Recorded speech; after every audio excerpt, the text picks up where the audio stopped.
and welcome to our recorded 7-hour radiology course. It is part of your requirements to be able to get your Ohio radiographer's license. My name is Amanda Straight. I am one of the instructors with First Impressions Dental Assisting Program. I am a state certified dental assistant with a background in both periodontal dental assisting and general dental assisting. I have a huge passion for dentistry as a whole, but really dental radiology I think is probably one of my favorite parts of assisting. I love the science, I love the history of it, so I hope to convey that through today's lecture. Today that I'm recording it is Thursday, April 9th of 2020. We are an Ohio State Dental Board approved CE sponsor, but we are actually teaching under the permanent sponsorship of Chaffin Career and Technical Schools. So this will be eligible for 7 hours of dental continuing education. This is being recorded on 8 North Liberty Street in Powell, Ohio, and this will satisfy the 7-hour radiology course.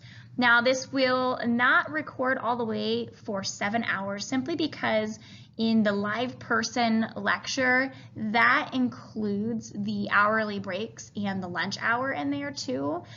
So it will be a little bit more condensed, but it's going to cover all of the curriculum that the state requires.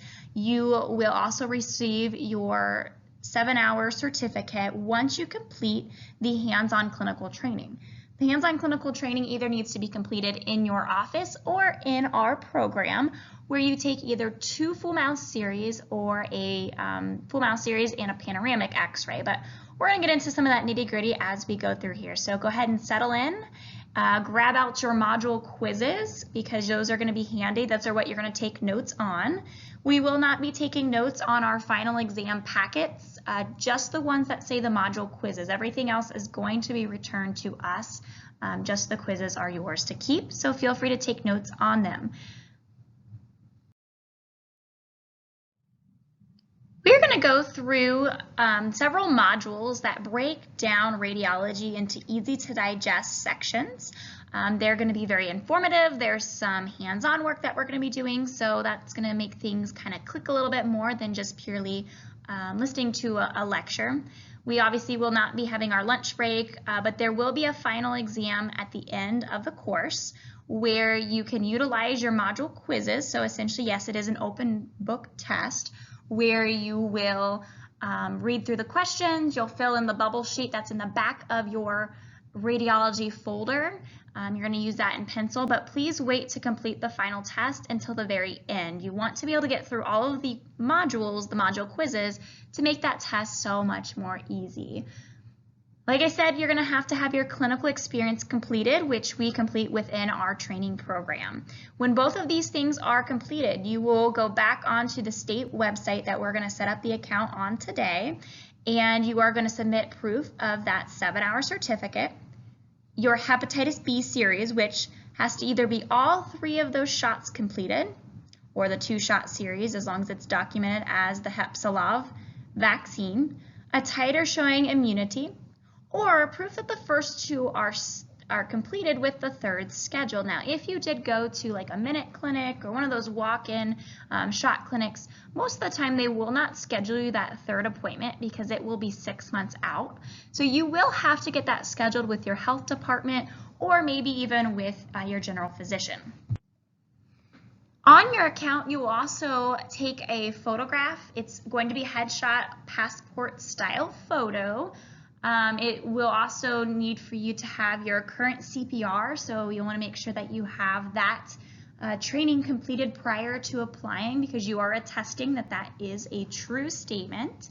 And you will also be paying your $35.50 licensure fee to the state online bite card. We will be paying this on the last day of class, so if you're taking our program, you'll be submitting this yourself online on the last day of class to receive any of your certificates. If you are taking our 7 hours through us as just an outside CE sponsor, then you obviously can submit this anytime that you have the 7-hour certificate and your clinical experience completed. The idea behind the state requiring a 7-hour course is so that you as a dental radiographer are educated on the basics of physics that relate to dental radiology and the safety required when we operate these machines.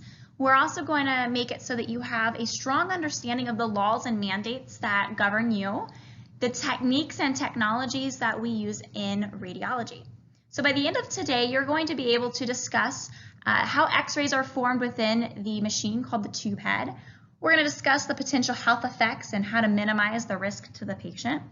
You'll be able to discuss the current laws and mandates related to dental radiographers, and then also be able to discuss and perform the current techniques along with the different technology used to obtain dental radiographs. So we will go through a couple different imaging techniques. We will look at a couple different technologies, and then we'll get hands-on with those in our actual clinical setting. In Module 1, we're going to discuss the basics in dental radiology. And we're going to start by reviewing radiation as a whole and how X-rays themselves are generated. Radiation is energy carried by either particles, which is particulate radiation found on radioactive elements, or waves, which is electromagnetic radiation. Particulate radiation consists of particles that have mass and energy and may or may not have an electric charge. For example, protons and neutrons are part of particulate radiation. This type of radiation can be particularly dangerous. For example, in 1986, on a Saturday, April on the 26th, number 4 nuclear reactor in the Chernobyl nuclear power plant, which was located in the north of the Ukrainian SSR, near a city by the name of Pripyat. There was a nuclear accident that occurred. It's considered one of the worst nuclear disasters in history, and it's one of only 2 energy disasters that are rated at 7, which is the maximum severity of such a type of disaster. The other one being in 2011 when Fukushima Daiichi nuclear disaster occurred in Japan. The number 4 nuclear reactor had some design flaws with it, and there was also a breach of protocol during a simulated power outage safety test, which resulted in 42 acute or immediate deaths and several months delayed deaths after that. During the safety test, there was a lot of things that occurred that caused a large amount of energy to suddenly be released, and it vaporized what was called superheated cooling water and ruptured the reactor core in a very highly destructive steam explosion. Immediately following that, there was a open air reactor core fire, which released a lot of airborne radioactive contamination for a good 9 days into the atmosphere. It wasn't until that it was finally contained on May 4th of 1986. About 49,000 people were evacuated from the surrounding areas, primarily from the city Pripyat that was really close to it. It was about a 62-mile exclusion zone originally, where it was unsafe to be entered into, where it was eventually, it was 6.2 to begin with, but then they increased it to about 19 miles radius, where 68,000 more people were evacuated to prevent any kind of health issues. To help reduce the spread of this radioactive contamination from the wreckage, because this building over time is going to become decrepit, it's going to collapse on itself, and they're afraid that it's going to re-release the particles into the air again. The Chernobyl nuclear power plant sarcophagus was built in December of 1986. Basically, it helped to provide radiological protection for the crews working at the undamaged reactors at the site that continued to operate. But the problem was that it started to deteriorate and was eventually completely closed, or enclosed completely, in 2017. They are not estimating the full cleanup of the nuclear power plant until 2065. If you're really interested in this particular case and have access to Netflix, there's a really cool documentary that shows and talks about the engineering feat that it took to create this grand sarcophagus and what that means in the future of what we need to do to further contain this and then ultimately clean it up too. So that's an interesting little thing. But really what we're focused on is the electromagnetic spectrum and where X-rays fall on this particular spectrum. What you have before you is a beautiful rendering of the electromagnetic spectrum, which is the range of frequencies or the spectrum of the different electromagnetic radiation and their wavelengths. And we'll talk about what the wavelengths are here as we progress through this particular slide. But as you can see here, we have a spectrum ranging from the far left side, which are radio waves, and we start increasing and increasing. We eventually end up into microwaves, infrared, visible light, ultraviolet, X-rays, and then gamma rays eventually at the highest end there. Now, when we talk about the wavelengths, we have to think about like we're at the beach. And it's a nice calm day at the beach. And the wavelengths are really long and they're far apart. They're very far spaced apart. And if you're sitting there on the beach and you are just relaxing on the shoreline, those waves that come just rolling up onto the shoreline don't seem to bother you. But that's because the wavelengths are very far apart from each other.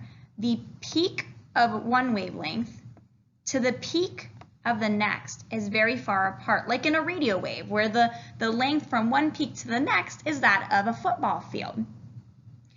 They have what we call less penetrating power. They don't have the ability to ionize or displace an electron or really to be of any major concern to us.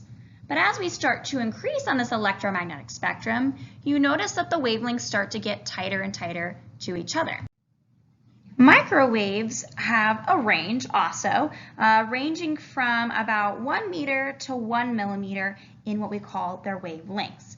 We get up to visible light, which is the fact that we can see colors. We have ultraviolet, which is the UV rays, and then eventually you see the X-rays and the gamma rays being placed on that electromagnetic spectrum higher up. The higher we are up, or the farther right we are on this electromagnetic spectrum, the shorter the wavelengths are. So from one peak or one trough, the low points, to the next, that's a wavelength, and that's what we're measuring to determine the wavelength and the penetrating power. We're going to go back to that beach comparison. If we're sitting on the beach and those wavelengths are like after a hurricane came through and they just come beating up against you, they have a more penetrating power and more of ability to knock you over, or in our cases that we're talking about, to create ionizing energy. Gamma rays are quite interesting. They're way up there on that electromagnetic spectrum, and those are actually produced when we disintegrate radioactive atomic nuclei in the decay of certain subatomic particles. So it's not quite where we're at. We're right where that big finger and that tooth is on the X-rays. Anytime this energy is being carried by a wavelength, it's gonna fall somewhere on this electromagnetic spectrum based on that wavelength. How long is it from one peak, so one high point, to the next? The shorter the wavelengths, the higher the penetrating power, the more likely they are to cause damage. The longer the wavelengths are, the less penetrating power they have, and the less likelihood they can cause any kind of damage. This is why when you sit in your car, you don't have to wear a lead apron and a lead helmet and brace yourself. Anytime you turn on your car radio, you're not expecting that big thud of radio waves to hit you. I mean, the fact that we can just walk around and not feel this shows you that the electromagnetic spectrum, there's no weight and there's no mass to the energy that it's carrying. But I do want you to kind of think about what you're exposed to on a daily basis. Even on a cloudy day, there's still those ultraviolet rays that you're being exposed to. Infrared radiation, like what you see in your remotes controlling your TV. Your radio waves should be self-contained inside a microwave. Your microwaves should be contained inside your microwave itself, as long as it's not been damaged. But what about our cell phones? Where do our cell phones lie on the electromagnetic spectrum? So many times I see people putting them in their pockets close to their reproductive organs, which are rapidly reproducing cells and are very susceptible to harm when it comes to radiation. I've even seen some people, particularly women, stick them in the front of their shirts. So where do they fall? Where do you think? Your cell phones are going to fall somewhere close to those radio waves. They're in the extremely low frequency range, usually between 800 to 2400 megahertz of a transmission. The wavelength itself is about 1 foot of length itself. So it's not as long as some radio waves where it could be up to a football field, but it's definitely not like X-rays and gamma rays where it's the length or the width, in some cases, of an atom. Even still, it makes me wonder, in the future, are we going to see more studies showing that to that constant exposure, even though it doesn't have a lot of penetrating power, but the constant exposure, because your cell phones are constantly receiving radiation, they're a constant receiver of that, and maybe you sleep with it under your pillow. I'm curious, in the next 10, 15, 20 years, what would those studies might say? Time will only tell when it comes to that. Every single day that you're in the office and you're working with a patient and you're going to take their x-rays, there's this kind of pushback from the public that, oh my gosh, I really don't want to get this dental x-ray done. And it's in response to the fear of excess radiation, which it's not an irrational fear because we know that radiation can cause a lot of harmful health effects. But what a lot of the public doesn't realize is that every day we are exposed to radiation. Radon from the soil, cosmic rays from outer space, sounds trippy, but it's real. Nuclear testing. The thing is, we live in a biodome. The world is like a snow globe. So whatever happens on the other side of the world can also affect us indirectly here. What you probably don't realize is that for what's called a full mouth series in dental x-rays, so it's about 18 pictures, to receive the same amount of radiation, you would have to take a 5-hour flight at 30,000 feet. So that's about from here to Miami or so. So it's not a very long flight, and you're receiving the same amount of radiation. So it takes you that long to get something so little. In a report done by the EPA and the National Council on Radiation Protection and Measurements, there are all of these different things that you're exposed to that present a risk to your health. Now you'll notice that there are measurements on here like sieverts, whether they're millisieverts or microsieverts, but this is how we're measuring the amount of radiation. So for an intraoral x-ray, one single x-ray is 0.005 millisieverts. We double that for a panoramic, and then we have a 0.1 millisieverts for a chest radiograph, 0.2 for a CT scan in the dental world, 0.4 for a mammogram, and a full 6 millisieverts for an upper GI tract. We also get terrestrial activity from outer space. That's 0.21 millisieverts. Cosmic radiation for living at the sea level is 0.3 millisieverts. Cosmic radiation living in Denver, which is high elevation, is 0.8 millisieverts. Radon in your house gives you sometimes 2.28 millisieverts in a year. And living near a nuclear power station, you can get less than 0.01 millisieverts in a year. So you're being exposed to it, you're just not really thinking of it. And what kind of gets me is that if you had a doctor come to you and say, I want to operate on your back, but I need to take an x-ray first, you would never say, well, do you really need the x-ray? Well, yes, because we can't see inside there and get a game plan without it. Well, that's the same thing with the dentist. I mean, do you really want them drilling down into a tooth, potentially harming the nerve, and then you have to get a root canal and all this other stuff without seeing in there? All that we can see is your gums and the clinical crown without the radiograph. So we're looking at like a fourth of the tooth without this radiograph.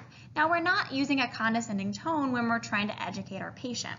Try to put yourself in their shoes that, they are legitimately concerned for their health or maybe just are uneducated.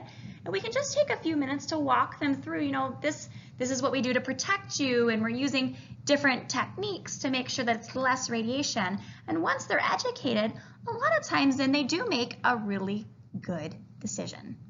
Understand where X radiation actually comes from, we have to first understand what ionizing radiation is and what atoms are.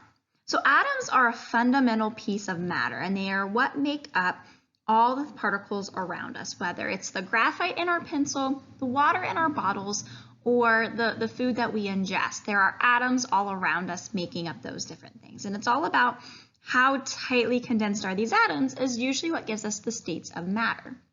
Now the atoms have their own building pieces. They're called subatomic particles. So there are protons, neutrons, and electrons. And you're kind of remembering a little bit of this coming to you from your reading, and also remembering in your science classes when you were in school. Probably discussed this a little bit, but not too much into detail. You may remember there's a center part of an atom. The center part is where the neutrons and the protons hang out. So protons have a positive charge. Neutrons are neutral. And circling around the positively charged nucleus on what we call orbits are the electrons, and electrons are negative. And you can kind of remember that it would be negative to be shocked by electricity. And naturally, in science, negatively charged items and positively charged items are attracted to each other. So naturally, these electrons want to be as close to the nucleus as possible. Now, each one of these orbits can only allow so many electrons to sit there. Think of it like you're sitting in a theater, and each row only has so many seats. Now, if someone were to get up and leave their seat, move your feet, lose your seat kind of scenario, then you could always move up a row into that spot. And that's kind of what electrons are waiting for, is for that opportunity to arise for them to move to a closer orbit. Now, these orbits aren't as simplistic as what we see on the screen here. If we really got into, you know, quantum physics, and we talked about SPDF orbitals and how they're shaped differently, that could get a little bit complex here, and we're not going to go that much into it. What you really want to understand is that the electrons want to be as close to the positively charged protons that are inside the nucleus. So what can happen is that an electron on an orbit somehow becomes displaced. And we're not really sure at this point what's causing it to be displaced, but because it is displaced, an outer electron, one on an outer row, moves forward. And when it's moving forward, think of it like it exerting energy. If you were to get up and move to a row forward in that theater because you saw someone move and you wanted their seat because it was closer to the stage, that's what you want. You want to be closer to it. Then you'd have to exert some sort of energy to get there. But what's interesting, these atoms and these subatomic particles that were actually discovered back in 1911 by Ernest Rutherford, based on a 1909 Geiger-Marsden gold foil experiment, is that the energy that's released, 99% of this energy is actually lost to heat, and only 1% is used to create this X radiation. What happens is this 1% creating the X-rays, the displaced electron, the ejected electron, then creates this ripple type effect, and it interacts with all these different atoms around it at lower energy levels and creating these different energy X radiation. So it's kind of creating this ripple effect. You drop one electron and it hits another, and then it hits another, and it creates all this X radiation. To be considered ionizing radiation, it has to be strong enough to detach electrons from molecules. So we're trying to figure out, where's this ionizing radiation even coming from? Where is this lone electron, the one that came flying over and ejected one from this molecule here? Where did it come from? Well, we have to look a little bit more broad as to what's happening inside what we call the tube head. Here we have an illustration of the tube head. This is where the X radiation is actually being produced. Inside the tube head, there's a Pyrex glass vacuum tube, and it's got two different parts to it. It has the cathode on one end that's fixed, and then you have the anode on the other end that is fixed. The cathode is what is negatively charged inside the system, and the anode has a positive charge. Think of it as it's negative to have a C on an exam, and it's positive to get an A. Now, when we're creating all these displaced electrons in the X radiation, it does create a lot of heat. Remember, 99% of this energy is lost to heat energy. Only 1% is used to create the X radiation. So surrounding this Pyrex glass vacuum tube is insulating oil that will help to cool it down so it doesn't overheat. When we push the exposure button, what happens is 60,000 volts of energy is sent through the negatively charged cathode on what we call the tungsten filament. Now, tungsten's a really interesting metal. Tungsten, also known as wolfram, is on our periodic table with the atomic number 74, and its original Swedish name means heavy stone. It has the highest melting point and the lowest vapor pressure of all metals. And even at temperatures over 1,650 degrees Celsius, it has the highest tensile strength. It has excellent corrosion resistance, and really mineral acids don't do much to it. So what that means is it can withstand a lot of heat, a lot of pressure. A lot of men's wedding bands are actually being used or created with this tungsten. But when it heats up this filament, it causes the outside surface of the oxide coating to then emit electrons. Now remember, the cathode already has a negative charge, and the electrons also have a negative charge. So do you think that the negatively charged electrons want to hang out around the negatively charged cathode? No, that's going to repel it at a very high speed. So what happens is it shoots over really quickly over to the positively charged anode. It's attracting it because of its positive charge. You get a C on an exam, you want to shoot towards an A. So from the negatively charged cathode, those electrons are emitted, they are attracted over to the positively charged anode, and it strikes what we call the tungsten target. The tungsten target is actually where ionization occurs, and we displace electrons and create the X radiation. But you'll notice that the anode has a bit of an angle to it. It's so that it will direct the different wavelengths. And if you think back to the electromagnetic spectrum, in X-rays, there's not one set wavelength for X-rays. There's a spectrum even inside of that. You have ones that are closer to each other, so they have shorter wavelengths that have a higher penetrating power. Then you have wavelengths that are a little bit longer, not anywhere close to that of UV or anything like that, but it is a little bit longer, and they have less penetrating power. And those wavelengths then pass through the aluminum disc. This aluminum filter or disc then absorbs the low energy, long wavelengths or photons and allow the high energy, short wavelengths to then pass through. We don't want the low energy because they're not going to have enough penetrating power to be useful to get through all the tissues and then strike the film or the sensor to create a very good image. So we do actually want the higher energy wavelengths. But we don't want these wavelengths just spraying all over the face. So we use what's called the lead collimator. The lead collimator then takes this and it centralizes it into a primary beam. Think of this like your coffee. When you're making coffee the old school way, you would have to put in first a filter. The filter is going to filter out the unnecessary grounds. They aren't going to benefit the final product. But it doesn't just dump into your coffee pot. It has to be funneled into that primary stream, and that's what that lead collimator does, is it funnels it. And lastly, it goes through what we call the PID, the cone, or the position indicating device, and that's just what directs it where it needs to go. So there goes that electron. It starts creating that ripple effect and displacing them. The high energy photons pass through the aluminum disc and the lead collimator, whereas the low energy photons, or the long wavelengths, are trapped inside of the tube head itself.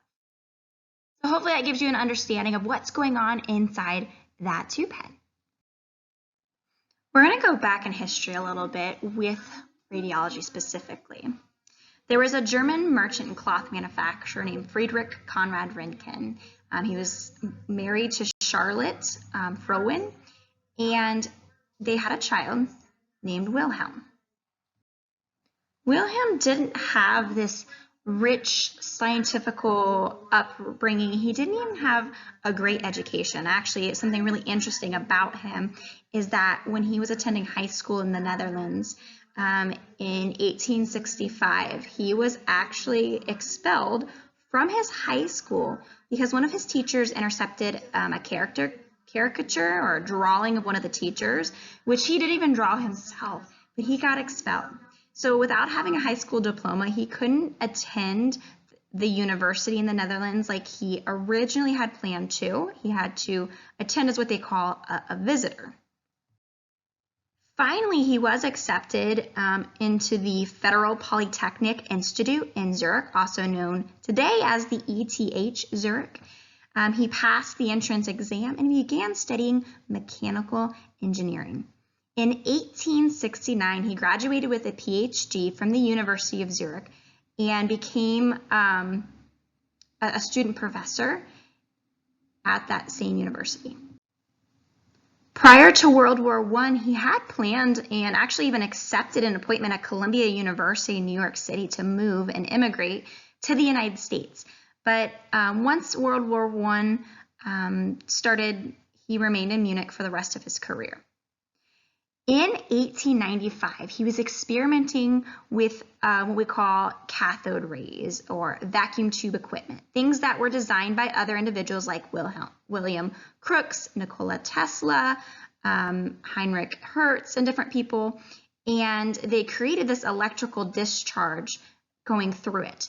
And he noticed that while experimenting with one of these, the cathode rays created this fluorescent glow on this small piece of cardboard. He'd actually had painted it with, I'm going to say this wrong, barium platinocyanide, and it was close to what he was experimenting with. And what he had thought is, oh my goodness, I've got to create something more from this. And hence he discovered the photons, the wavelengths known as X-rays. 6 weeks after discovering the X-rays, he took this very image of his wife Anna Bertha's hand. And when she saw it, she actually yelled out, "I've seen my death." This was something quite new and quite intriguing, quite scary at the same time. I imagine this is 1895 that this was discovered. Because of his discovery, in 1901, he was actually awarded the very first Nobel Prize in physics. But he's not the only one that was experimenting with this equipment at the same time. Around that same time, Otto Walkhoff, it took 25 minutes for him to take the very first dental radiograph. And C. Edmund Kells was actually credited with the first practical use of a radiograph. He, unfortunately, like many other early pioneers, experimented on himself. And because they didn't know what they were dealing with, that's why they got the name X-rays, because X in algebraic equations is the unknown variable. They really didn't know what they were finding. Eventually, they were called Röntgen rays, but up to this point, they were being referred to as X-rays. And so he ended up getting cancer. He lost his fingers, his hands, and as a result of his loss of ability and different things going on, he did unfortunately take his own life.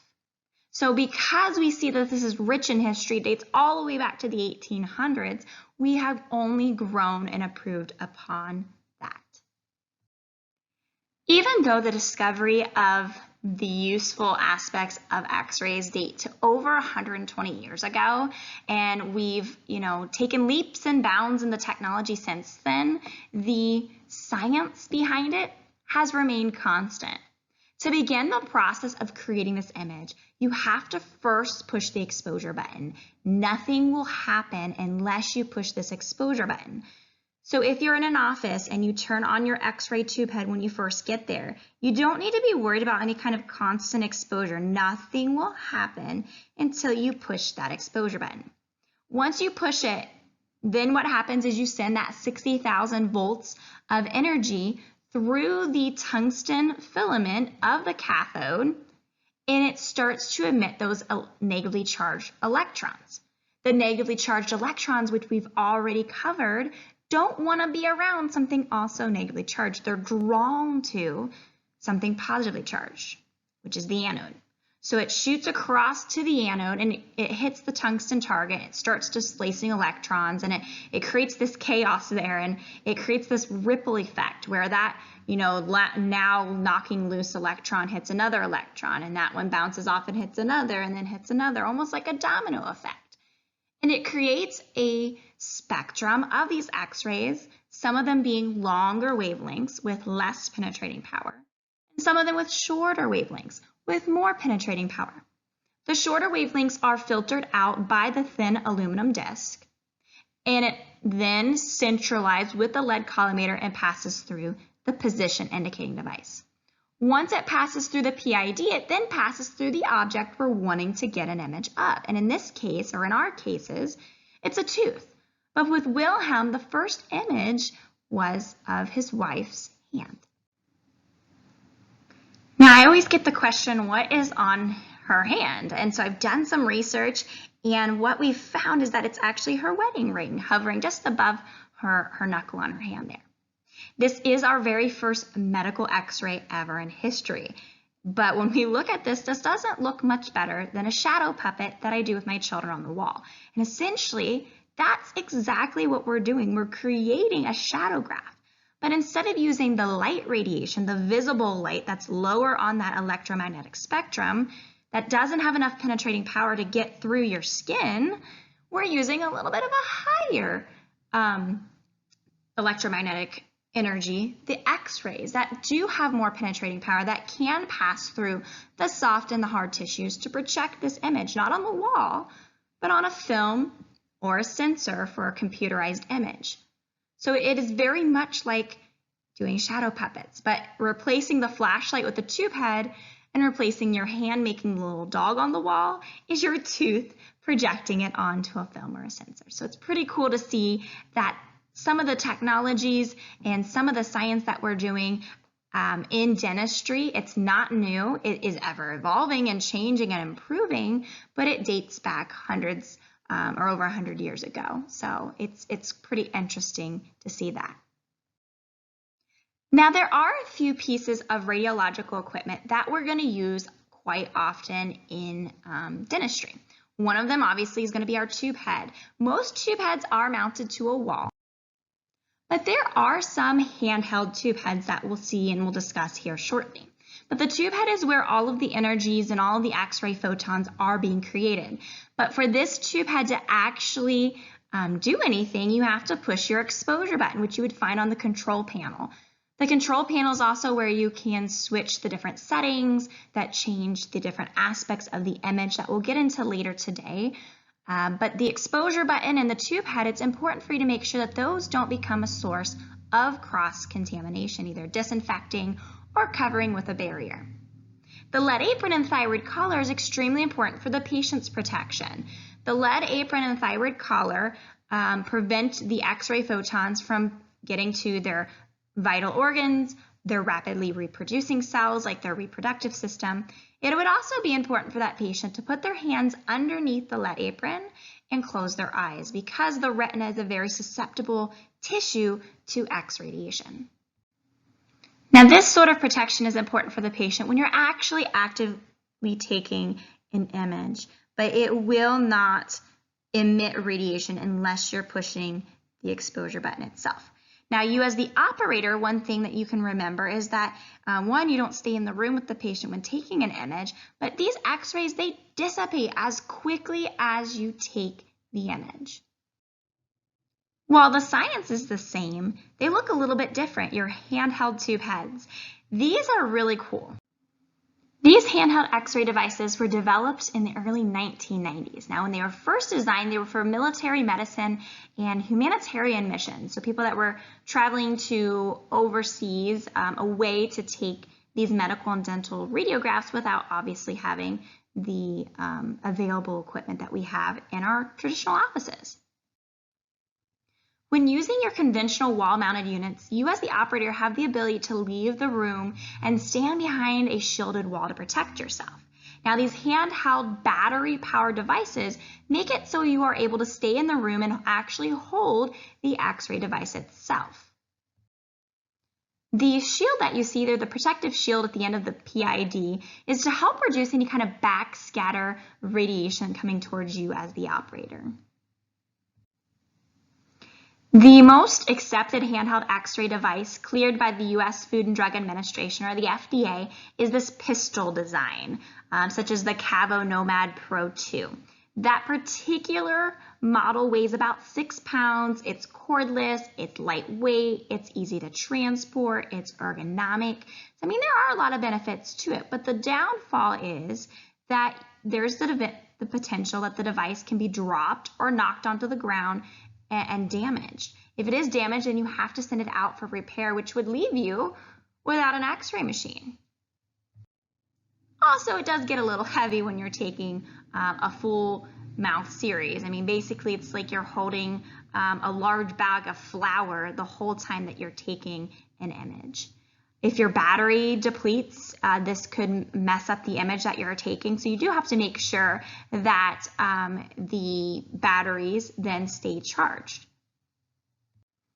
Safety precautions, and this is with anything, is you have to make sure that you never, ever hold a film or sensor for a patient. I cannot stress that enough. Also, when you're holding this, you should be holding this tube head so it's perpendicular to the X-ray film or sensor, that you're able to hold it about 1 inch away from the face. Ideally, you as the operator should also be wearing a lead apron of no less than 0.25 millimeters of lead to protect against any potential scatter radiation. Make sure that you're standing directly behind the tube head, arm's length away, that you're wearing that lead apron, that family members or anybody that's in the room steps out of it also. I mean, you want to take every extra and necessary precaution to protect yourself as the operator. So just remember, don't never, I'll stress that again, never hold a film or a sensor. There's so many other ways to get a good image. It's super tempting when you have a patient that's gagging or won't bite down or won't cooperate to just hold it, especially with these handheld ones. I mean, think about it. Whose hands got exposed? Wilhelm's wife's, Siegmund Kell's. I mean, there's all of these people that have had all these adverse health effects, and it wasn't even their teeth that were being exposed. It was their hands. So please be careful when dealing with the radiation. Now, what we were talking about and what you heard us say was scatter radiation, which scatter radiation is not the same as leakage rays. Leakage rays are when there's a faulty tube head, like if you dropped your Nomad or you're slamming your tube head up against the wall and there's cracks or you've damaged it. There is that potential of leakage to occur. And with X-rays not having any kind of mass, you wouldn't know it, you wouldn't feel it, you wouldn't even realize this was happening until potentially it was too late and you've already caused some harmful health effects to yourself. So daily you're checking your equipment and just making sure you don't see any signs of wear and that you're handling it with the utmost care. Scatter radiation is a little bit different. Scatter radiation is when it strikes the object and it repels off, so it kind of bounces off basically. That you'll want to make sure that you, if are able to, step out of the room, away from what's happening behind like a lead-lined wall, a sheetrock wall, or at least 6 feet away with a 45-degree angle from that primary beam to better protect yourself from the potential of scatter. Now, the scatter doesn't just keep pinging around. I mean, it dissipates as quickly as it is formed. So there's not that like, okay, I gotta wait 5 minutes before I can step back in. And it's not accumulating on the wall. You don't have to go back and wipe the walls clean to get the X radiation off of that. Not how this electromagnetic energy works. It is now time for our first quiz. So pull open your Module 1 quiz and go through these. I'm going to give you about 2 minutes to work through that, and then we're going to go over these answers together.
All right, let's go over Module 1 quiz. For ionization to occur in X radiation, what must occur? B, the negatively charged electron being displaced from an atom. That's what ionizing energy is all about, is having the ability to displace an electron. Number 2, energy carried by waves are categorized on the electromagnetic spectrum. The Richter scale would be for your earthquakes, and the EF scale is for tornadoes, so the obvious answer is B. The negatively charged part of the tube head is called the cathode. The anode has a positive charge to it, so number 3 is C. 4, when using handheld tube heads, you should never, as the operator, do what? Well, you have to hold the tube head. It's handheld, and you do want to stand directly behind it at arm's length away wearing a lead apron, but you should never, ever, ever, ever, in any scenario, ever, ever, ever, never hold the film or the sensor. That's extremely important that you aren't doing that part. Non-ionizing radiation, so number 5, non-ionizing radiation occurs where on the spectrum? Lower, like your microwaves and your radio waves. You can leave the tube head on all day because it doesn't emit radiation unless the exposure button is pushed. True or false? It is true. It does not do anything until you push the button to make it go. Number 7, the shorter wavelengths that are on the electromagnetic spectrum have what penetrating power than longer wavelengths? They have more.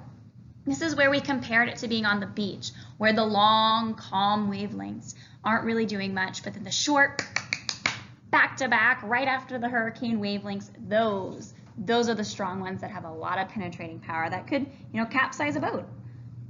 8, the blank part of the tube head removes the lower energy wavelengths.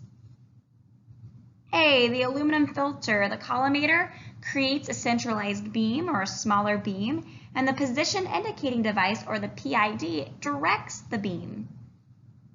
9, true or false? X-rays dissipate as quickly as they are formed, so we do not need to wait to re-enter a room after an exposure. This is true. Now you may see on some of your exposure buttons or control panels a countdown. That's the countdown for it to cool off. So it's not that you have to wait to enter in, that because it's pinging around on the walls. That's not the case. It's the countdown so that it has time to cool off the tube head before you trigger another exposure. And the last one on this quiz is number 10. Who is credited with discovering X-rays? Wilhelm Conrad Röntgen, that Bavarian physicist in the 1800s. Paul Revere was our very first colonial and forensic dentist, and Otto Walkhoff was the first to apply radiology in a practical dental manner. Great job. Let's move on to Module 2.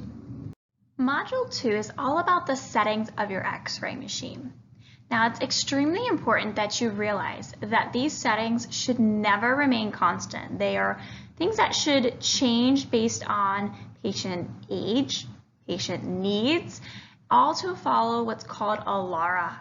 So a LARA is as low as reasonably achievable. The idea is that your settings and the amount of images that you're taking should be switched dependent on the specific conditions of that patient. And we should be looking at each person as an individual. Think of the settings on your X-ray machine kind of like the settings on a camera. I know most of us take our pictures with our nice fancy smartphones, but let's think about a digital camera, one of those nice professional digital cameras, where there's a lot of different settings that affect things. There's settings that affect how much light it allows in, how quickly the shutter opens and closes, almost like the blinking of an eye. And every time that you change one of these settings, it affects the overall image, whether or not it's overexposed or underexposed, or it's blurry. I mean, there's all of these things that play into creating this good image. So think of the settings on your tube head like this. Now what's nice is that these settings, although we do want to make them dependent on the patient's needs and the patient's age and those types of things, they're already calibrated for you. So you're not necessarily changing every individual setting.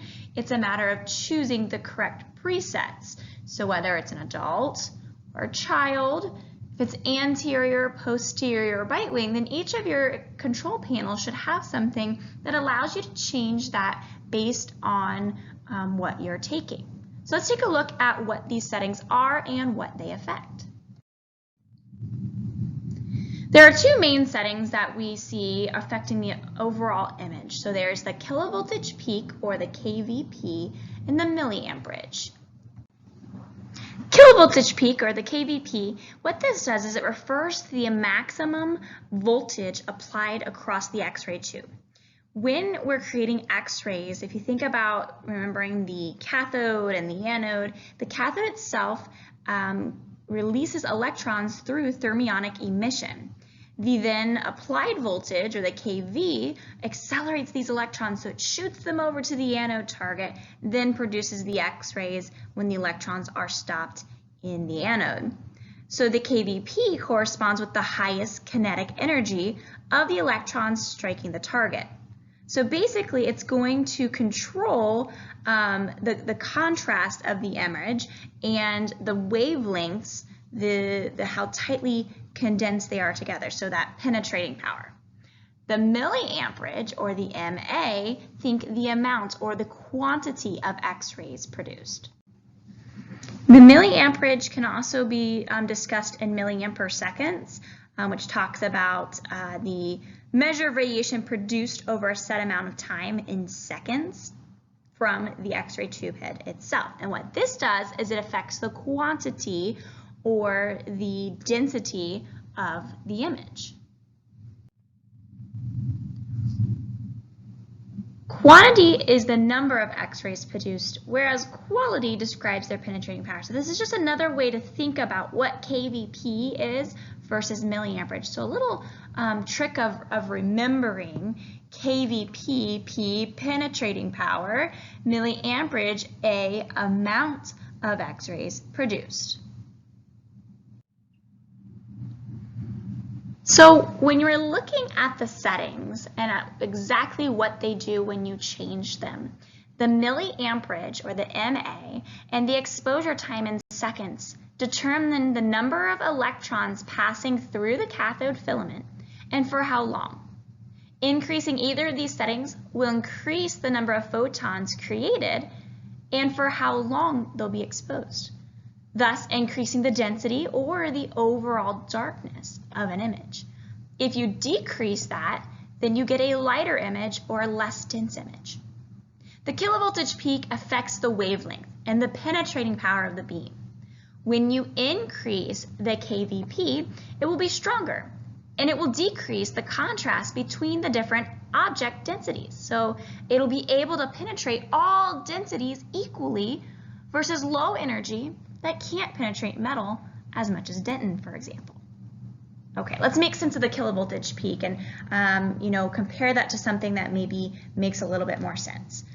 Let's say that you're sitting out in the summer sun and you're reading a book or a magazine, and you drift off to sleep and you wake up and you forgot to put sunscreen on, and you notice that most of your body is now burnt, or maybe you're lucky and you got a nice tan, but you have a very funny tan line because where that dense book was laying across your chest, the UV rays did not have enough penetrating power. Even though they're pretty high up on the electromagnetic spectrum, they're not where X-rays are. So they don't have enough penetrating power to pass through a dense book. So even though all the skin was exposed and it was to the UV rays getting burnt and it's getting that radiation, everything that was underneath that book did not, because the penetrating power didn't have enough to get through it. If we were to increase the penetrating power and it could also pass through that book, then we wouldn't see a difference. There would be no contrast between where the book was lying and where it wasn't. So make sure that you have these settings correct. So not only do you have a good density, but also the good contrast so that I could tell the difference between the dentin, the pulp cavity, the enamel, and ultimately decay and infection and different pathologies that we want to identify in these settings. They should never be kept constant. I mean, would you really want your young child to be sitting in the chair and you not know it, because there are no immediate effects at these lower level photons? There are no immediate effects. They're not going to get radiation poisoning from this. And you didn't realize that we never changed the setting, and the person that we took x-rays on prior to them was Arnold Schwarzenegger, think in his prime. I mean, he would have to have definitely stronger penetrating power to get through musculature and bone, more so on a grown adult, than you would need on a small child. Same thing for an edentulous patient. You wouldn't need as much penetrating power because you're not getting through as much tissue. There's no teeth. I mean, yes, there's bone and there's the soft tissue we must penetrate through, but there's no enamel, no pulp cavity. So on those panoramics of an edentulous patient, then those settings can be backed off a little bit, all based on the patient's needs. This is a fantastic example of what happens if you were to increase the milliamperage, the MA, or decrease it. What happens to the overall density or the lightness or darkness of an image? If we increase the amount of X-ray photons that we produce, then what happens is we end up with increased density or a darker image. If we decrease the milliamperage and we don't increase the time, if we just decrease the amount of photons and don't mess anything with the time, then we end up with a decreased density or a lighter image. You can kind of think of this like you're baking. Let's say that you have a recipe that calls for you to have a cake in the oven for 350 degrees for 45 minutes. And you get busy, you forget to set a timer, and you accidentally leave it in there for 55 minutes. What is that cake going to look like? So you didn't change the temperature, so you didn't change the milliamperage or the amount of heat that's being produced. You increase the time accidentally, so what would you end up with is a denser or darker or burnt cake. So if you wanted to, in recipes, increase the amount of time, then you'd have to decrease the temperature. If you wanted to decrease the time, you'd have to increase the amount of heat that you use. So if you wanted to decrease the amount of time that we expose a patient to X-rays, then we would have to increase the milliamperage to balance out that quality beam. So what you can see here, if we have a really dark image, think of it almost like it's overexposed. You've had too much photons in the image. If it's light, it's underexposed, so you didn't have enough photons to create that good density of an image. Now the contrast is different. The contrast has to do with the differences between the shades of grays and whites and blacks so that you can see the different layers.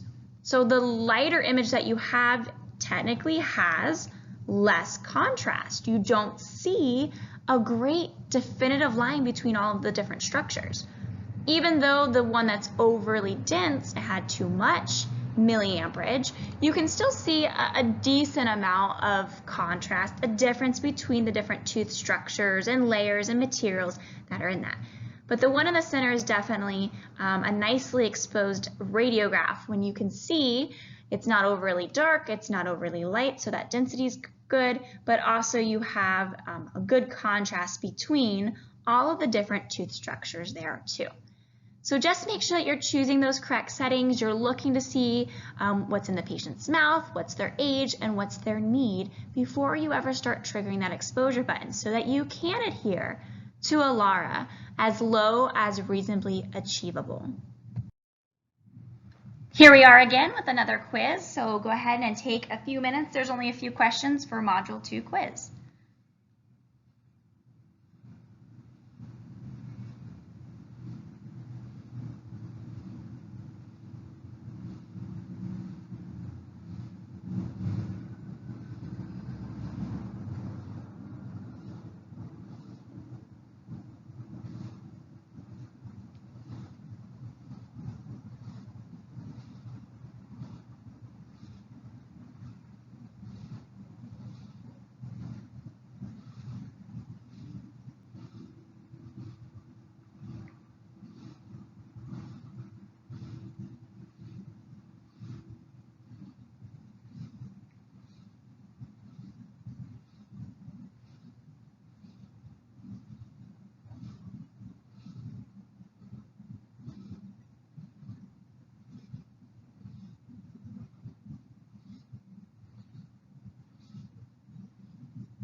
All right, let's go over Module 2 quiz.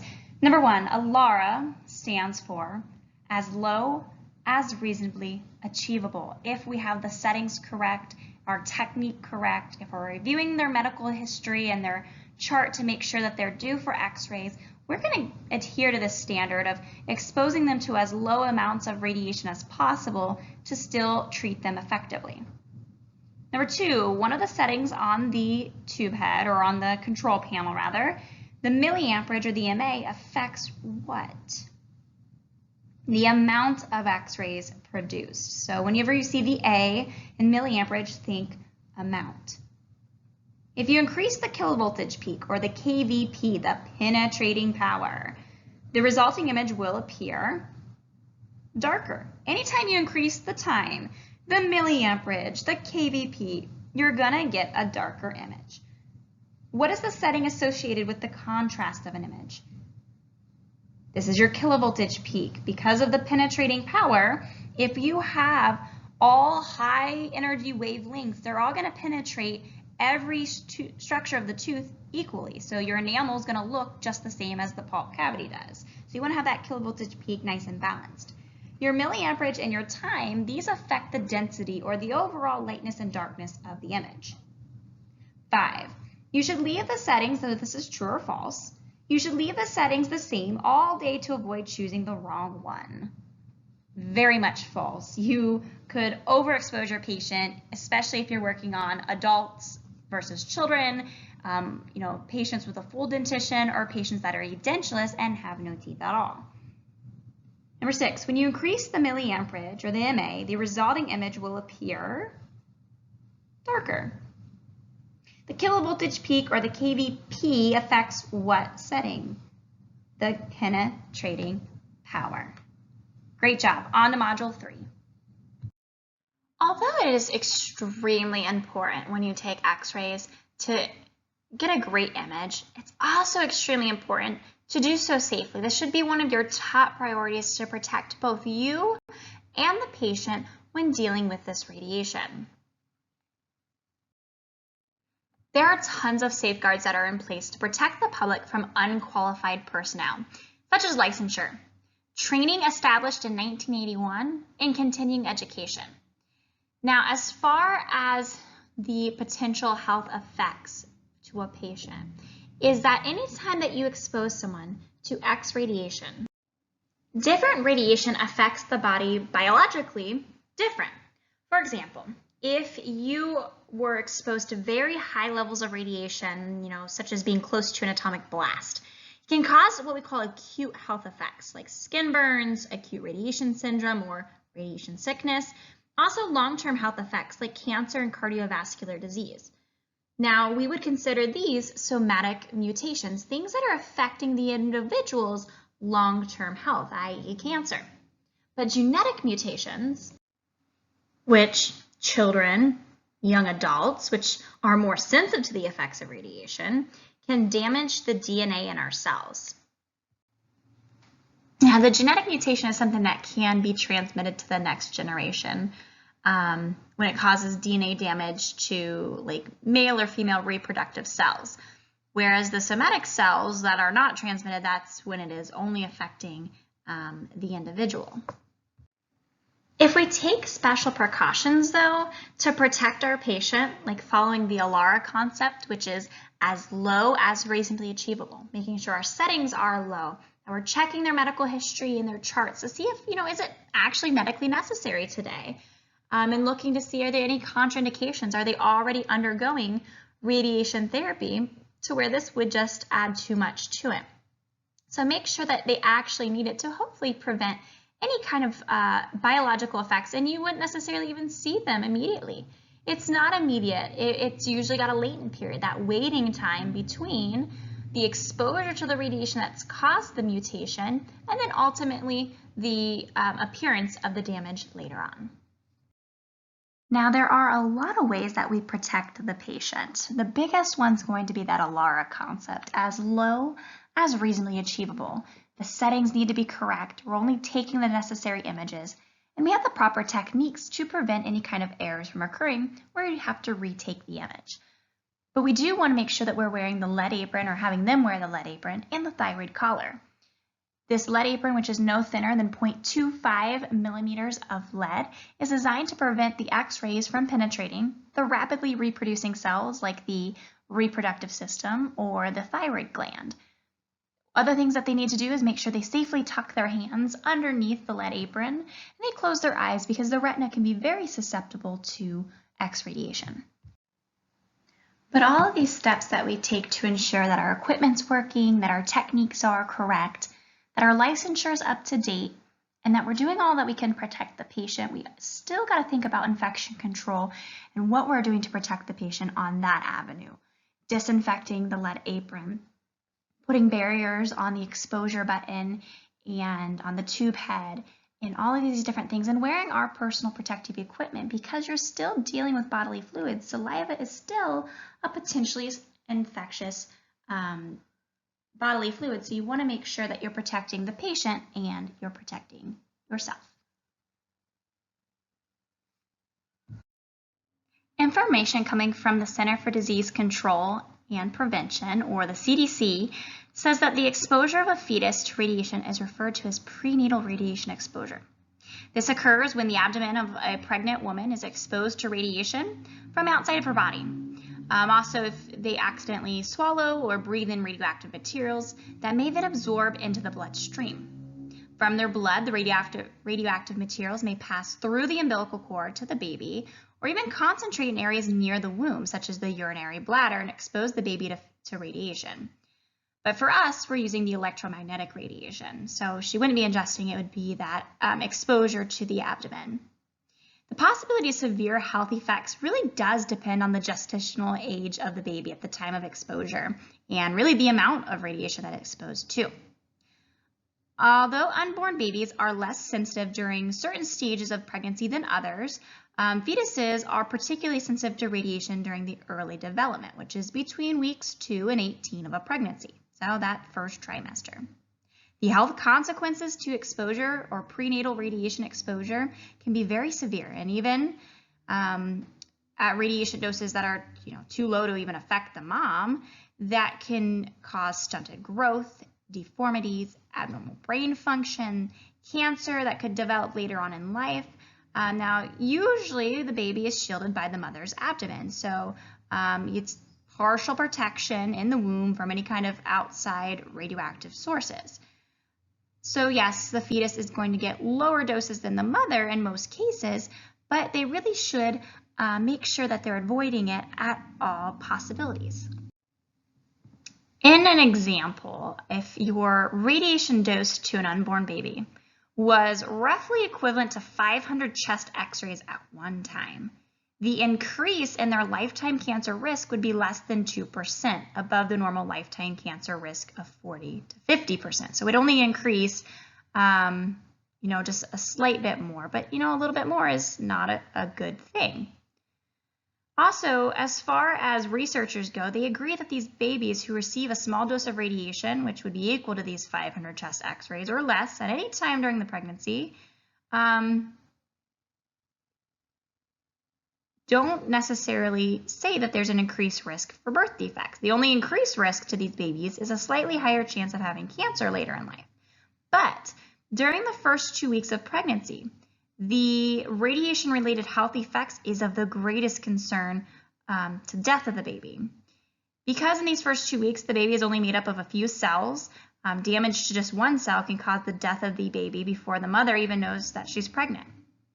So of the babies that do survive, there will be few that will have birth defects related to the exposure, regardless really on how much radiation they were exposed to. But if there were large radiation doses to the baby during the more sensitive stages, between weeks 2 and 18, there can be birth defects, especially to the brain.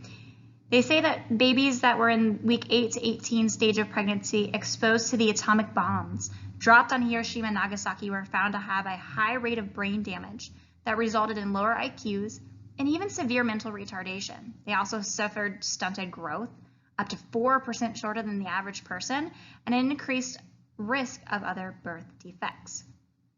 Into the 18 to 25 week stage of a pregnancy, the health consequences are similar to those seen in weeks 8 to 17 could occur, but only when the doses are extremely large, like if there were more than 5,000 chest x-rays to be received at once. At this level, the mother themselves could show signs of acute radiation syndrome or radiation sickness. So obviously, there's a lot of precautions and care taken, but if it's medically necessary, if it's that risk-benefit ratio for finding that the mom has got an infection, it would be beneficial to take that one image correctly instead of leaving it untreated in those cases. So be checking that medical history, updating it with the patient. If you notice that they're pregnant or trying to get pregnant, then we should try to avoid. Now, as far as concerns to the nursing mother, there's really few things that do pass through the breast milk. There are a few viruses like HIV, the virus that causes AIDS. So if they're HIV positive, they should not breastfeed. Also, women who have hepatitis C may be able to transmit it through breast milk, but they're not really entirely certain on that. But as far as radiation goes, if it were, say, radiation that they had ingested, like particulate radiation, then that could potentially, like if they were exposed, ate, drank, or breathed in radioactive material, then that actually could be passed to the babies through the breast milk. But as far as our purposes go, it could affect the tissue, the production of the milk. So a lot of dentists will avoid even breastfeeding mothers from giving them the x-rays unless they're needed. According to the Nuclear Regulatory Commission, who regulates the maximum permissible dose that workers who work around radiation as far as the amount that they're allowed to be exposed to. They state that you can have 5 REMS or 50 millisieverts a year. Now, I want you to take special precautions to make sure that you aren't having any excess radiation. You have the ability to step out of the room unless you're using a handheld tube head, which we've already discussed how to utilize those properly by wearing the lead-lined apron, not holding the film, standing directly behind and at a 90-degree angle to the film, all these special precautions in those cases. But usually you are able to step out of the room, either behind a lead-lined wall or a sheetrock wall. But if you don't have that availability where there aren't any walls for you to physically step behind to protect yourself, then you would want to make sure that you're standing at least 6 feet away and 45-degree angle from the primary exiting beam. So you can see that in that picture there, a great illustration as to where you can safely stand if there is nothing for you to stand behind. Now, certain industries require you to be provided monitoring badges or dosimeter badges, and that you have to wear them. But in dentistry, it is not a requirement for it to be provided or for you to wear them. And that's because you're not being exposed to it on a constant, daily basis.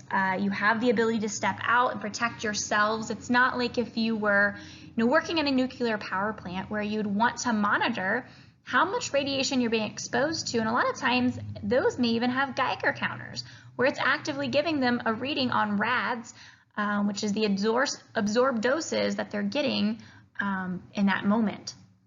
Now, all of the world measures things a little bit differently. So Röntgen effects on mammal is going to be, or equivalent of mammal, or REM, is what we measure in the United States. But because we gotta be our unique selves, everybody else uses sieverts. So when we talk about sieverts, we're talking about REMS. It talks about the measurement of the biological injury that can occur from one rad of X-rays or gamma rays. So we use REMS, the rest of the world uses sieverts. We also use rads, where the rest of the world uses gray. 1 rad, or 0.01 joules per kilogram, was the dose that can be absorbed by 1 gram of matter. So it discusses the amount of radiation that the human tissue is then absorbing. So they're saying that in sieverts, you can have 50 millisieverts. I say drop the 5, that's a much better number. Now, the dosimeter badges that are usually sent out quarterly, they aren't protecting you against the radiation. All that it's doing is it's monitoring the amount of radiation. So if you want to check yourself and you don't have a dosimeter badge, but you are in an office where you're utilizing film, you could always paper clip a film with the non-tab side facing out, and in a week or quarterly, if you run that, and if you see a paper clip, at some point you have exposed that area of your body to X radiation, which this should never happen. One of the ways that it's so important for you to protect yourself is to never, ever, is to hold that film or sensor for the patient. I don't care the situation. It can be definitely tempting if the patient's gagging, if it's someone who's not cooperating or biting down. It is very tempting if you're right there just to hold it. One of the doctors that I remember working with, I remember this scenario. It's been over 6 years. I just remember it very distinctly. This patient was not cooperating to take an X-ray. And so he proceeds to tell me, I will hold the X-ray, you push the button, I'm done having kids anyways. What?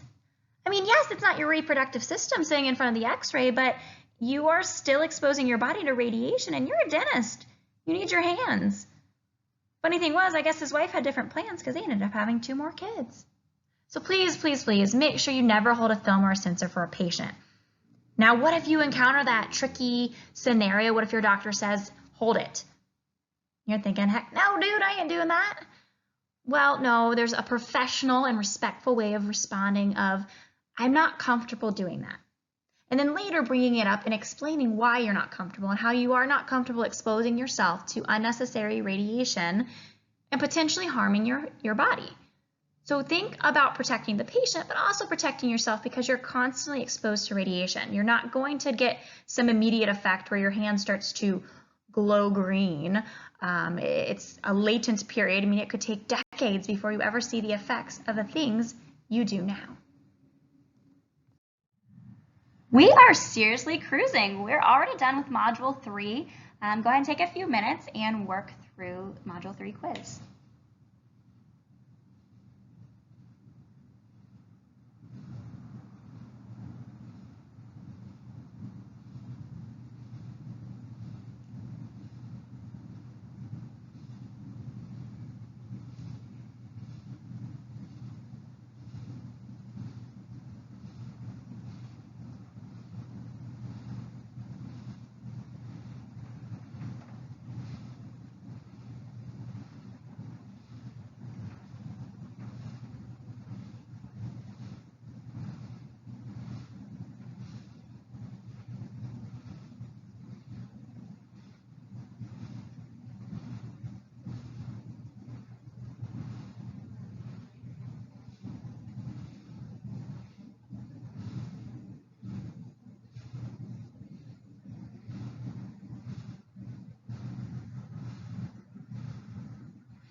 Let's go over the Module 3 quiz. What is the time between exposure to radiation and the appearance of damage called? This is your latent period.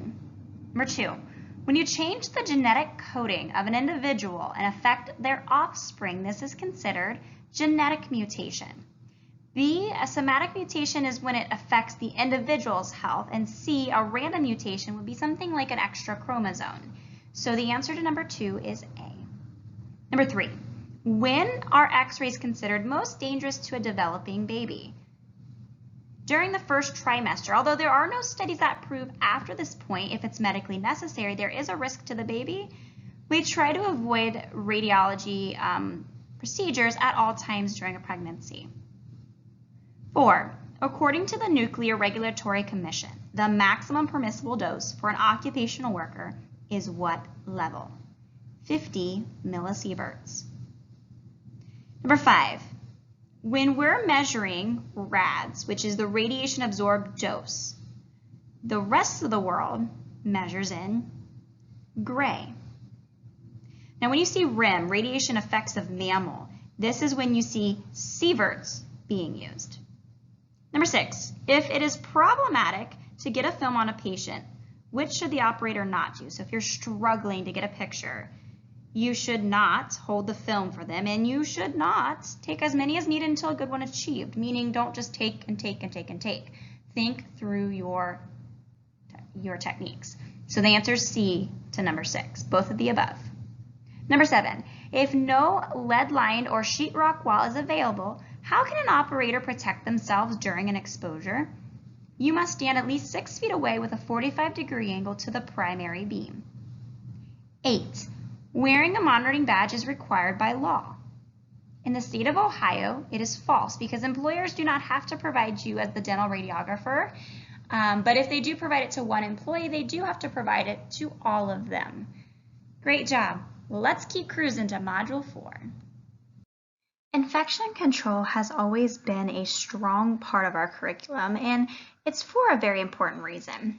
When you're working on Dexter, it's very easy to just get lax because you know you're not going to contract something from Dexter, and you're not going to get Dexter sick, and he's not going to get too much radiation. But We really want to be practicing universal precautions, so acting as though every person and every bodily fluid is potentially infectious. It doesn't matter if you're the patient, your mom's the patient, or Joe Schmo. We're still going to be treating that room and that patient the same. We're still wearing our required personal protective equipment. We're still disinfecting and sterilizing and disposing of things properly. The reason that we do all these precautions is because different viruses can live or remain on different surfaces for several hours. So like cold and flu virus-laden droplets, they can remain infectious for several hours, depending on where they fall. Now, typically they remain active longer on surfaces like plastic and stainless steel and other hard surfaces than when they land on fabric or other soft surfaces. Now, there are other factors that play into this, such as the amount of the virus when they drop these droplets on there, the temperature and humidity of the environment, and how long the virus is outside of the body. That kind of helps to determine its potential infectiousness. It is possible to contract diseases and viruses through handling an object that an infected person sneezed, coughed on, or bled on.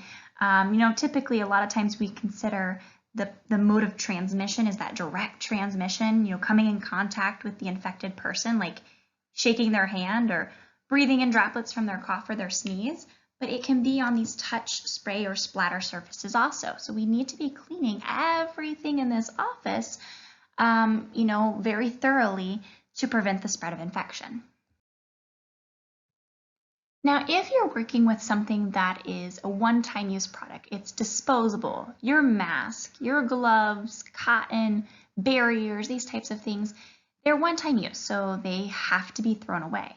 Please do not spin barriers, do not flip them inside out. You're not reusing these just to save pennies, because that's really what it adds up to. Now, in 2020, when Battelle created that new way to sterilize N95 masks, that may potentially in the future change how certain what we originally considered one-time use personal protective equipment, how that may potentially be reused in the future. Now, your personal protective equipment like your gloves and your mask, these are required by OSHA, the Occupational Safety and Health Administration, to be provided to you as the employee at no cost. When we are working with something that cannot be disposed of, so it's not a one-time use, it may be something that can be sterilized, so something that safely can go into the autoclave, and at these high heats and our high heat and pressure, it won't damage it. So like our XCP rings, so the film holding devices are designed to go into that and not be damaged. Now, if it cannot be disposed of, if it cannot be autoclaved, so like your sensors, those are several $1,000s. We wouldn't stick them in a machine that heats up to 270 degrees Fahrenheit. They'd melt. So we have to put on barriers over top of anything that's not disposable and everything that's not autoclavable. And any hard surface that can be disinfected, we have to utilize either an FDA-approved iodophor or sodium hypochlorite, which is just bleach water. Things like your exposure button, the lead apron, the holding devices, or the tube head all need to be disinfected, and in some cases, some of those things can actually be sterilized. Now, certain surface disinfectants, like those FDA-approved iodophors, or even the sodium hypochlorite, can actually damage metal and plastic parts. So when possible, it is extremely vital for you to utilize barriers. So putting barriers over the tube head, the exposure button, putting them over the sensor. These sensors cost around $6,000 for a sensor, so we don't want to be wiping them down profusely with the liquid disinfectant. We definitely can't stick this piece of equipment into the autoclave. The autoclave heats up to that 270 degrees Fahrenheit. You wouldn't really have much of a sensor left after that. You also want to make sure that with the films, that when you're working with them to prevent the spread of infection, especially when you're going to the dark room and you're processing these films, that you are either using a barrier, which these barriers kind of open up like a banana peel, essentially, or you make sure that you wipe down the film prior to taking it to be processed. So after you wipe it up, or after you open up the little film packet barrier, then you can drop them down into like a Dixie cup or something to keep it from being contaminated after that point. Now, when we are cleaning things like the tube head or the sensor, we want to be very cautious of wiping where we did touch. So try not to touch the sensor itself.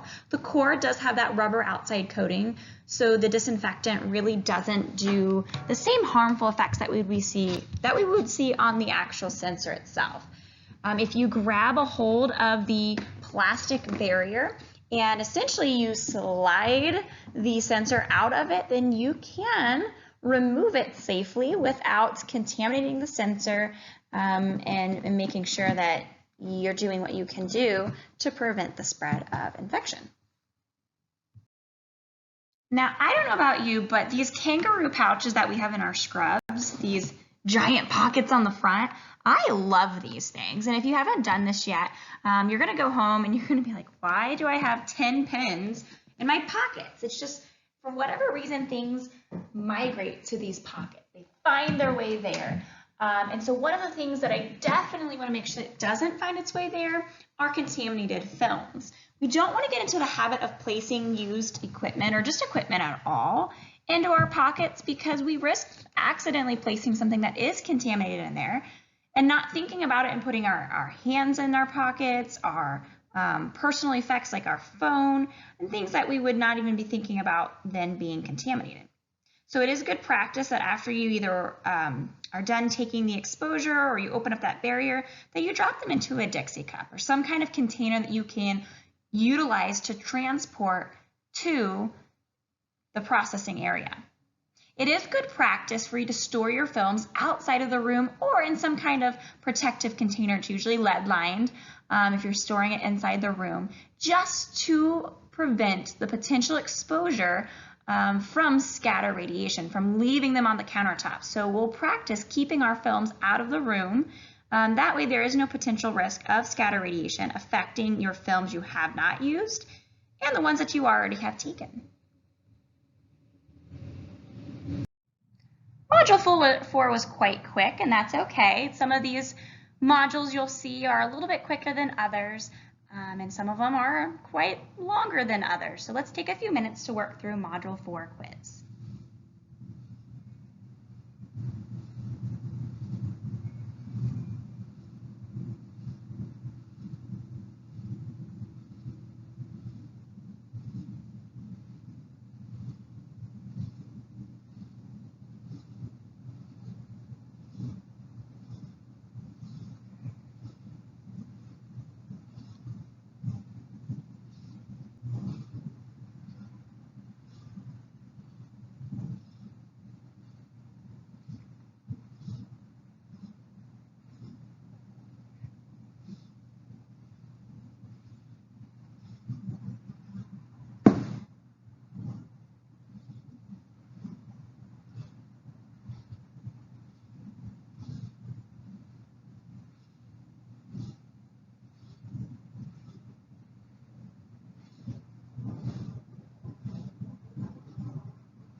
All right, let's go through Module 4 quiz.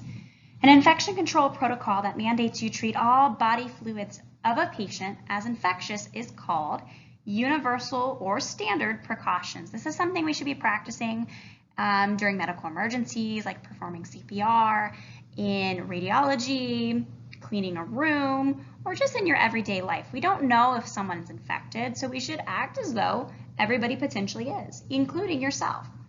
Number 2, when disinfecting after radiographic procedures, it is essential to use what type of disinfectant for surfaces? B, sodium hypochlorite or iodophors. This is FDA approved. Number 3, one way to prevent the spread of infection is by placing barriers on what items? Items that can neither be disposed of or autoclaved. If it's not a disposable one-time use item and it's not something that can go in the autoclave, then we need to find a barrier to be placed on it. 4, when using films to keep them from contaminating the darkroom, what can be done? You can use film packet barriers, and you can wipe down the packet prior to processing. So the answer is C, both. Number 5, hand washing can never be replaced with hand sanitizers. This is false. As long as the hand sanitizers have a concentration of 60%, at least between 60 and 95% ethyl alcohol or isopropyl alcohol concentration, and your hands are not visibly soiled, it actually can be used in place of hand washing. Number 6, what should be placed on the exposure button? Barrier tape, as simple as just using the same tape that you use for your light handles. Number 7, when should you wear PPEs? C, anytime it is likely that bodily fluids may be splattered, taking impressions, taking x-rays, working in a patient's mouth, that you need to wear eyewear, mask, gloves last. 8, what regulatory agency mandates your employer provide PPEs at no cost to you? That's the Occupational Safety and Health Administration, or OSHA. The ADA, the American Dental Association, they are who is the professional representation for dentists. They provide CEs, legal support. They also have their ADA seal of approval that different manufacturers go above and beyond what's required of them to get. But OSHA is who protects us, and the FDA is who regulates our sterilization techniques. And number 9, after using the lead apron, it should be wiped down. That is so true. We're going to delve into Module 5, and this is going to take us a big chunk of time to get through. Okay, we're in Module 5, which is probably our meatiest module of the entire course. It's all about effective imaging. It is really important to adhere to the ALARA concept, ensuring that you place each image correctly prior to pushing the exposure button. Each patient needs to be evaluated as an individual with an individual needs, not a one-size-fits-all. So Module 5 is actually going to take us through the different images, what we expect to see in them, and then also actually how to set up and take the different x-rays, specifically the intraoral images that we use on a daily basis in every avenue of dentistry. Part of adhering to the ALARA concept is making sure that each patient is treated as an individual and that we look at their unique needs. You're looking at their medical history, you're looking at their charts in their mouth. We're trying to evaluate what exactly does this person need. Just because they're on the schedule for a full mouth series doesn't mean that that's gospel. I mean, I would just double check and make sure that that's actually what they need. One of those ways is looking in their mouth. If they're scheduled for a full mouth series and you examine intraorally and notice they're completely edentulous or they have no teeth, there really is no need for these individual images of each individual tooth because they are non-existent. But we still need to make sure that we're getting x-rays, specifically a panoramic. This is an extraoral image where the sensor actually surrounds and passes around the outside of the skull to get that wide-angle view of the upper and lower jaws. Now, for an edentulous patient, you're probably wondering, why do we even need x-rays? Well, we're trying to evaluate their bone density and the health of their bone, their jaws, and even the temporomandibular joint. It could be used to treat implant-supported restorations like dentures. It could be to evaluate pain. But one of the very interesting things that I remember about a patient coming in, they were a new patient. We had never seen them before, and our routine, and it's good to have routines, was to take a full mouth series. Well, when we got in there, we realized that this patient was completely edentulous, so we took a panoramic. And through this radiological procedure, we realized that this patient was missing all of their teeth, but not all of their teeth had actually been extracted, which means that this patient had teeth that had become so severely decayed that the tooth crumbled or broke off at the gum line and the tissues healed over top of it. And so they had, decaying root structure in the jawbone still there. So then that prompted us then to go in to take some more periapicals of that specific area and then extract those root tips. Pediatric patients, they only have 20 teeth. So I don't think we really need 20 images. I mean, their mouths are very small. So bite wing x-rays are a much better option. Usually it's 1 on each side or 2 on each side using a smaller film size, dependent on the patient's needs. If they don't need extensive treatment, so maybe they've gone to the dentist every 6 months for as long as they can remember. There's no pain, there's no real reason that they need a full mouth series. You don't necessarily have to take the full mouth series. But if they are someone who hasn't been to the dentist ever or in a very long time, or they have a lot of treatment or pain, then it would be beneficial to get that baseline of all the teeth to get a better option as far as their treatment. Evaluating their anatomy is important because then you can determine whether or not you can actually do intraoral or have to resort to extraoral images such as tori. So we have tori palentinus and tori mandibularis in the images here. That extra bony growth usually doesn't cause much issues except when we're taking x-rays or taking impressions. We as the dental assistant need to be careful to make sure that that film or sensor is placed behind the tori, depending on if you're taking anterior or posterior, positioning it so that it doesn't hit and hurt those bony projections. If they have a shallow palate, we might be resorting to a whole different technique than what we'll start off with. And if they're gagging, then that kind of helps us to determine what type of x-rays and how do we best handle this particular patient. Now, there are certain types of patients that you're going to encounter quite routinely. And these scenarios kind of test your skills and your patience. So what you'll want to do is think through each patient, not only as an individual because of what x-rays they need, but how you're going to approach working with this patient. If this is a patient that loves coming to the dentist, they're not anxious at all, then you're approaching them quite differently than a patient that is anxious. You could really make this a really bad experience if you're not being patient, if you're just rushing through things, if you're,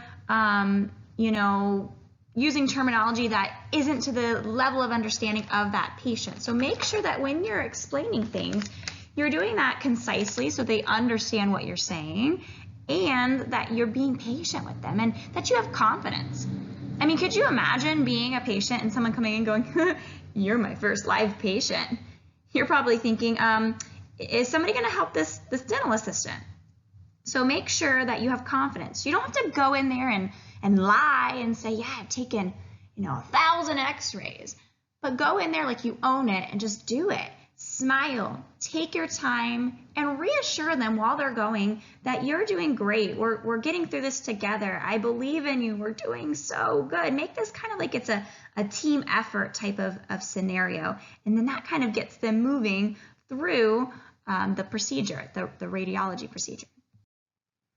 Now, when you have a patient that is a patient that gags, they a lot of times are led through the power of suggestion. I mean, this is a very powerful thing. So I would never approach your patient when we're taking x-rays, when we're taking impressions, and ask them, are you a gagger? Because today, they now are. Now, if I know that they're a gagger, I'm going to write in big, bold letters in their chart, whether I type it into the computer or write it into the paper chart. I'm going to make sure all the staff members are well prepared to work with this patient. And then I kind of know going into this, okay, this patient's going to need a little bit more time to take breaths and relax. I want to make sure that I'm empathizing with them. I understand this doesn't feel good. I understand that. But here's what we're doing, and this is why we're doing it. And make sure that patient's actually breathing. For some reason, when we get our pictures taken and when we get our x-rays taken, we like to hold our breath. And that's actually going to make this a lot worse, and it can trigger that gag reflex. The gag reflex is usually triggered not just mentally, but physically on the soft palate and the back of the tongue. So be careful when you're placing these x-rays to be very deliberate. Like when I place an x-ray, I take my finger and I press it against the tissue firmly and say, this is where I'm going to place the x-ray. And then I do it. I don't want to be so firm that I'm being aggressive, but I don't want to be so light on my touch that I feel like I'm tracing across their tissues, almost like I'm tickling, because that could then trigger that gag reflex. We do find that starting on anterior images rather than jumping to the posterior images, that it tends to be a lot more comfortable for those patients. Now that we're transitioning into more of the clinical hands-on side of radiology, we're going to look at the different types of images that can be taken in the dental office and for what purposes. Now, intraoral images versus extraoral images are when the film or the sensor are placed inside of the mouth. This could be an occlusal film to determine whether or not there is an impacted tooth and where it's located at. It could be a periapical, where we look to determine the development of the adult teeth below the primary teeth.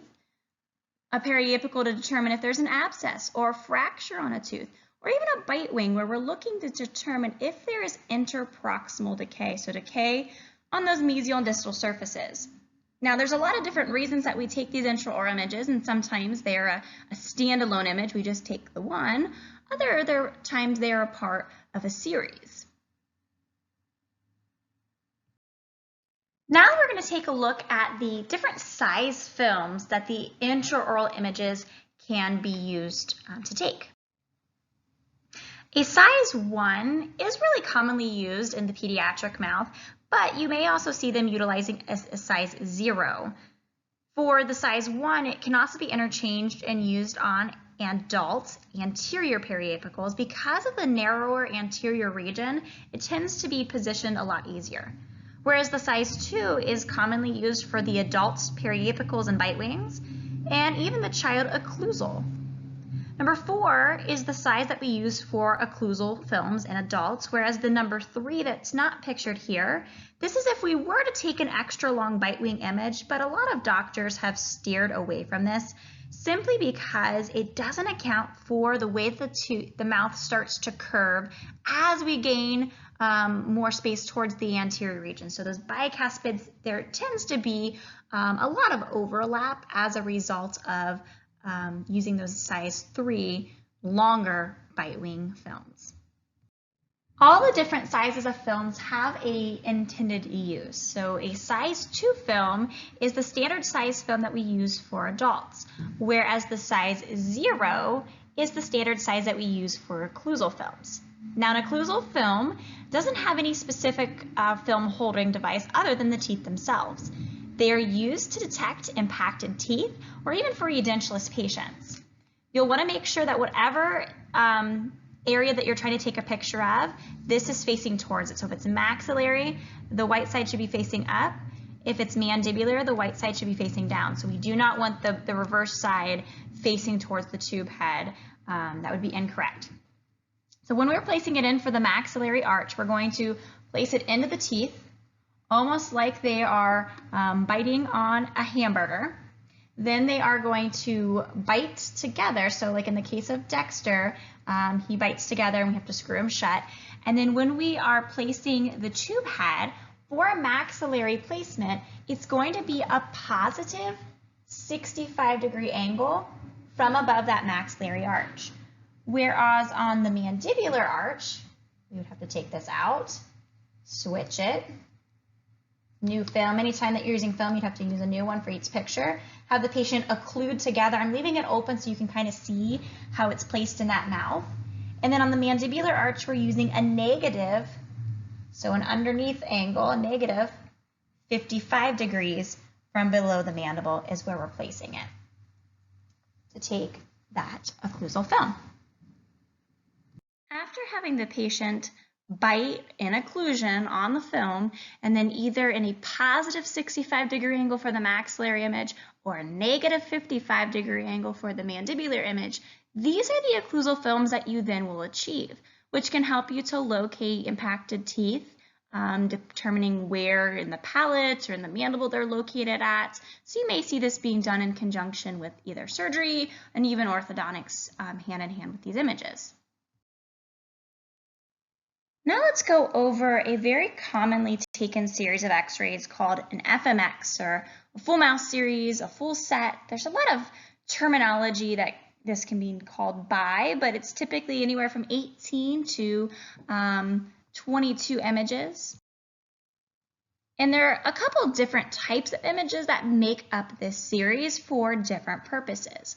So what we're going to do is go through and we're going to color code the different images that we take. We're going to talk about what they're taken for, what do they look like once they're processed or they're digital and they're up on the screen. And then we're going to learn how to set up to take the x-rays themselves. So let's color code the red set in here. So the red are these four horizontal images that are in the back of the mouth. Now remember, this is just like in your paper charts, where you have your maxillary, you have your mandibular, and on the right side of the screen is actually the patient's left, and on the left side of the screen, it's actually the patient's right. That yellow line or orange line running down the center is their midline. So the further away you get from that midline, the further back of the mouth you get. So because these pictures are further away from the midline, they must be of posterior teeth. Also, when we learn tooth morphology, we learn what do premolars and molars look like in comparison to anterior teeth. They have those flat occlusal surfaces, so they're a wider tooth. The difference between a premolar and a molar, the number of roots, and the size of the occlusal surface is a key indicator. Now, the bite wings are the type of x-rays that we take once a year. These are your checkup x-rays. They are of the premolars and the molars. So when we're taking the premolar shot, ideally we want the second premolar right in the center so that we include the first premolar and first molar. And then when we shift backwards to the next shot in the molar bite wing, we should be centering that picture on the second molar. Now typically these are horizontal, so long side to side, but that's not always the case. If we have a patient who is a periodontal patient, then we like to orient these vertically. So we're going to turn them so they are oriented long up and down. Now this does not allow you to see the apex. That's a different type of x-ray here. It's still allowing you to see interproximals. But with a periodontal patient, it allows us to kind of just keep an eye on and evaluate the bone levels on that particular patient in the posterior teeth. The idea is we want to be able to see in between the teeth. So when we're taking this shot, we have to see in between them. We're looking for mesial and distal decay on premolars and on molars. Now, adhering to the ALARA concept, if my patient doesn't have molars, then I can take just one bite wing on each side. If I can get all of the teeth in one shot and everything that I need to see, then there is no reason to re-expose them again. So on children, for example, because they have smaller mouths, a lot of times we don't need to take two bite wings on each side. We can get everything in one shot. The ALARA concept, as low as reasonably achievable, means that we can kind of modify this full mouth series. If they didn't have any posterior teeth at all, then there is no purpose in taking these bite wings. You may even see if the patient has excessive spacing between their teeth, then we may not take bite wings, because if we can see the interproximals again, what might be the purpose of taking a bite wing if the purpose of them is to look at the interproximals? So two on each side, posterior teeth, and sometimes the pictures kind of overlap, so you're going to see some teeth in one picture that you see in another, and that's okay. The mouth's not that big to get such a huge drastic change between the images. Let's do our 6 vertical images there on the anteriors. They're vertical because your teeth are longest on the anterior teeth from incisal edge to apex. So if we oriented this horizontally, long side to side, you could imagine that we wouldn't include the apex. And a periapical includes the apex. We have to see the entire tooth. Now you'll notice that we have central shots and we have cuspid shots, but some offices will take centrals, laterals, and cuspids. That's why it can be between 18 and 22 because of those 4 additional shots on the anterior that can be taken there. But we're going to take it just like we see on the screen here.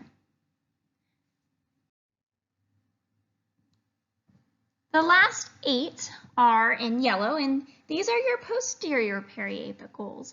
These are horizontally angulated, so they're long side to side. That way we can see the entire tooth because they're wider, and we want to be able to see all the way down to the apex. So we can utilize a horizontal image on these posterior teeth.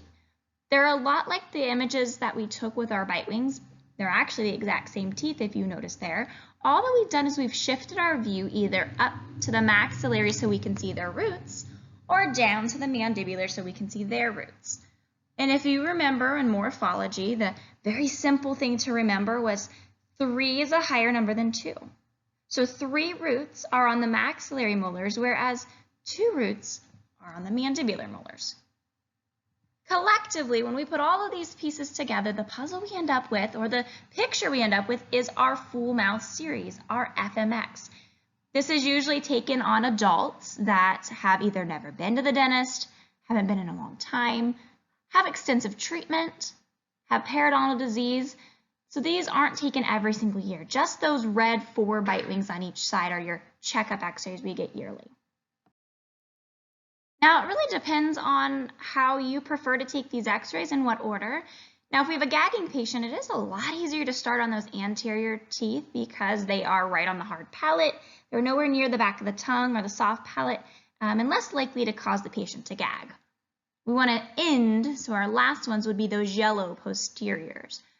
For me personally, I like to start with my bite wings because even though they're in the back, they don't protrude up into the soft palate or down into the floor of the mouth like the PAs do.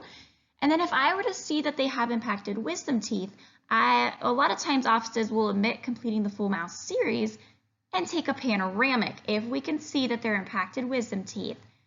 Usually the go-to is to just take the 4 bite wings and a panoramic rather than taking all of these PAs and still needing to take the panoramic because a surgeon's going to need that to be able to perform the surgery. So this will be taken a lot on our new patients and patients that maybe haven't been in a while. So there are different techniques to obtaining our dental radiographs. Now, most radiographers will utilize what's called the paralleling technique. This is the best technique. It's the preferred technique because it eliminates a lot of distortion, so it results in a very accurate representation of the anatomy of the tooth. Whenever possible, it's not always possible, what the paralleling technique relies on is for you to first make sure that the ala tragus line is parallel with the floor. So it's kind of their occlusal plane should be parallel with the floor. Another thing is to make sure that you can have this tooth and film parallel with each other. If they bite down and they have a very shallow palate or they have tori or they're a gagger, sometimes this technique just doesn't work. So it's not every patient will be able to get this, but this is kind of the quickest and easiest one to obtain. It's usually very foolproof as long as it fits the requirements of keeping the film and the tooth sensor parallel, which hence gives us the name the paralleling technique.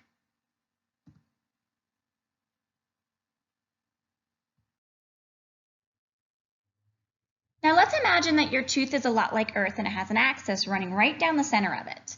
Now it's not rotating about this axis, that would be very bad, but there is an axis that runs down the centralized part of it. We want to make sure that our film or our sensor, whatever is receiving the radiation, runs parallel to that. So whenever they bite together, we don't want to see any excessive bending of the film or flexing of it. We don't want to see the holder tipping and turning and all these other errors, which sometimes just happens because of the anatomy of the patient's mouth. But the reason that we do this is so that the X-ray, the central ray, can strike the central axis of the tooth and the receptor at a perfect 90-degree angle, which eliminates any kind of magnification or distortion that can come from the receptor tilting and turning. So you really want to make sure that in this paralleling technique, everything is in line when you have the patient carefully and slowly biting together. You line up your tube head and you take your image.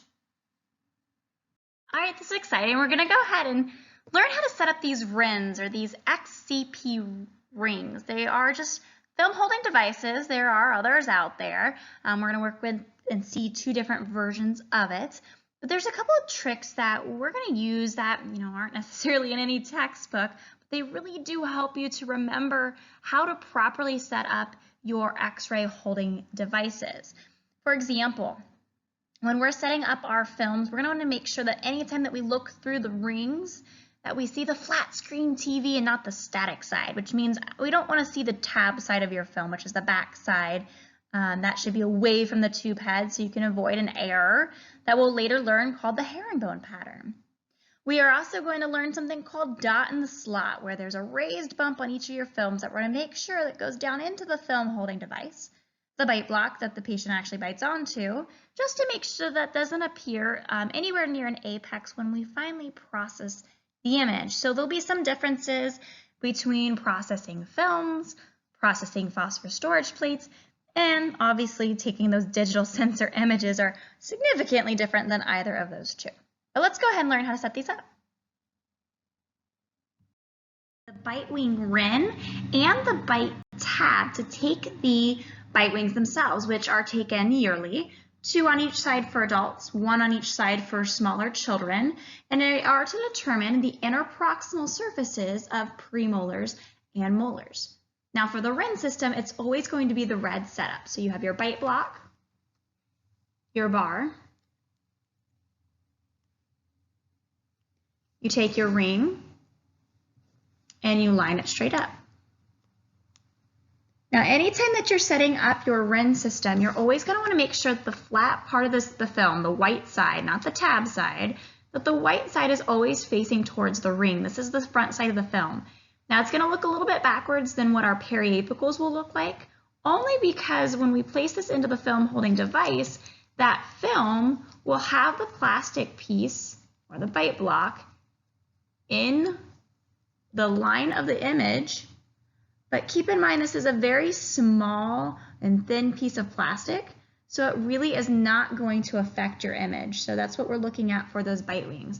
And they get placed 2 on each side. One where your second premolar is what's in the center of that shot. A new film, place it a little bit more posterior where the second molar is in line. And it's the same setup for both sides of the mouth. All that you would do is take the holding device and switch it around so that that metal bar always comes out of the mouth. So that's kind of the key there, is that metal bar has to face out of the mouth when you're placing this inside a patient's mouth. Now the bite tabs, which you're probably a little bit more familiar with, are a sticker system where you have a self-adhesive side where you're going to fold it in on itself. You're going to make sure that those little wings are left out, because that's what's going to stick to this film. It's going to replace the red bite block, and this is what they're going to bite on. Now this is typically a horizontal picture, so it's usually long side to side, but if you have a patient that's a periodontal patient, you can actually take a vertically oriented bite wing. So you'd see that on periodontal maintenances, patients that have been diagnosed with periodontal disease. But the bite tabs themselves, they can be pulled off and re-adhered to the next bite wing for that patient. You fold it, place it in the mouth, and have them carefully bring their teeth together in occlusion and make sure that you line that up with the tube head. I always take my finger and kind of leave it right where it was at and use this as a guide for me lining up the tube head to make sure that that is properly placed.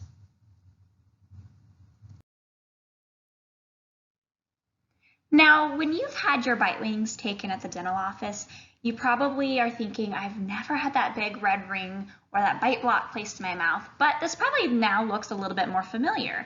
A lot of offices choose to utilize what are called bite tabs. That is a sticker version of the bite block that can be reused for each patient's x-rays. So, you know, you're using the same sticker for all 4 images. You just peel it off and stick it onto the films, making sure that they bite firmly onto the tab. But you do want to be precautious, because obviously your hand is in the mouth and you run that risk of the patient getting you when they're biting. So make sure that they bite down slowly. You make sure that your fingers and your gloves are out of the way of their bite so that it doesn't get snagged in there.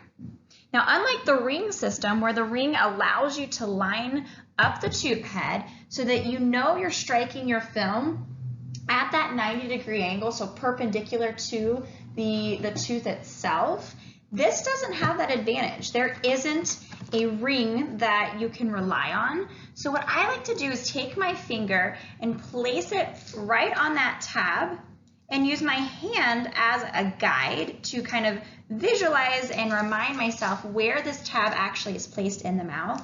Line up the tube head, making sure that it hits it exactly at that 90-degree angle, step out of the room, and take the exposure button there. And then you would switch this for each film. You would take off the tab, you put it on the new film, you place it into place. So it's still the same setup, essentially. It's still going into the same area of the mouth, just a different way of holding the film. That one takes up less space. You don't have to sterilize it. It's something that's a one-time use, so you dispose of it. So that's kind of got its advantages also. We're going to be assembling the film holding device for the anterior periapicals. Now the periapicals are going to be positioned so that we can see the entire tooth from crown to apex. So since these are long rooted teeth, this is actually going to be a vertically oriented image.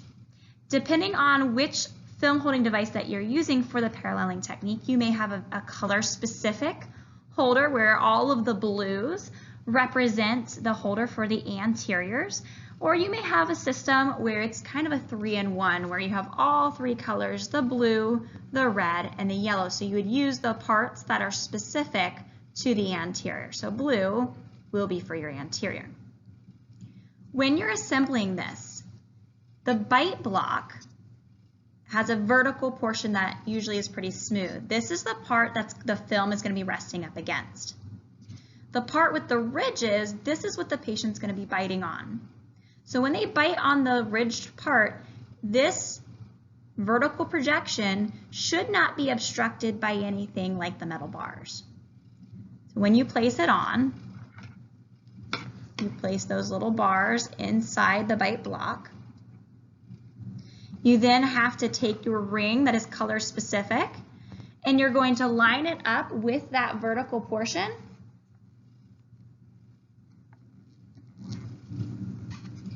So that is when you look through the ring, nothing is obstructing the view to where the film would be seated. If I had placed this on incorrectly, and I had placed the bar like this, you can very easily see how, if I'm trying to take an image, this bar is going to obstruct the view of where the film should be. So you really want to make sure that anytime that you're looking through the ring, this is where the x-rays are going to go, this is where we direct it with the PID, that when you look through that, you can see the entire film unobstructed.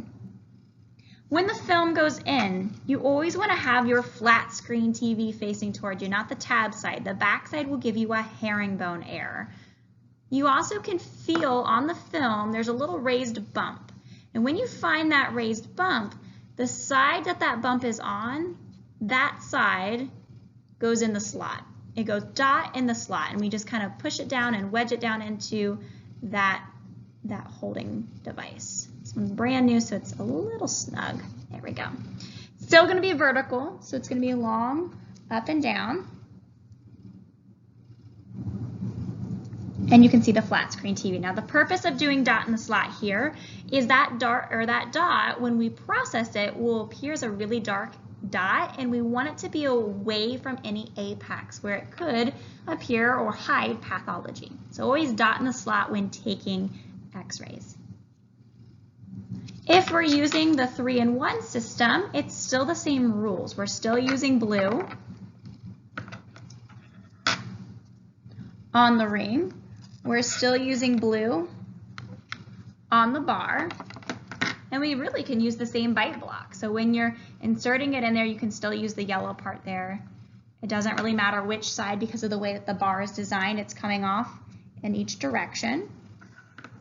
But you have to make sure that that ring is placed on in a manner that if you looked through that ring, you would be able to see that film perfectly and it not being cut off at all. And right now, this is kind of below it. So I would take this off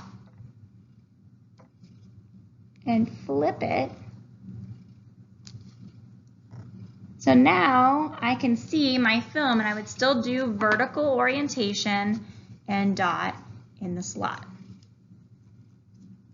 And that's going to be for all of your anteriors, all of your cuspid, laterals, central shots. It's going to be for all of those. Let's see some of the placement in our Typodons and in Dexter. Assemble the RIN, or the film holding device, for the anterior periapicals. I like to start with my central incisors. When I go to place this into the patient's mouth, I'm going to first make sure all of my barriers are set up. So my tube head is covered with a barrier, my headrest, I'm wearing my personal protective equipment, the patient has their lead apron and thyroid collar on. I reviewed their medical history and the chart to see that they really do need x-rays today. I have this assembled so that the film is vertically oriented and it's dot in the slot. And when I go in, I'm not going to go straight into the patient's mouth. I want to start talking to the patient, talking them through what we're doing. That when they bite together, bite down slowly. That way they're not biting down really quickly and it may cause them to gag, or it's going to be uncomfortable and then they're going to immediately open back up. So close their teeth together slowly, and they can continue breathing through their nose. A lot of patients, for whatever reason, they hold their breath, but it makes me think, like when you get your picture taken, next time you are with a group and they say, hey, let's take a picture, catch yourself. You're probably holding your breath. So we don't want them to do that. They can also close their eyes. They need to be seated upright, their arms tucked underneath the lead apron as we're taking this. And when I'm going in, don't go straight in, kind of tip the film a little bit to hook it into the mouth easier. I'm going to make sure that 8 and 9 are perfectly centered and have my patient bite together here. And this is Dexter, so I'm going to close his jaw for me. There's a little screw on the side of his neck here. I want for that tooth and that film to be as close as possible, as long as they are still running parallel to each other. And then I want the distance from the source to the tooth to be about 12 inches. If I have a really short PID or cone, then I need to compensate with that with the placement of the ring. So I might have to increase where the ring is on the bar. If I had a really long PID or cone, then I can decrease that on the bar because we've already got that long distance. We want to make sure that we line this up, that everything is perfectly parallel in line, that we don't have our vertical angulation too high or too low. We're not coming from the side too much or anything when you line this up for these periapicals. Looking at that in a typodont, though, it's a little bit different because you can kind of see what you're looking for. Is if this is your patient, you're going to want to make sure that you hook it into the mouth, place it where 8 and 9 are centered, and have them close their teeth completely together. Now, there is a little bit difference between Dexter and live patients. Unfortunately, they don't have any soft tissues. They have very shallow palates. So the paralleling technique does have its downfalls because a lot of times on our typodonts, when they bite together, instead of it staying perfectly parallel with the tooth, it starts to tip, which then increases that vertical up and down angulation and then could create a foreshortened or little nubby picture. So be aware of that on Dexter and on your typodonts. That paralleling technique has some flaws to it. If you're using films, then you'll have to make sure that you switch this film out for every single picture. And then I like to, when I'm done, when I put it back on my table, is I make sure that the tab side is facing up so I can visually inspect and know that I've used that film already. So I get my new dot in the slot film. It's still vertical, but now we're going to place it for the canines. In some full mouth series, they will have you place and take a central, a lateral, and a cuspid on every quadrant of the mouth. But for our purposes, we do centrals and cuspids. So as you go in, I like to go in like I'm taking a central shot. I'll take this and angle it almost like I'm taking a premolar shot, so it's going to be really far back. and then cut that in half so that it's balanced right on that cuspid, and so that it also opens up what we call the distal contact. Still lining up the tube head, making sure everything's in line there, and then stepping out of the room, pushing the exposure button until the tone is complete, and then coming back in and switching it to the new film. Let's see that in our Typodont. So if this is our patient, we're going to go in like we're taking a central. Then we're going to turn it back like we're taking a premolar, and then a little bit more towards the anterior to get that cuspid. And we're going to take both on the right and the left maxillary cuspids. Now we're on to our mandibular incisors. Really, it's the exact same setup. All you're doing, instead of going in oriented like so, you're taking the whole film holding device and turning it upside down. So there's no difference in the way that it's assembled, it's just a difference in how you're holding it. You'll want to make sure that they raise their tongue, and then you can place this in between their tongue and their soft tissue there. Have them slowly bite together. It's not necessarily the most comfortable thing. And make sure that 24 and 25 stay centered in that shot. Line up your tube head and trigger your exposure. Mandibular cuspids are a lot like the maxillary cuspids. You got to be careful though, because if you go too far anterior on the mandibulars, you're probably going to be rubbing against the alveolar ridge or the bone, and it's really uncomfortable. So be careful of that. You'll also want to be aware if they have tori, so if they have that extra bony growth. You do not want to hit this when you're taking x-rays, when you're taking impressions, or really any time, because it is not comfortable. If this is really uncomfortable and they can't bite together because of it pinching that soft tissue under the tongue, if you have them actually lower their tongue, then you can a lot of times place this on top of the tongue and it will act as a cushion. The mandibular canines are a lot like the maxillary, where you go in like it's a central, angle it back like it's a bicuspid, and cut that angle in half, and you end up with that cuspid shot.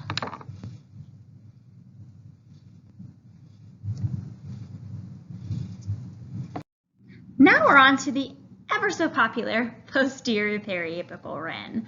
Of the three setups, this will probably be the trickier one of the three to get, just because there's a little bit more to it, but once you get it down, it really is going to be easy.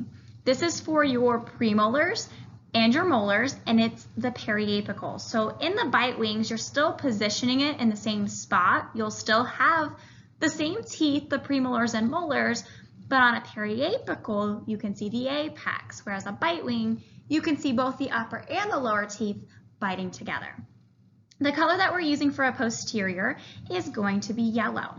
You can have your color specific setup or the 3-in-1 setup. We're going to start with the color specific. You have your bite block, and this is going to be a horizontally, so long ways side to side oriented image. You have the ridges where the patient will bite. And now we're going to take our bar and we're going to insert it onto the right side of that bite block. We're also going to take that ring and put it on so that we can see the entire bite block through the ring, which right now is not doing a very good job of it. It's kind of cutting it off. It's almost like the ring's looking underneath it. Oops, that wouldn't be it either. So we want to take it and spin and rotate until we can see everything. We're going to take the film. It's going to be horizontally oriented. We're going to find the side that has the dot. That side is in the slot. Again, keeping that dark area when we process the films. So when we use chemicals to see the images, it keeps that dark area from an apex. Blank side always facing towards the ring, because it will go tooth or tube head, tooth, and then film. If your bar is going out to the right side, that works for the maxillary right. It also works for the mandibular left. Maxillary right, mandibular left. So the trick is upper right to the right, and the opposite quadrant's the same. To switch this to the opposite quadrants, take the bite block off and keep it stationary. It's okay, I'll put the film back in. Don't start spinning the bite block. You're going to take the bar and the ring off together, and you're going to put those on the left side of the bite block. And then you can take your ring off and do one mirror image flip up. And now it works because the bar's on the left side for the upper left and the lower right. Let's see that in the 3-in-1 system. If we want this to work for the maxillary right, the bar has to be in the right side. You'll want to make sure that it's oriented so that as though the film was facing up for a maxillary image. Bar's on the right side. I find the yellow part of the ring and line it up. And if I want to switch it for the opposite quadrant, so maybe I want to do upper right and then do the lower left, I just turn it upside down. But to switch everything, take the bite block off, keep it stationary. Do not start spinning things around or the tricks won't work. Then you're going to take that bar and ring together. Don't take it apart into 3 pieces. Make your life easier. And switch it over to the left side of that bite block. Take the ring off and do one mirror image up. So now that the bar is on the left, it works for the maxillary left and the mandibular right. In this series, we're going to go ahead and move into the maxillary right premolar image. You're going to make sure that if we're in the maxillary right, the bar comes out to the right side, that you place this horizontally into the film holder with dot in the slot. And then as you're going in, the entire bite block is going inside of the cheek. So feel free, because you have your PPEs on, you're pulling back the cheek gently, hooking it into the mouth, and getting it placed for the premolar. So there's going to be a slight tilt towards the mesial side of that premolar. So there's a slight angle up towards the mesial of that mouth. Then they slowly bite together.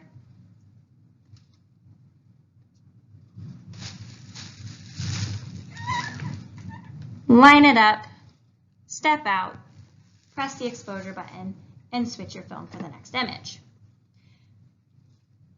Let's take a look at that in the Type It On. So here's our patient. We're going to place it in at a slight angle towards the mesial, not excessive, so we don't want this angled so far forward like we're taking a cuspid shot. It just needs to be slightly angled so we can include the first premolar in that picture. That's our goal, is the first and second premolar pictured here. Yes, you're going to have a molar in that shot, but that's not our goal. We want to have the first and second premolars very visible. Whenever we move over to the maxillary left premolar, what would be different is how this is set up, but you don't need to switch this a million times. Stick to one area of the mouth, so you only have to switch this only once. But then this would work for the maxillary left premolar. Since we did our maxillary right premolar, we're going to do our maxillary left molar shot. So as you have this set up, you're going to make sure that whenever it's the upper left, the bar is on the left.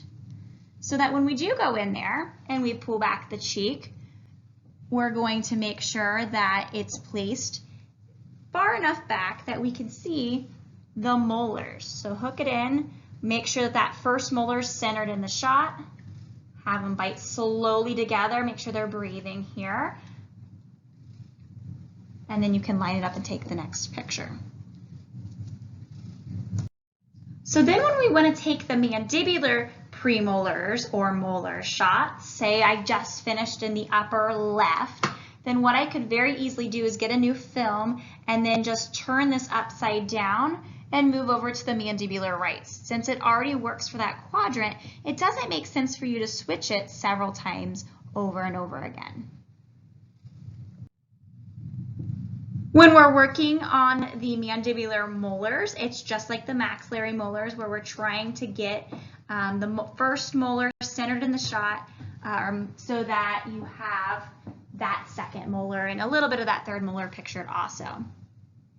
When you are working in the patient's upper right, it makes sense that as soon as you're done with those, you move over to the mandibular left. That minimizes the amount of times that you have to switch that film holder. Combining all of those individual x-rays are going to create what we call an FMX, or full mouth series.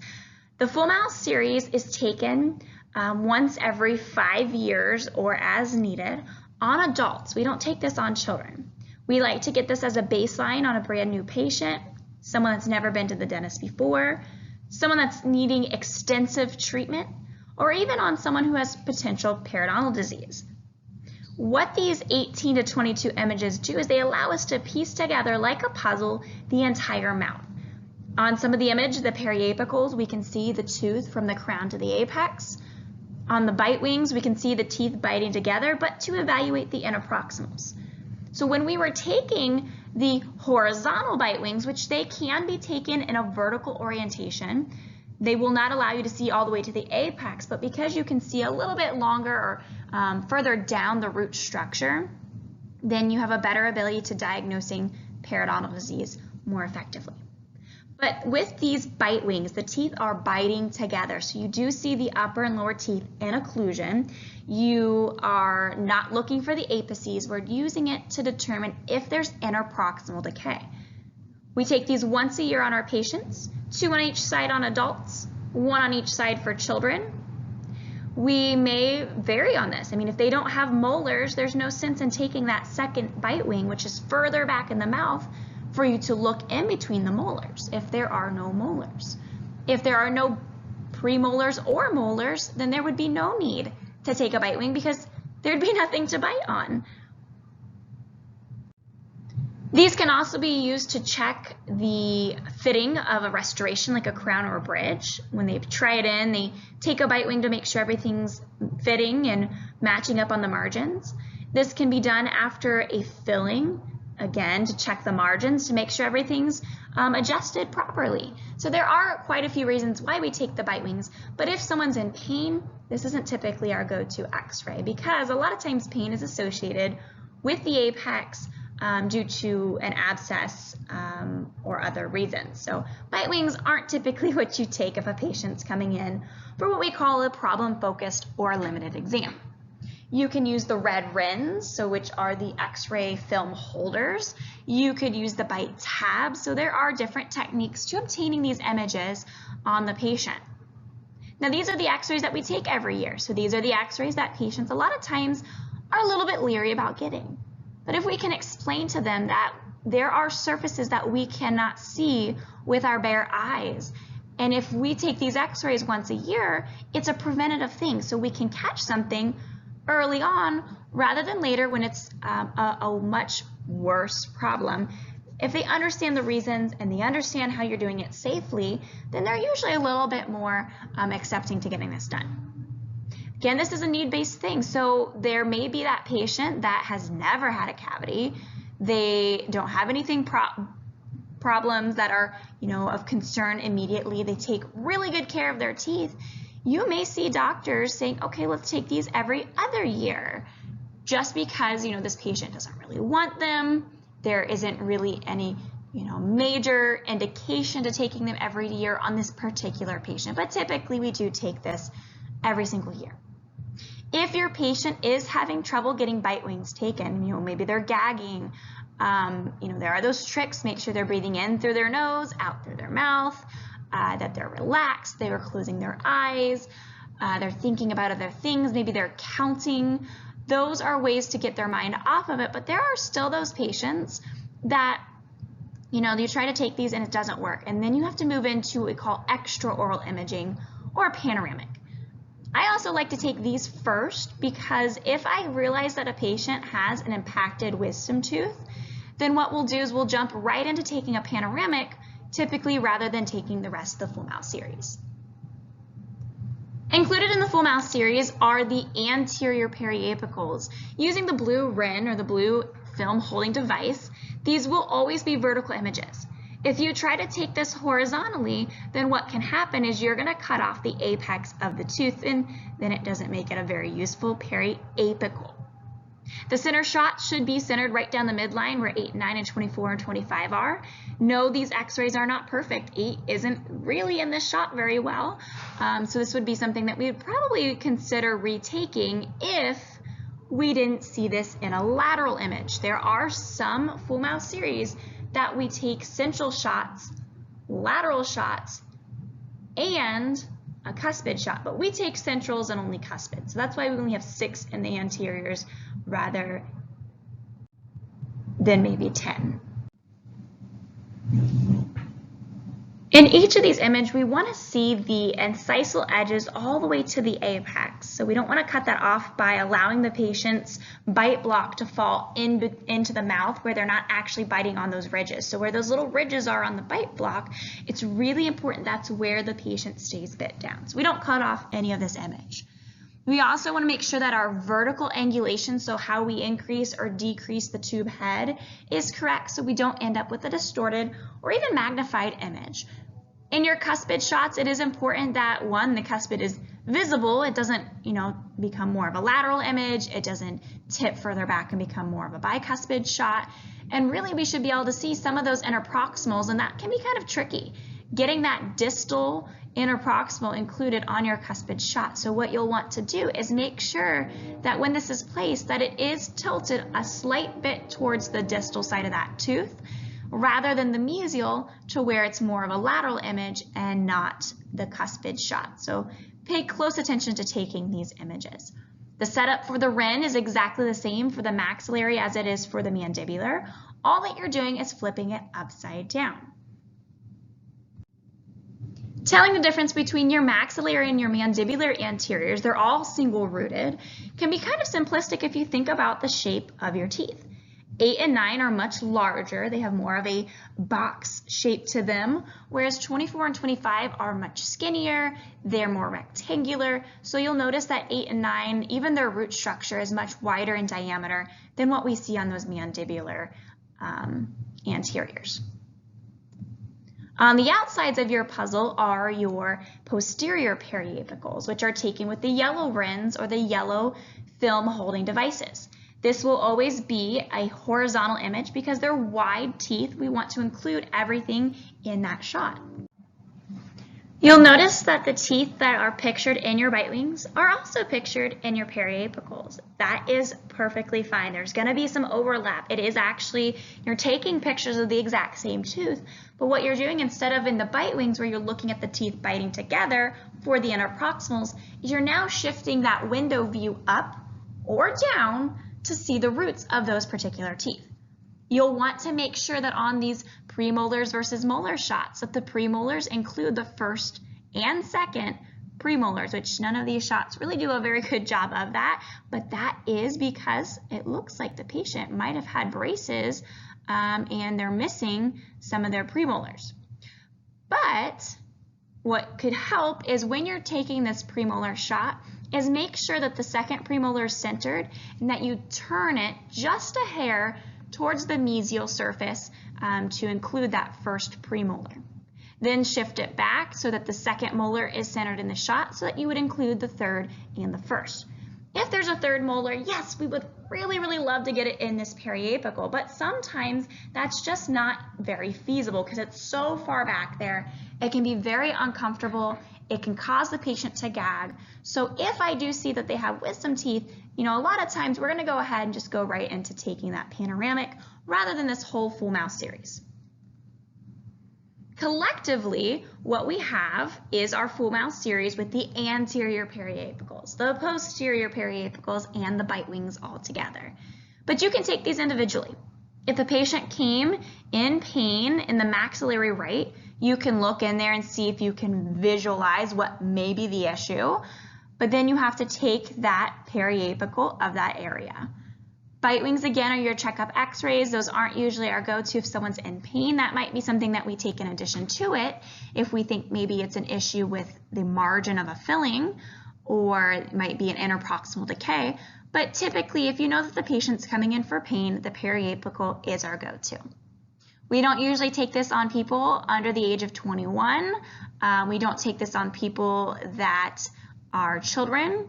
We don't obviously take it on edentulous because they don't have teeth, so this wouldn't work very well.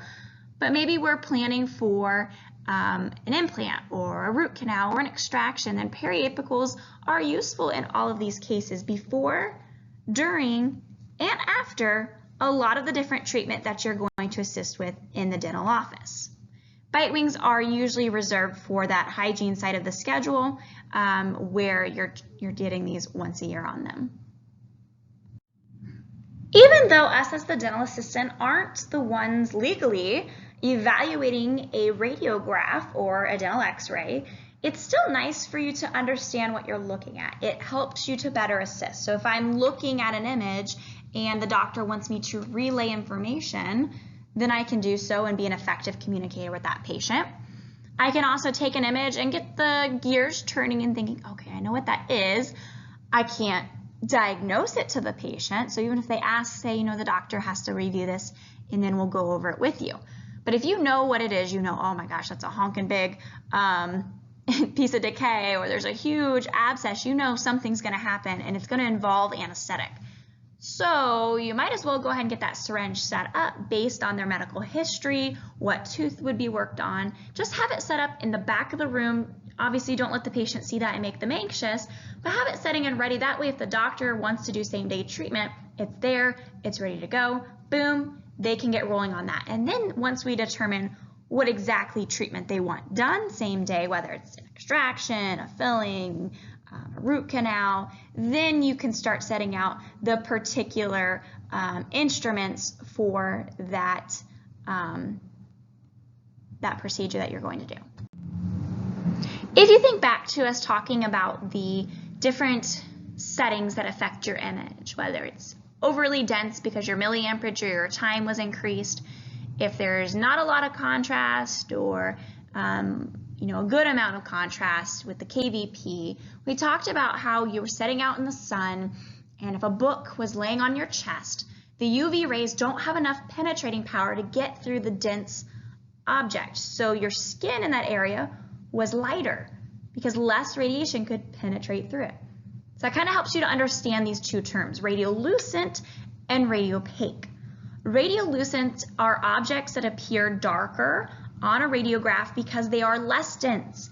More radiation could penetrate that part of the tooth, or air in some cases, so it is going to appear darker because more radio or X-rays could pass through, strike the film or the sensor, and think of it almost like your skin getting burnt. More UV rays could get to that exposed skin because there was no dense object blocking it. So radiolucent is darker because it's less dense and allowed more radiation to pass through. Radiopaque is when an object is more dense, like the book, and less radiation could pass through it, so it actually appears lighter. So your enamel is going to appear lighter than your dentin. Your dentin is going to appear lighter than the pulp cavity. The air around the teeth is black. You might have fillings that you can see popping up in the picture, so you've got an outline of a restoration on a couple of those different teeth. These would be those interproximals. That's a distal. This is a mesial. You can very easily see the outline of the enamel versus the dentin. And you can see the pulp cavity, which is that radiolucent little part there. So there's a lot of structures that you can see based off of the radiograph. So be familiar with what you're looking at, because when we start putting them where they need to be, like it's a puzzle, these will be nice little clues and indicators as to what exactly are you looking at on the radiograph. So depending on the density or the overall lightness and darkness of an image, or the contrast, which is affected by the kilovoltage peak, will allow you to see the different density or parts of the tooth, like the enamel, the dentin, the alveolar bone, the pulp. And anytime that you see something that's less dense, it's going to be what we call radiolucent. It's allowing more radiation to pass through and create this darker image. Like the pulp cavity itself is more radiolucent in comparison to the radiopaque or lighter enamel that didn't allow as much radiation to pass through it. Or in the picture on the right there where there's decay, that tooth is less dense, so it's going to appear more radiolucent in that case. Now, we can't stress enough that you are not diagnosing from an x-ray, so you're not taking it to diagnose. You cannot sit there and immediately tell the patient what's going on and what we're going to need to do, even if you kind of already know because you're so used to seeing them and working with your doctor and you've gotten into a groove of things. It really is the legal obligation of that dentist to be relaying that information.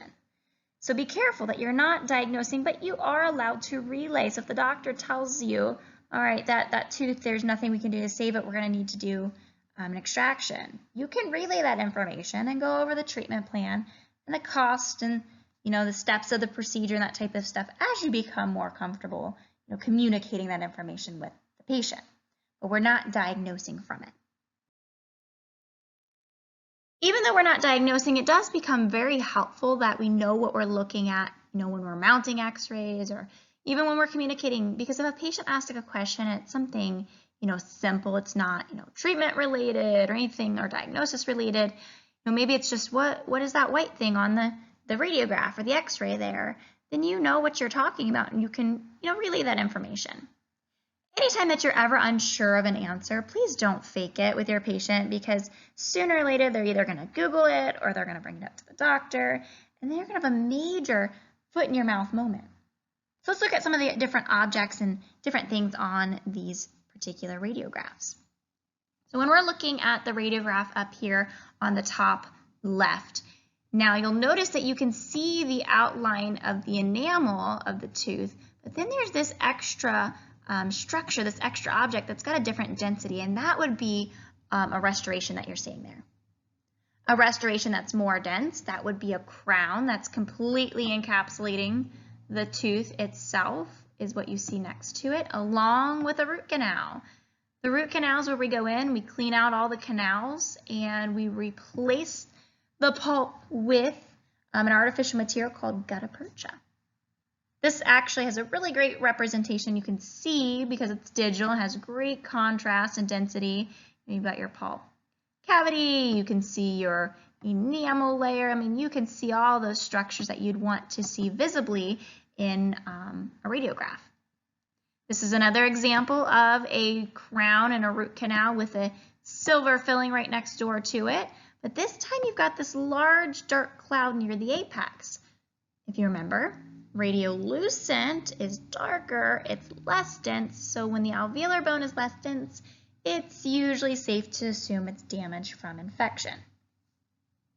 We have an impacted wisdom tooth in this picture here where it's horizontally impacted.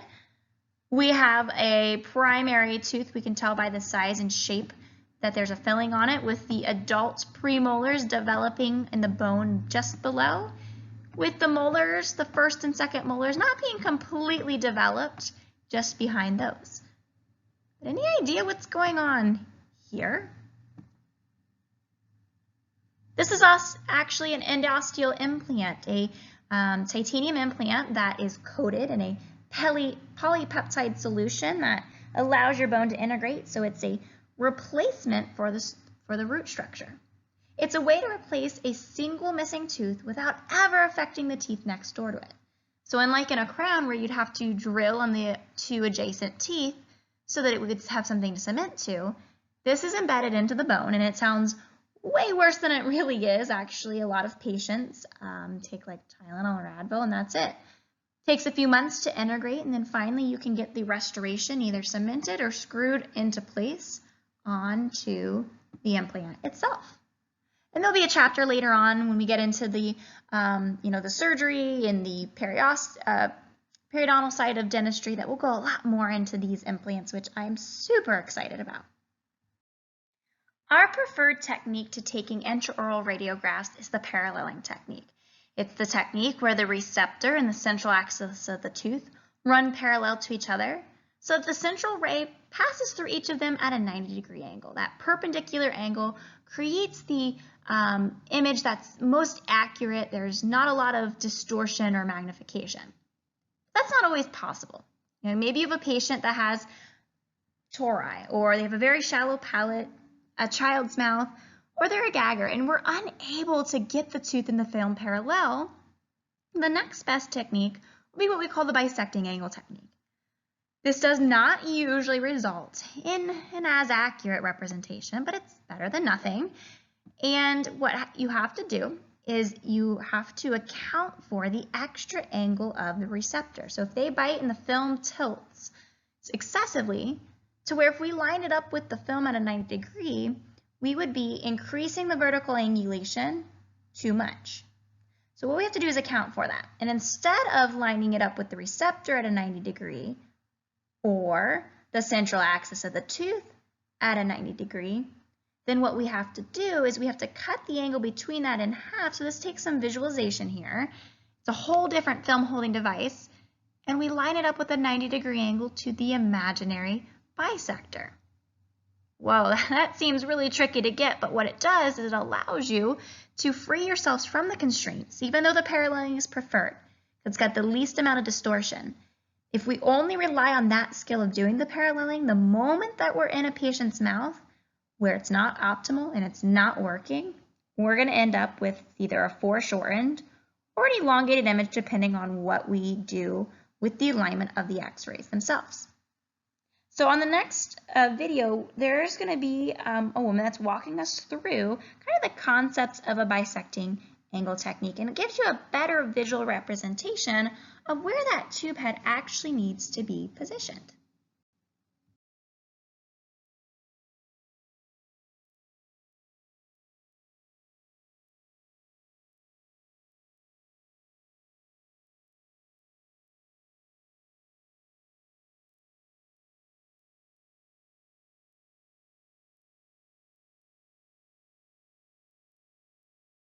On your film itself.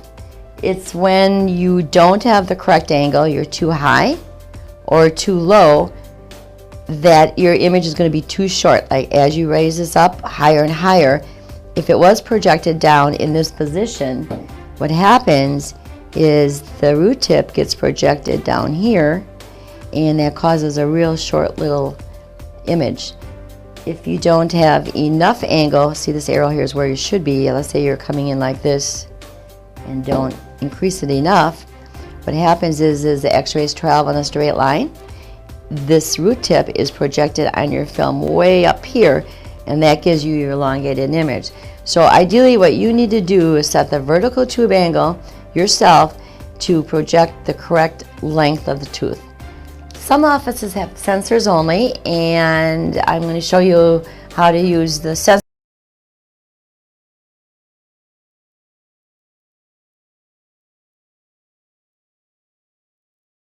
and bisecting angle.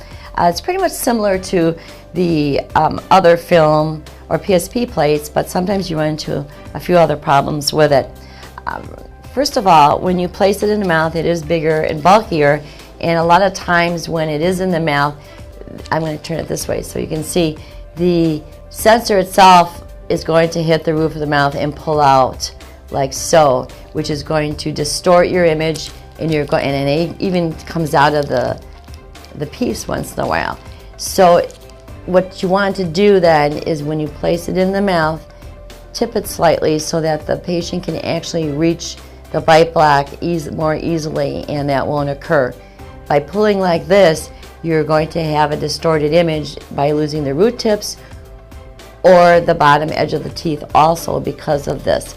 So better with the bisecting angle is to turn everything and increase your tube angle because of that, then try to have them bite hard and do this. So let's just put this in and show how much easier this is too with this holder.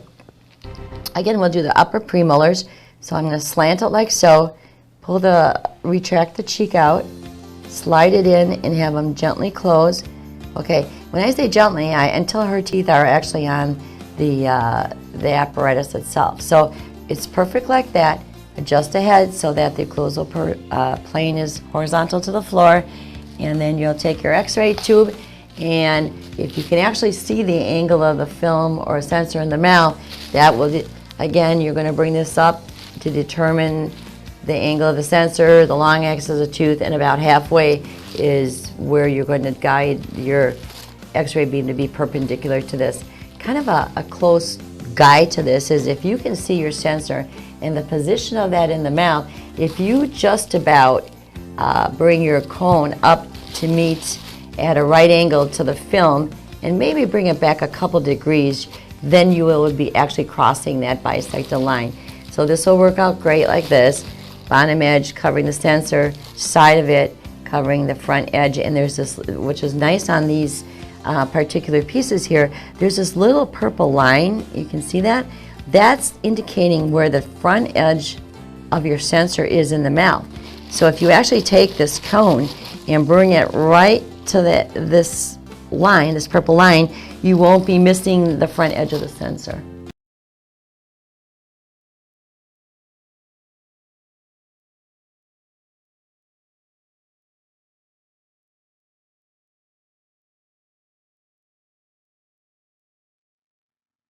Because the bisecting angle technique already has some built-in potential for errors, to get the most optimal image when utilizing this technique, we have to use a short PID, position indicating device, or a cone, the part that's directing where the x-rays are going. We want to have a short PID and a short object source distance. That way, there's a lot less error, or margin for error rather. We do want a longer source object distance. We want a longer PID when we're using the paralleling technique to give a more accurate representation of the tooth itself. Let's compare this to shadow puppets and see why that's so similar and what errors can occur if we have this difference between the source of radiation and the object, and then ultimately the object and the image receptor. All right, I know we already threw out the terms object, film, or source object distance, but I think it really does make sense when we compare it to something as simple as shadow puppets. When you make shadow puppets, it's just like taking an X-ray. You have a source of radiation, you have an object, and you have a receptor, which in shadow puppets, it happens to be visible light from your flashlight, your hand, and typically a wall. Now let's say that you keep your flashlight mounted on a table, like you don't move it, and obviously you don't move the wall. If you were to take your hand and you were to place it near the wall, your hand looks pretty accurate as to the size of the hand.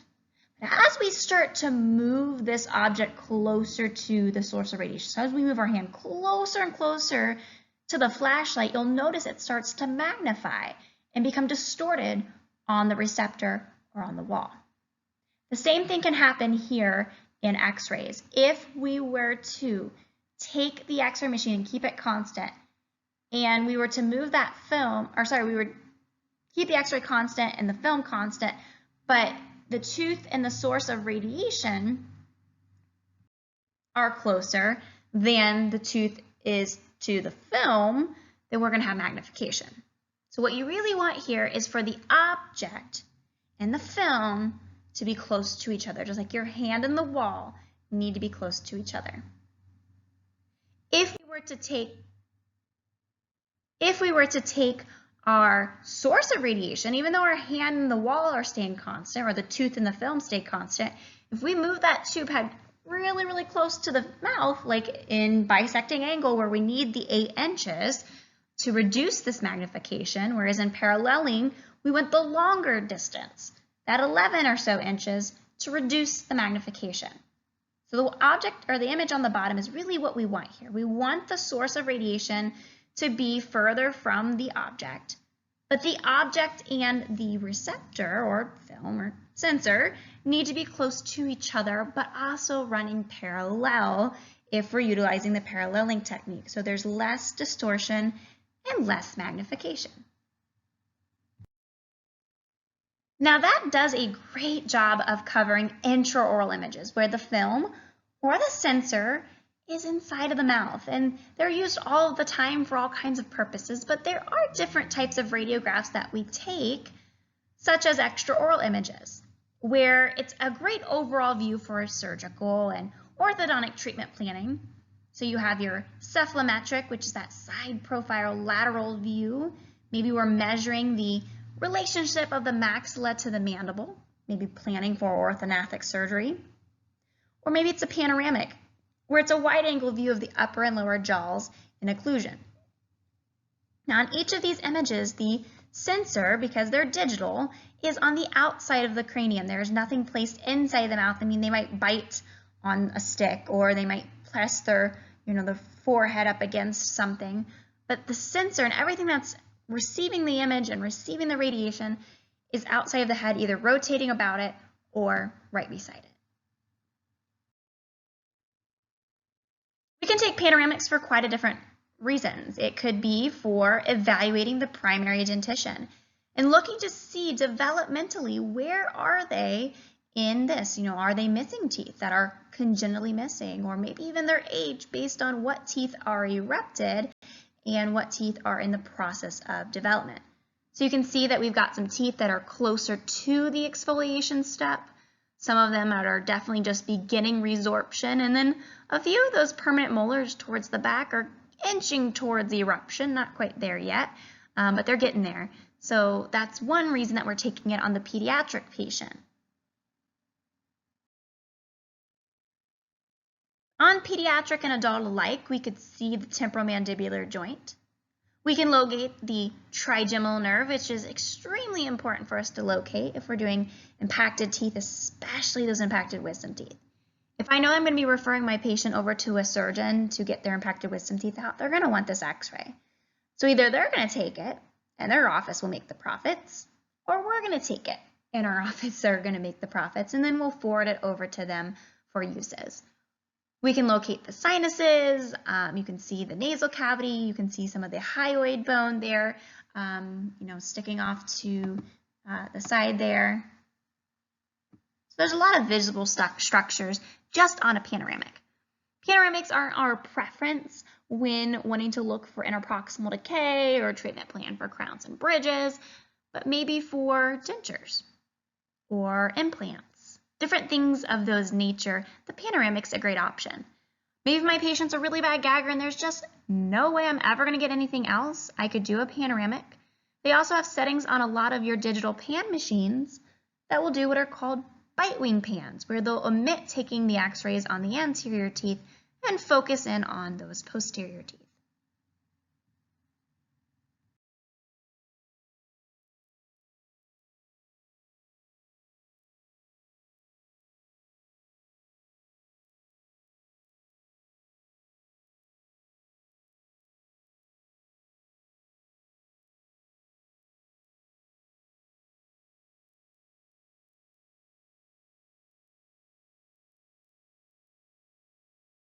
To reposition the patient so that it is in the center of the maxillary canine. Close the temple supports by sliding the temple support knob to the right. Make sure that the patient's neck is stretched and straight. Adjust the position of the nasion support up or down, and carefully push the forehead support until it touches the patient's nasion. Ask the patient to close their lips, swallow, and hold the tongue to the roof of the mouth. Have the patient to look straight ahead and remain still and breathe normally for the duration of the exposure, or about 10 seconds. Make sure that the unit status indicator is green, meaning it is ready for exposure. Stand behind the lead-lined wall and observe your patient through the leaded glass window. Give the exposure warning. Clear, taking a pan, and allow others to clear the area. Press the exposure button for the duration of the exposure. You will hear the exposure warning signal, and a light above the exposure button will illuminate. When the signal stops and rotation ends, the X-ray has been taken.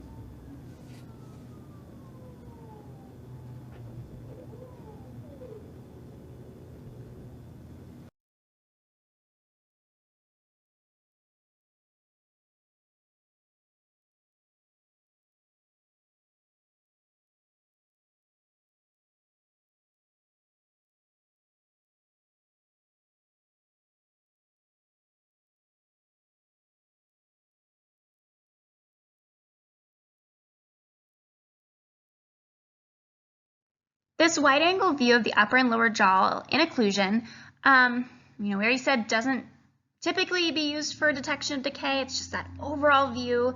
It's great for planning for sinus lifts, implants, impacted teeth, orthodontics. Now, there are some key points that video went over, is making sure that their midline is perpendicular with the floor. Their all-in tragus line are parallel with the floor. Their tongue should be pressed to the roof of their mouth, standing tall and eyes closed as this rotates about the head. If you improperly place the patient into the panoramic machine, where their chin, almost like they're looking up towards the ceiling, where it's too high, it almost gives this like tilted, like frowning look to the x-ray. It distorts and overlaps things. The opposite can happen if the chin is too low, where the rest plate for the chin is not set high enough. It almost looks like the patient's smiling, because it takes that line of occlusion that should be flat like the horizon, and it tilts and distorts it as you move that chin up or down. And even though your x-ray is smiling, unfortunately, your doctor won't be smiling. It's extremely important that when we're taking radiographs, that any jewelry from the neck up, or just metal from the neck up, is removed prior to the exposure. That way we don't end up with artifacts and ghost images appearing in the x-ray that could potentially ruin the image. So what if we get that tricky scenario where we tell the patient, okay, we need to have you remove your jewelry from the neck up. And they say that, well, I just had this done. Well, okay, we can try to take the x-ray, but unfortunately, if it does mess the x-ray up, not only will I have to re-expose you to more radiation, you're also going to have to pay for a new image. And they're usually pretty quick to comply at that point. Okay, I know Module 5 was kind of a bear to get through. Let's take a few minutes to go through Module 5 quiz, and we'll go over the answers.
All right, let's go over this together. So Module 5 quiz. Number 1, radiographs should be taken on a need basis and specific to each patient.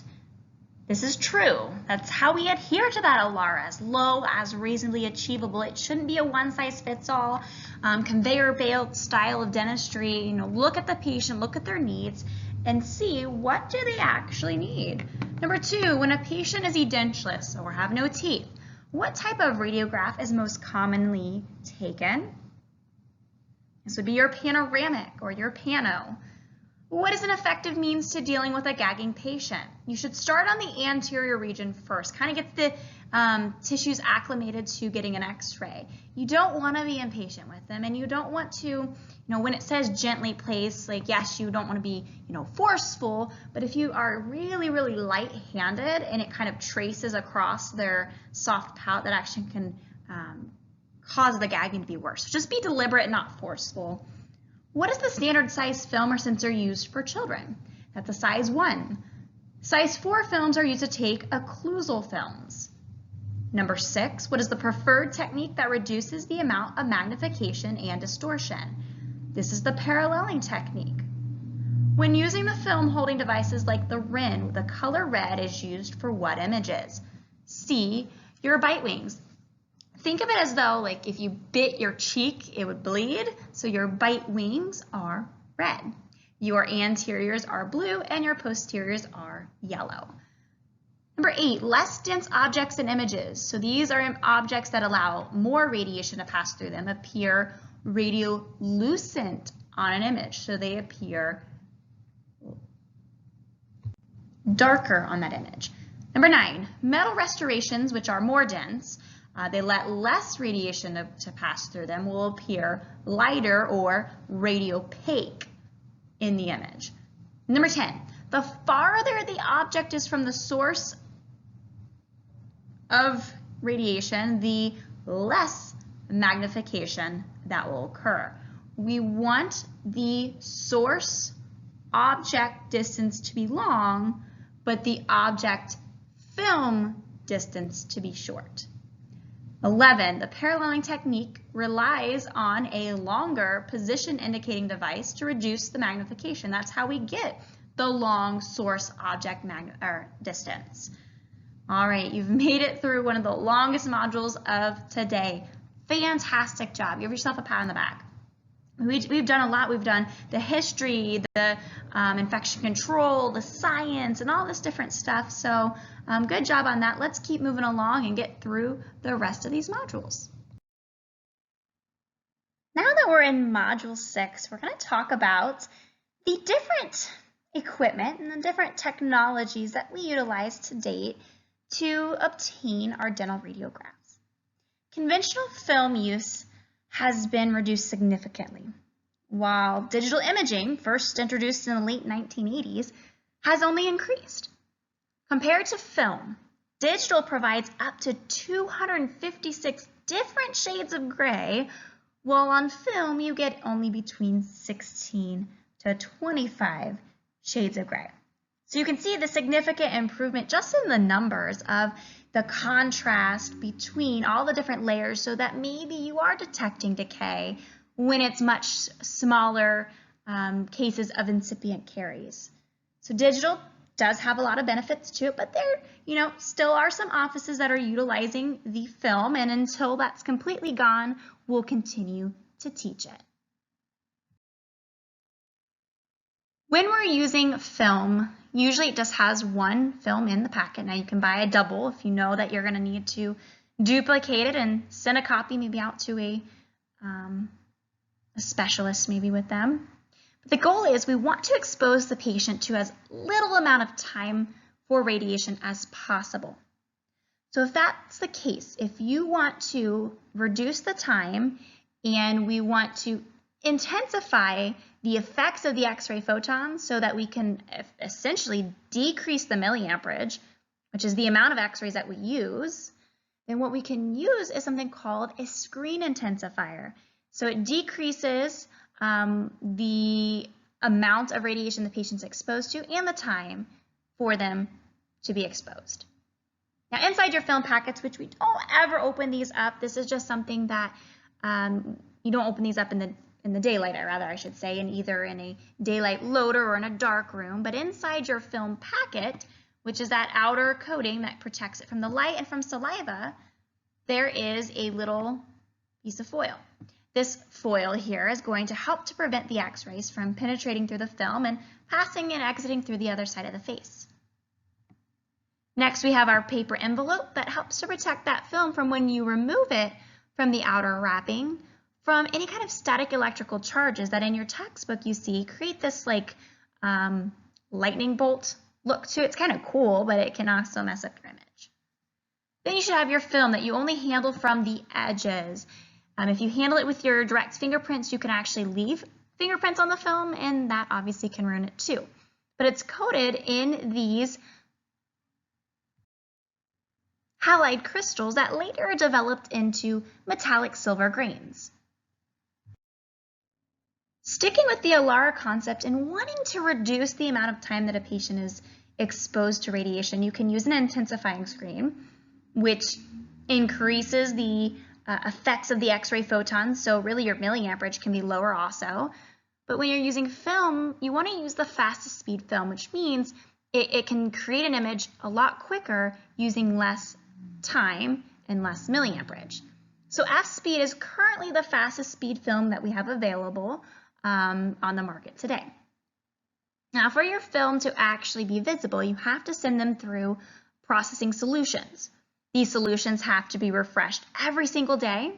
That way they're topped off and you don't run out. And then every 2 to 6 weeks or so, you'll want to drain them, clean it, and replace depending on how often you use them. If you are working in manual processing, so where you're hand dipping this and rather it going through the machine, you're going to want to make sure that your chemicals are exactly 68 degrees Fahrenheit, never above, never less. Autoprocessors are going to be a little bit warmer because it speeds the process up. The warmer the chemical, the faster the reaction. So we usually want these chemicals at about 80 degrees, and the machine does all the work for you.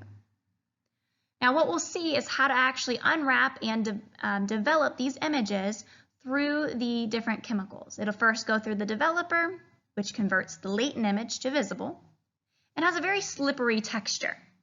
And then it will go through the fixer, which dissolves any remaining crystals and has a very strong vinegar-like smell.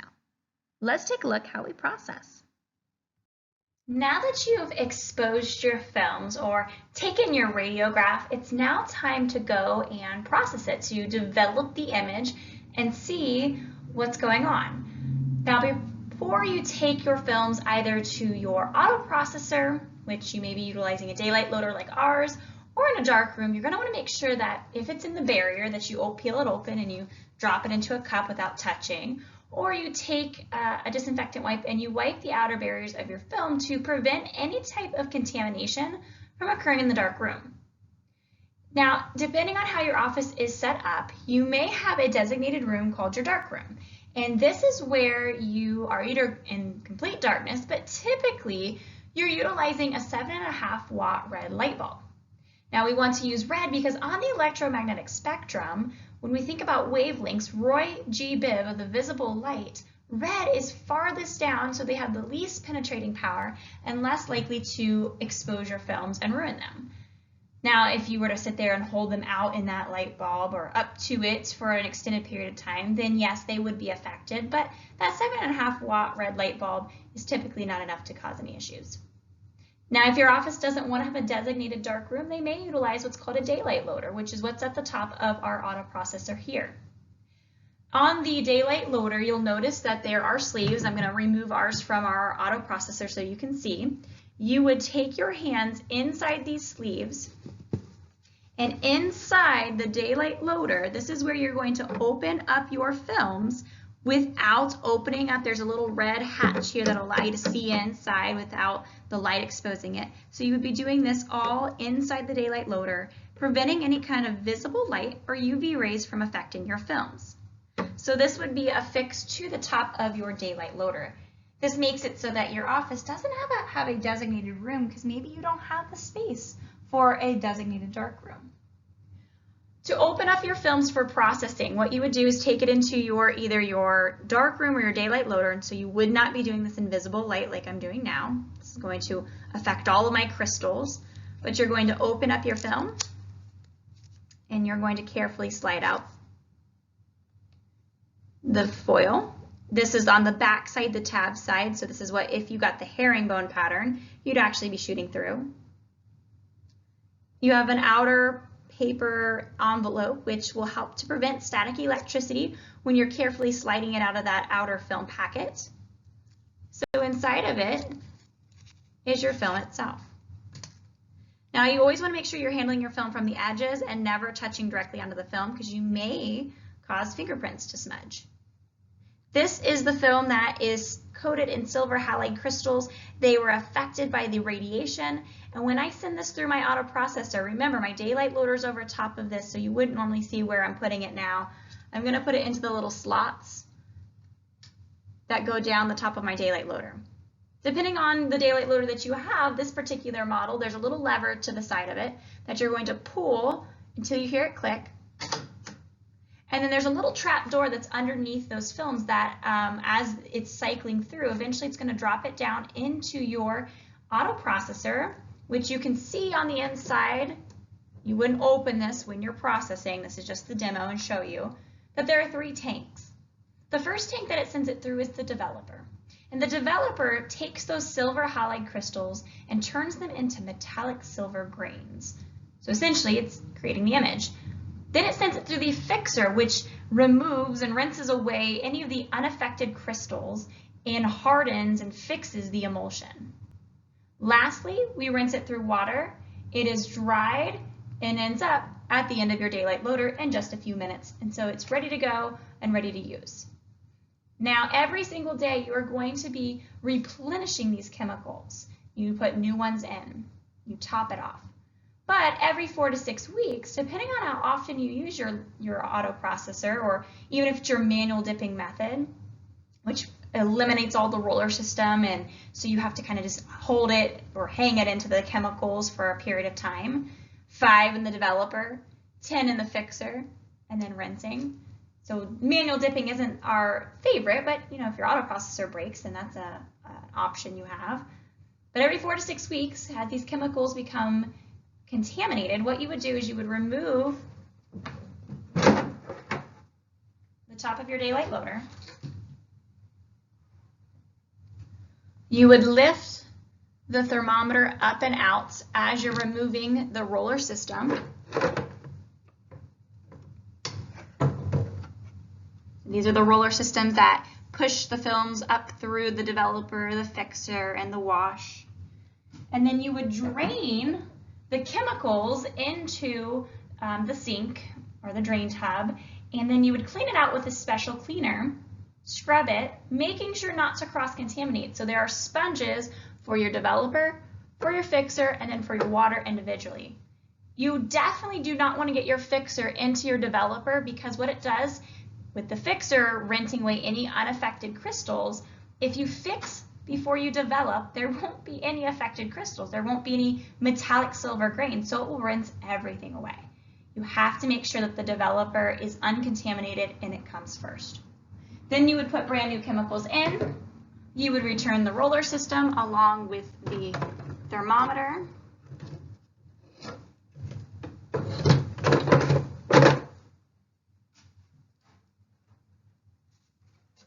You would return your lid.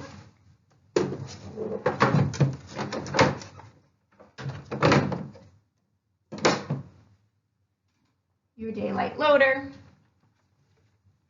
And you're ready to go again.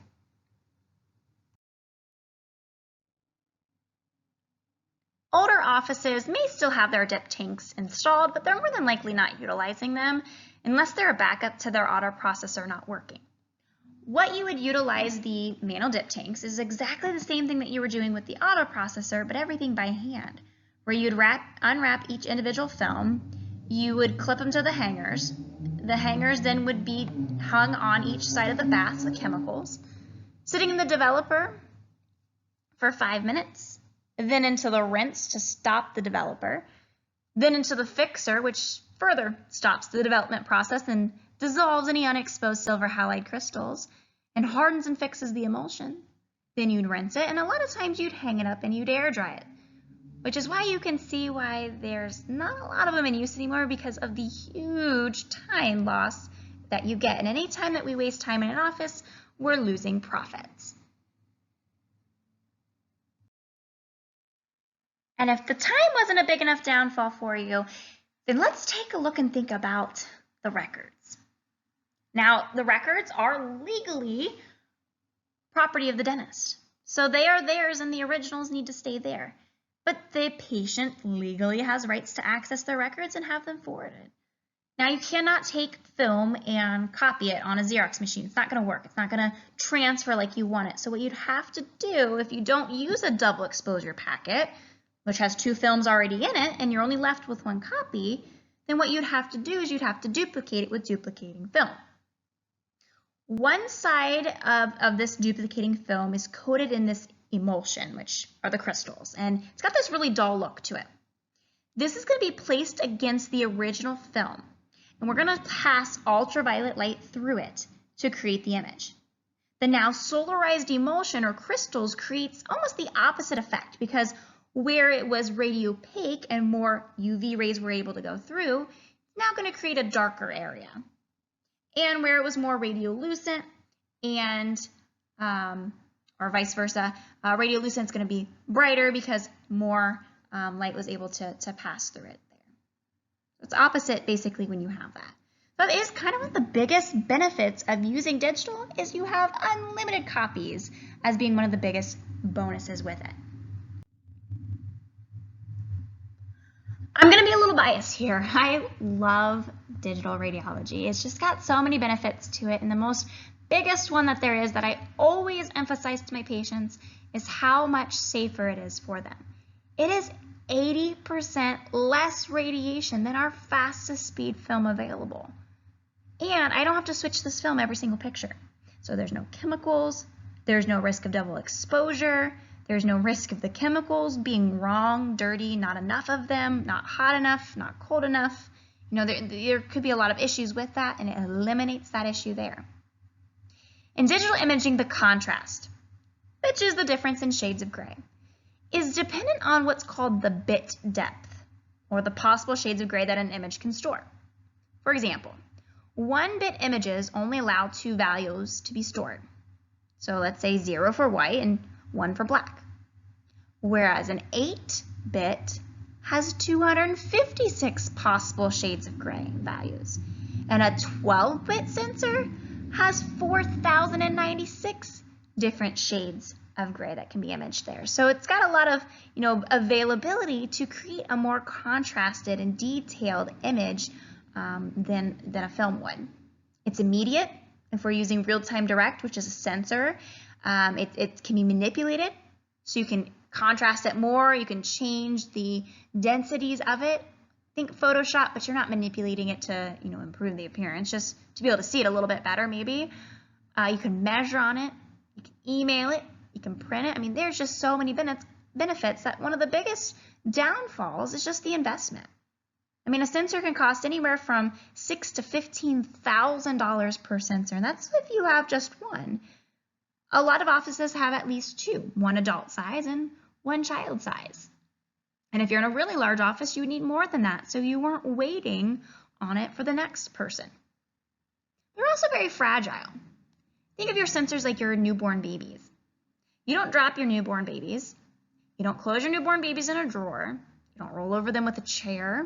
You don't swing them over your head. You don't tie them in knots. So that's really how we should be handling this very expensive and sensitive piece of equipment. So be very careful when you handle it. Treat it as though this was your money that purchased it, because essentially it is. If your practice benefits, then you'll benefit as an employee also. But if you damage the equipment, then there wouldn't be, no possibility of bonuses if your office does have a bonus system.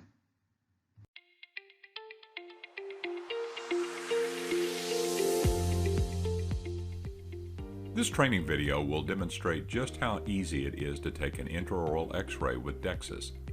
Once you have your patient selected and have opened your DEXRay screen, click on the X-ray capture icon in the upper right corner, causing the intraoral X-ray screen to open. You will notice that it resembles a tooth chart. To take a single X-ray, begin by selecting the tooth you would like to take an X-ray of by clicking on it. Wait for the green bars to appear, which will allow you to capture an image. Now place the sensor in the patient's mouth. Point your X-ray cone at the sensor and trigger the X-ray unit. When complete, your X-ray will appear enlarged on the screen. Click the X in the upper right corner of the X-ray image to reduce its size. To take a series of X-rays, click on the X-ray capture icon again and select the series. Notice that several teeth are highlighted in this selection. Position the sensor in the area of the highlighted teeth, position your X-ray cone, and trigger your X-ray. The software will automatically advance to the next set of teeth in the series, allowing you to take the next image. Place the sensor and continue as before. You'll have the option to go back and repeat an X-ray by clicking back, or advance in the next X-ray by clicking on Next. Once complete, DexRay will mount, number, and date all your images. Congratulations! You have just taken your first X-rays using DEXIS. This concludes the training session on acquiring an intraoral X-ray.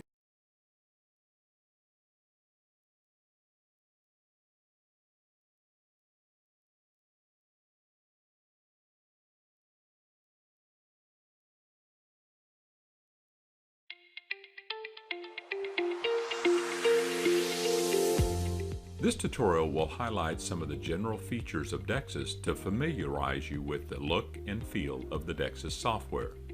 When viewing the DexRay or DexImage intraoral screen, you will know the orientation or view of your patient's images by the tooth numbers located in the center of the screen.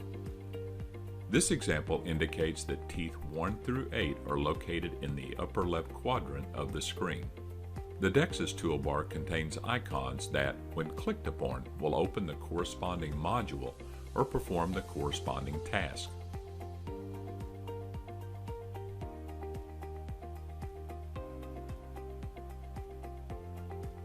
When you hover the mouse cursor over any icon, a tooltip bubble will appear, describing the icon's function. The colors of the icons are green and gold. Green indicates the icon is inactive, and gold indicates the icon is active. By utilizing this color feature, you'll know which screen or module you're running and what functions you can or cannot perform. Under each icon, you may notice a green light or highlight.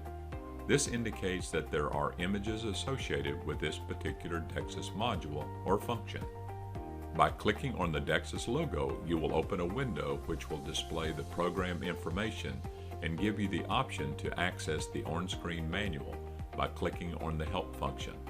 When the Help button is clicked, an associated question mark will appear on the cursor. When you click on the area that you would like help with or have a question about, the DEXIS manual will open to that corresponding page. Once the manual is opened, you can then navigate through it by utilizing the index located in the left margin. The option to use the right click is also available from this screen. When you right click, you are given the ability to access many DEXIS functions, which correspond with the functions on the toolbar. The buttons at the far right corner are similar to the Windows functions of minimize, maximize, and close. You may also close the DEXIS screen by clicking on the X icon on the toolbar. This concludes the training overview of the patient screen.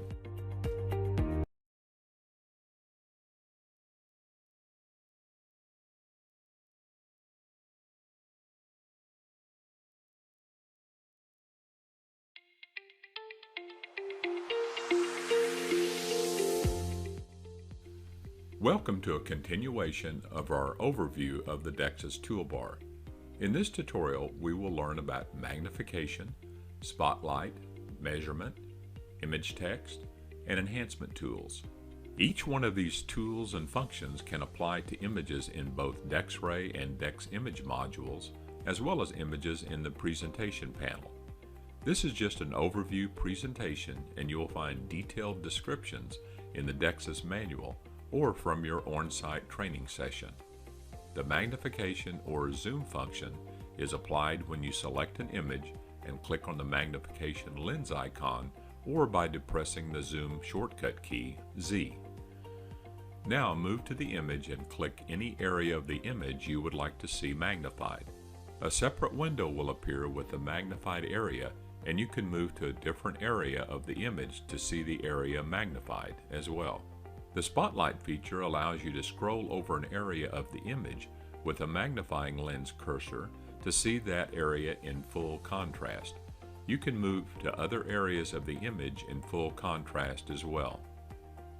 The measurement tool allows you to easily measure distance from a starting point to an end point.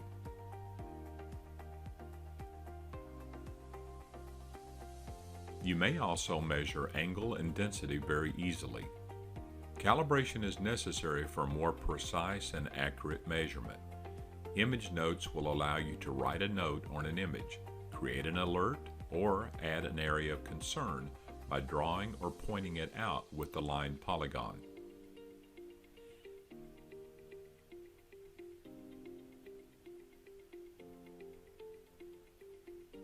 Enhancement will allow you to apply a variety of filters to an image to enable better diagnosis, such as invert,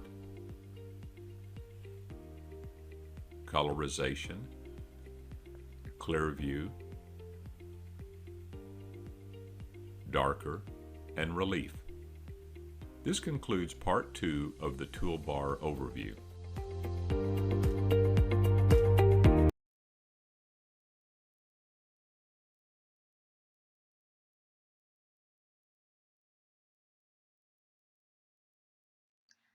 There are lots of different pieces of hardware and software available to the dental professional, but DEXIS is probably one of the more well-known names, and they have a variety of available products to the dental office, such as their digital sensors, their intraoral cameras, and their specialized product called the CariView. And so some of these videos and different things will walk us through, and so you can see the different products that this particular brand utilizes, but there definitely are a lot more than just this.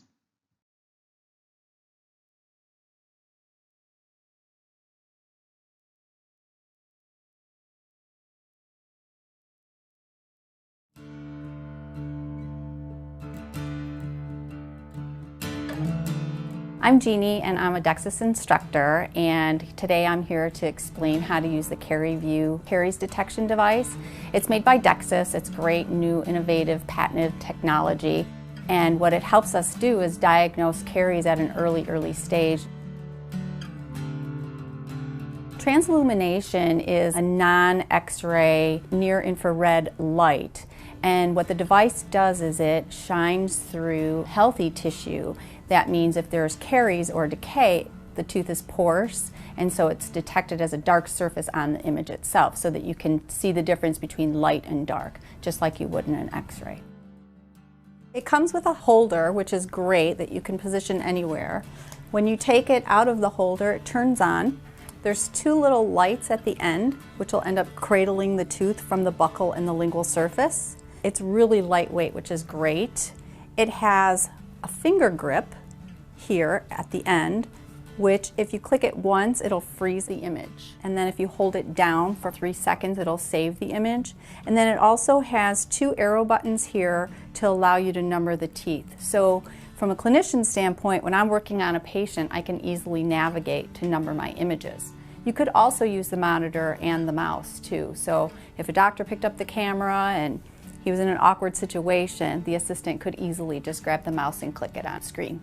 It also has 2 size tips. If you pull this off, this is the actual device here, and then it has 2 tips, a large and a small. The difference is the length of the arm. So depending on the height of the tooth, you could use a small or a large. The best way that I found to use the CariView is if a patient's experiencing sensitivity, or during my exam if I've seen that there might be a possibility for caries, that's when I really like to pull this out. The patient is experiencing some sensitivity on the upper left. So what I'm going to do today is I'm going to take an image to show you. Once I remove the CariView, I'm going to go to the computer. I'm in DEXIS. I'm going to go ahead and click on the CariView icon in the upper right-hand corner. And it's asking me to select a tooth. I'm going to go ahead and click on number 14. And you can see automatically that it's going to bring up any other images I might have with tooth number 14. If I didn't know the tooth, I can wait until after my picture is taken and then number it. To capture the image, I'm going to cradle the tooth within these 2 arms here at the gingiva.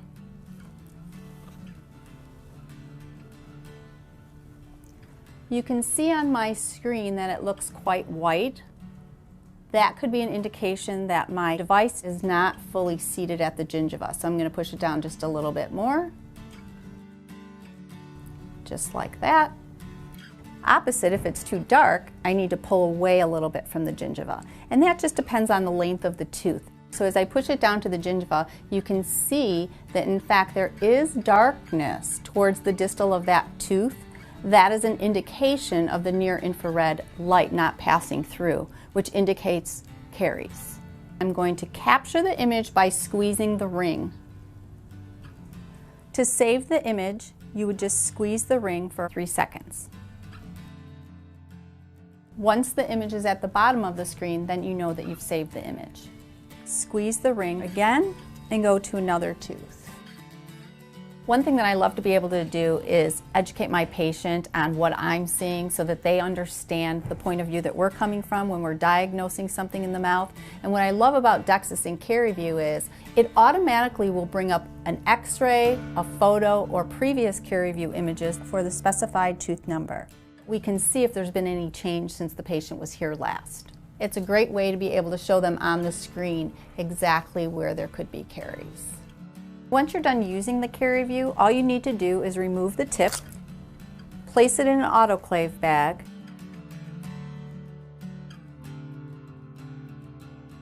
it's about 250 uses, 250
There is a different type of digital radiology that still allows us to lessen the amount of radiation exposure to the patient, but in a different manner.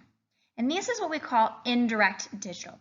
Indirect digital imaging works a lot like a memory card, where you still have a digital camera and it's still the same quality, but you have to actually take it and download the image. So the phosphor storage plates store the image in what's called phosphor, which is a metalloid. Metalloids are quite interesting because they're kind of this in-between state where they're not really a liquid and they're not really a solid. So what it does is it stores the image, doesn't require any kind of processing chemicals, it downloads it, and we get this nice digital image, which actually can be more detailed. You can see more spatial resolution or the fine detail in the phosphor storage plates in comparison to the digital sensors. Now, unfortunately, they can be damaged, they can accidentally thrown away.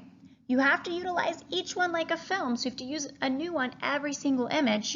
When you download it, you can essentially reset them or delete the image, so they are a little bit more comfortable than the sensor, but then there's those added steps of switching for each picture and downloading it into the computer. After approximately 48 images, those phosphor storage plates, that spatial resolution, the ability to see the fine detail, does begin to degrade and are usually recommended to be replaced soon after that. So they do not have as long as a lifespan as what you would see in your direct digital imaging or the sensors.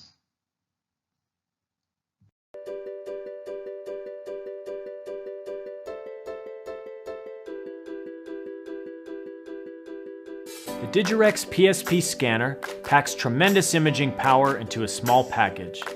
Tiny enough to fit into the most crowded dental operatories, yet robust enough to be placed in a central location for use by the entire office. The Digirex PSP scanner is the ideal product for any size dental practice.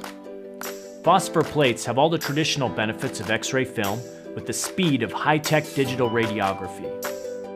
With the wireless Digirex PSP scanner, there's no need for hazardous and costly film processing chemicals. Patient comfort is assured with thin, flexible plates in multiple sizes. After a quick scan of exposed plates, high-resolution images are ready to be stored, emailed, and printed at the touch of a button. Imaging is fast and simple.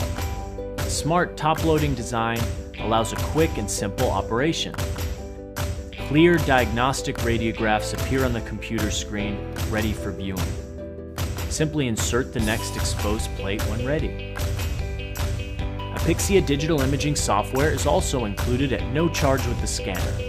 We include unlimited user licenses to install on as many computers as you wish, free technical support for as long as you own the product, and complimentary software upgrades for life. Simplicity, ease of use, and an intuitive design were just a few of the things customers told us they wanted in their imaging software. The software delivers dozens of powerful features, presented with simplicity and technological elegance that make the system a snap for every user. Plates can be used hundreds of times, saving time and money on costly traditional film. Digital imaging is finally within the reach of any dental office's financial and technical capabilities. There is no excuse for any dental practice to not take advantage of this new technology.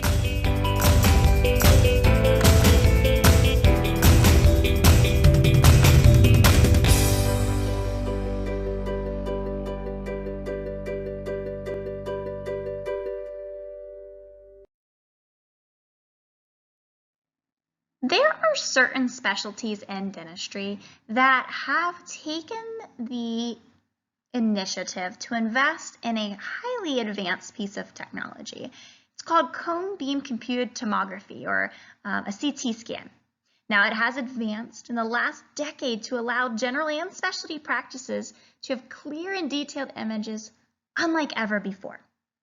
These scans themselves only last about 8 to 10 seconds, and they produce 10 times less radiation than a medical CT scan. The obvious downfall would be the cost associated with the equipment, and then if the dentist hasn't been trained on the image interpretation, it's not as useful. So how exactly do we get an image in CT scans? To acquire the image, there's two phases. First, there's the acquisition phase, where the patient is first positioned into the machine with the head stabilized to avoid movement. That way, we can get what's called a scout view, to verify that the area of interest, so what we're trying to look at, is within the field of view. We want to do this especially when we're doing a small scan to avoid having to take additional scans and then exposing the patient to extra radiation. Even though it's less radiation than a medical CT scan, it is more radiation than your typical dental radiographs. Once we figured out that the scout image is good, and that's what we want, the scan begins with a rotation around the head, usually about 180 to 360 degrees. Then this cone-shaped X-ray beam is directed through the center of the image.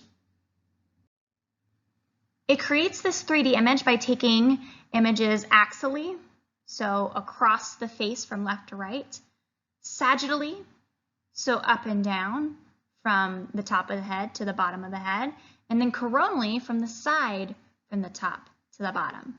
And then what happens is it acquires a range of 150 to 600 2D images within just a few seconds. These are your basis images. Then the machine moves into the reconstruction phase, where it takes all of those images and essentially it stitches it together to give you the three-dimensional image that you see.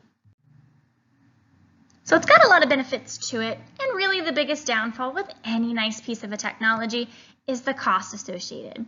It was designed to be smaller and less expensive than what you would find in an outpatient setting, so it is going to be formatted a little bit different than what you would see, say in a hospital setting there too.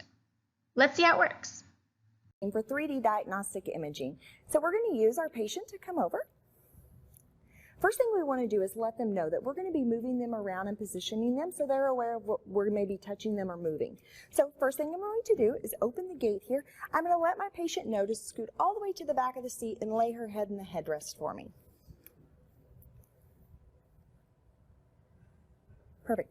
The most important part is stability. So we want to make sure if the patient's feet are not flat on the ground that we stabilize them with our footstool. So I'm going to bring the footstool right around. And I'm going to have her place her feet right there. Perfect. The next thing I want to evaluate is the patient's occlusal plane. Is her head level? So I'm going to just make eye contact with the patient, and I'm going to have her drop her chin down if needed. And bring it up just a little bit. Great. The next thing we want to do is we don't want to go ahead and close our gate. We want to evaluate where our occlusal plane is. So we're going to turn on our laser light. And it's right here, perfect. So this occlusal plane line, we went on about the tip of the upper first bicuspid. So I'm going to bring the patient chair up. Perfect. And then when they get close, you want to give them a big toothy smile for us. Perfect. Now I'm able to close the gate and know that I won't interrupt or hit the patient. I then want to raise my chin cup up right below the patient's chin and lock it back in. I'm then going to need to bring her head into the chin cup to stabilize. I'm going to use my headrest support over here. If there's a knob, I'm going to bring that forward and lock it down. Perfect. I'm then going to evaluate where my patient's occlusal plane is again. Perfect. We're going to look here now for this line. We want to line it up in the center of the face. So typically going by the philtrum or ANS, the anterior nasal spine, I'm going to rotate her head slightly for me. Perfect. Great. Then we want to stabilize her and use a head strap. We're going to come right across the patient's forehead. 2 pieces of Velcro on the back of the headrest, and we're going to stabilize them. Now we want to take a preview image. We want to take a scout and make sure that our patient's position is good, as well as that we have all the anatomy that we're trying to acquire the image on. So we're going to go ahead and take a scout view.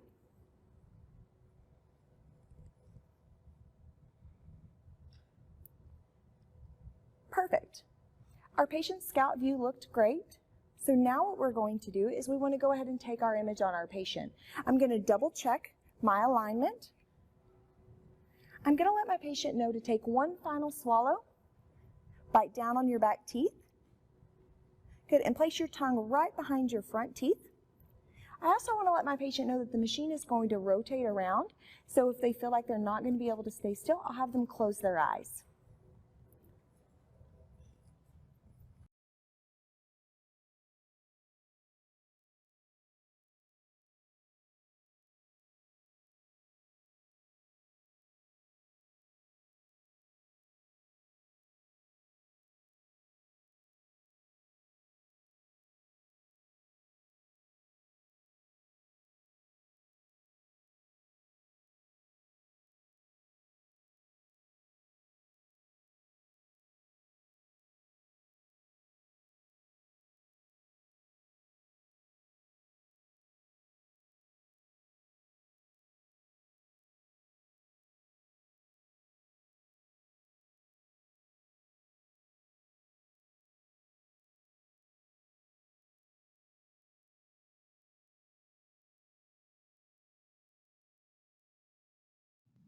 Go ahead and pull out that Module 6 quiz.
All right, let's go ahead and go over Module 6 quiz.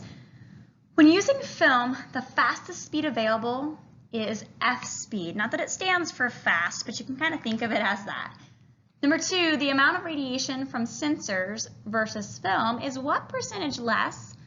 It's a whole 80% less. That's a huge jump. That's fantastic. 3, you never open a film unless in a daylight loader or a dark room, and that is true because if you expose it to even just the white light, visible light around you, it is going to become exposed and it's no longer usable. What is the purpose of the developer chemical? Assuming that you're using film, you have to run it through chemicals to process the image.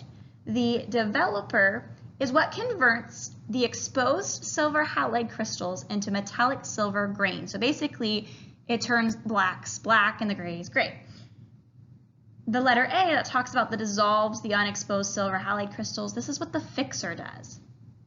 Number 5, after about how many images do phosphor storage plates begin to degrade? This is about 48. Your cone beam computed tomography has 10 times less radiation than medical CT scans. They have so many benefits.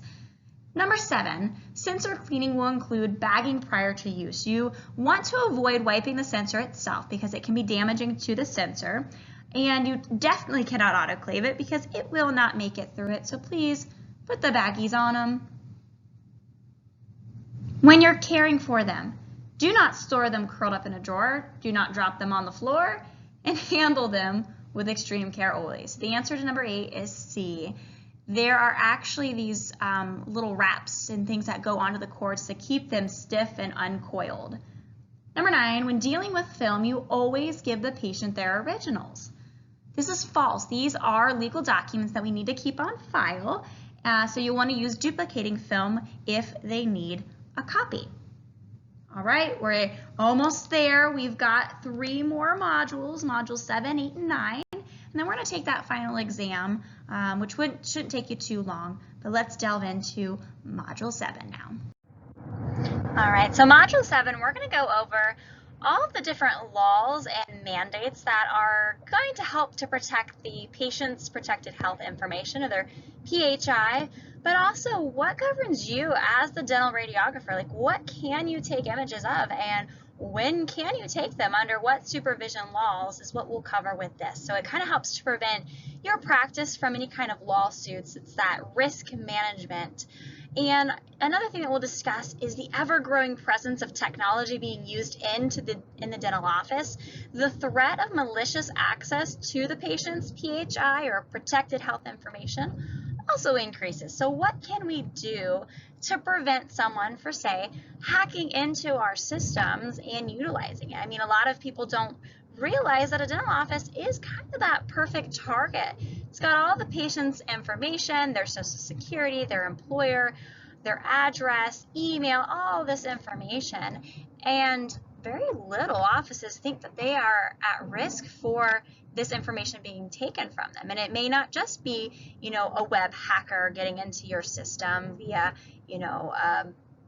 a virus being sent through an email or a link that you opened up, but it could also be the contractors that you have entering into your office, or even the people that you allow to shadow in your office. They have access to all of this. So how are we going to protect that information? Now, as far as licensure goes, you have to make sure that you keep your licensure up to date. It is unlawful for you as a dental radiographer to take radiographs unless you are licensed. And you have to make sure that you're following all the licensure laws. So unless you are a licensed dentist employed by the U.S. government, a student in your training period, then all of your certificates and licenses have to be up to date. Now, you will be starting your application today for your radiographer's license, but you'll complete it on the last day of class. And keep in mind that all of your certificates will be withheld unless you complete your radiographer's application. And usually they get back to you within a couple hours to usually by the next day, whether or not you've been approved. And usually grounds for not immediate approval would be, if you didn't have the correct documentation submitted in, and that would just be a simple send them over an email with the corrected information, and then they're all set to go.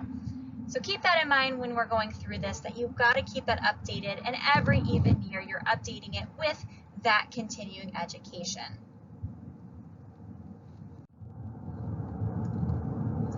If the dentist is not physically present in the office and the patient has been seen in the past 12 months for an exam, they were already previously scheduled for the radiologic procedure, and they've been made notified that the dentist will not be present, then you as a dental radiographer are able to take the radiograph under what we call general supervision laws. You have to meet all these stipulations prior to being able to take this x-ray. I mean, it can't be a new patient that's never been seen in our practice before, and they're just coming in, they're in pain, and they need a dentist right then and there. We can't do the exam, so we can't take the x-ray. So we would have to refer them out to maybe a specialist or another dentist that maybe your dentist is potentially friends with, or at least comfortable sending out that person to. They also need to make sure that you make the patient well aware that the dentist won't be there. I mean, some patients really do not want to be seen, even if it's just for their general cleaning from the hygienist, check up x-rays.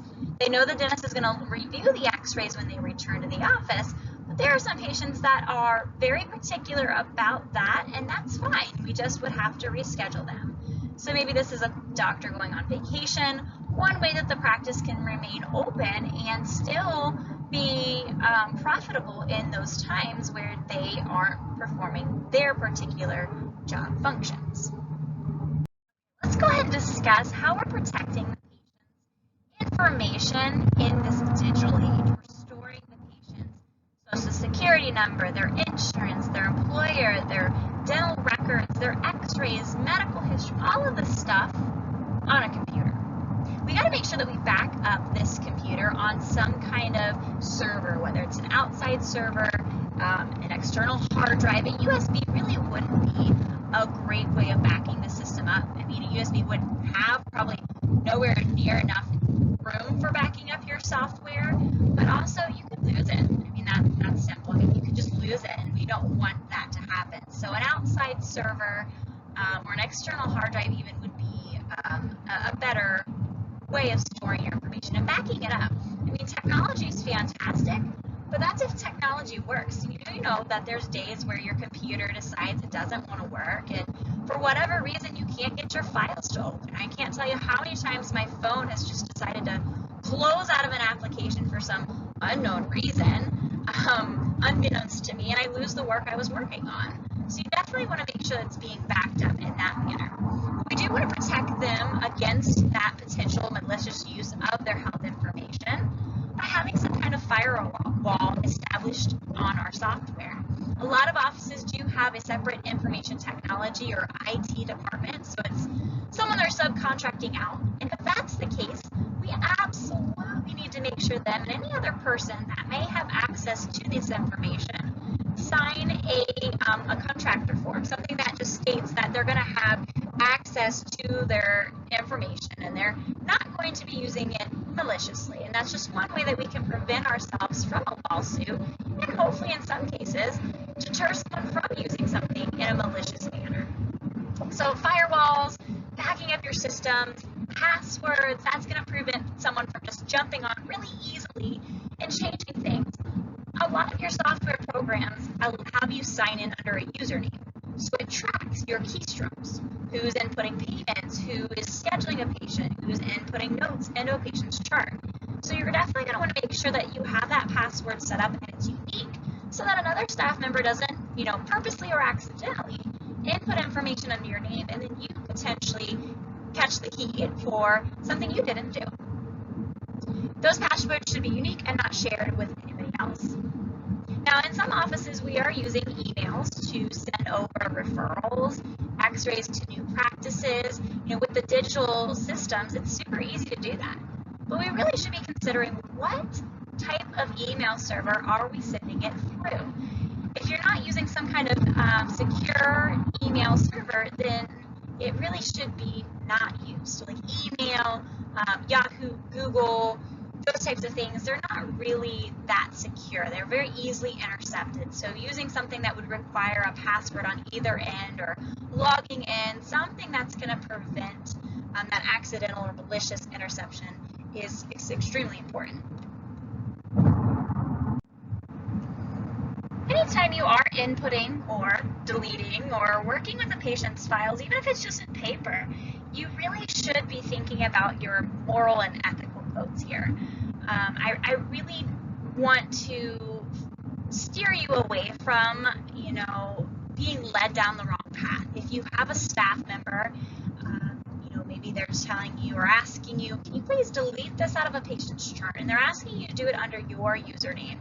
That would make me question, what are your intents? Why do you want this deleted? Was it input incorrectly? Because if it's so, there are ways to correct paper and computerized charts so that it doesn't show like you're trying to hide something. If for whatever reason there are discrepancies in a chart and you are brought up on a lawsuit, there are actually computer forensic specialists who can sift through the deleted data that you think is gone and a lot of times can actually be easily recovered on software or on the computer's hard drive itself. And it's just going to appear as though you did something malicious on purpose. I mean, the use of a person's protected health information, and accidental use could cost you anywhere from $1,000 to $10,000. But the use of it maliciously could cost you over $100,000 and up to 10 years in federal prison. So I really don't think that this job, this one employer, this one staff member who's putting the heat on you, wanting you to do something that you just feel like something's not right, kind of trust that gut instinct. A lot of times that's, a good thing to follow. Not always, but in some cases it is. So please make sure that, if you're needing to correct something, you correct it in the right manner. You're not deleting, you're not erasing, you're not whiting out. All these things do seem as though you're doing something malicious. So just think about those things when trying to protect not only your own skin, but the patient's information. Lucky number 7. We're on to Module 7 quiz. Go ahead and do that.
Module 7.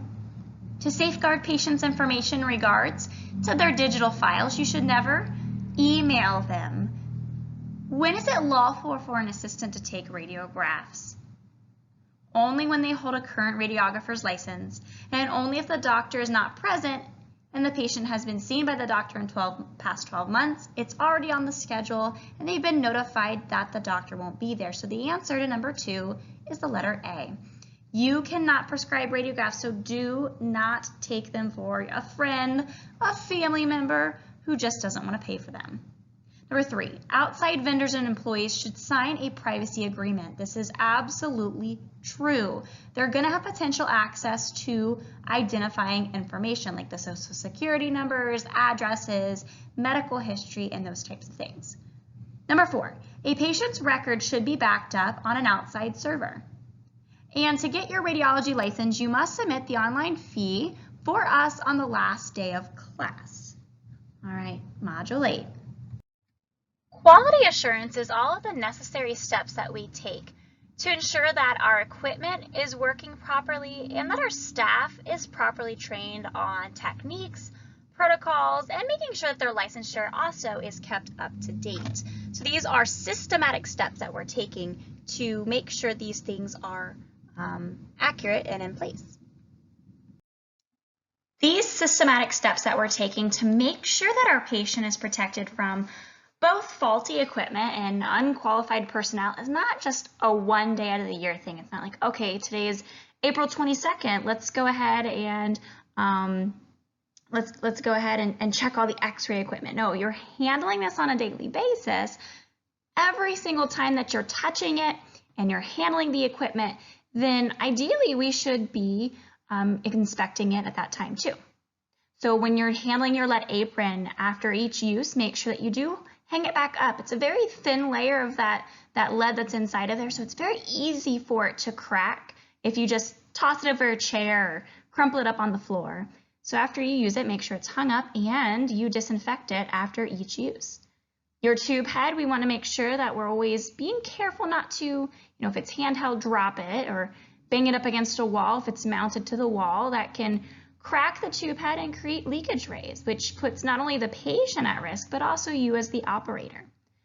We can also help to prevent the spread of infection from the tube head by making sure that it's covered with some form of a barrier, which really is just as simple as taking a headrest cover and looping it over top of it so that you're not touching all the little cracks and crevices. You do want to be careful when you're handling, equipment like your sensor. Sensor is your newborn baby. We don't drop your newborn baby. We don't roll it over with a chair. We don't close it in a drawer and let it be all coiled and kinked up. So we have to be very careful when we handle it, because when you drop it and it shocks it, eventually it does start to become damaged and not work. If the patient's constantly biting on the sensor or the cord, it's just the same, it's going to damage it. And if we don't cover it with a barrier, then we're going to have to disinfect it constantly. And that disinfectant could potentially damage the sensor itself. Now the cord, thankfully, is wrapped in a rubber-like coating, and so that's easily disinfected. But the sensor, unfortunately, if we aren't using a barrier and we're not covering it and we're always disinfecting it, then what could happen is it could get into that and ruin the imaging chip itself. Obviously, if you accidentally touch the sensor, you're going to have to disinfect it, but let's try and prevent that from even occurring. We can also check our equipment's functionality and making sure that the settings are correct and we're getting a good contrast in the image by using something called a step wedge.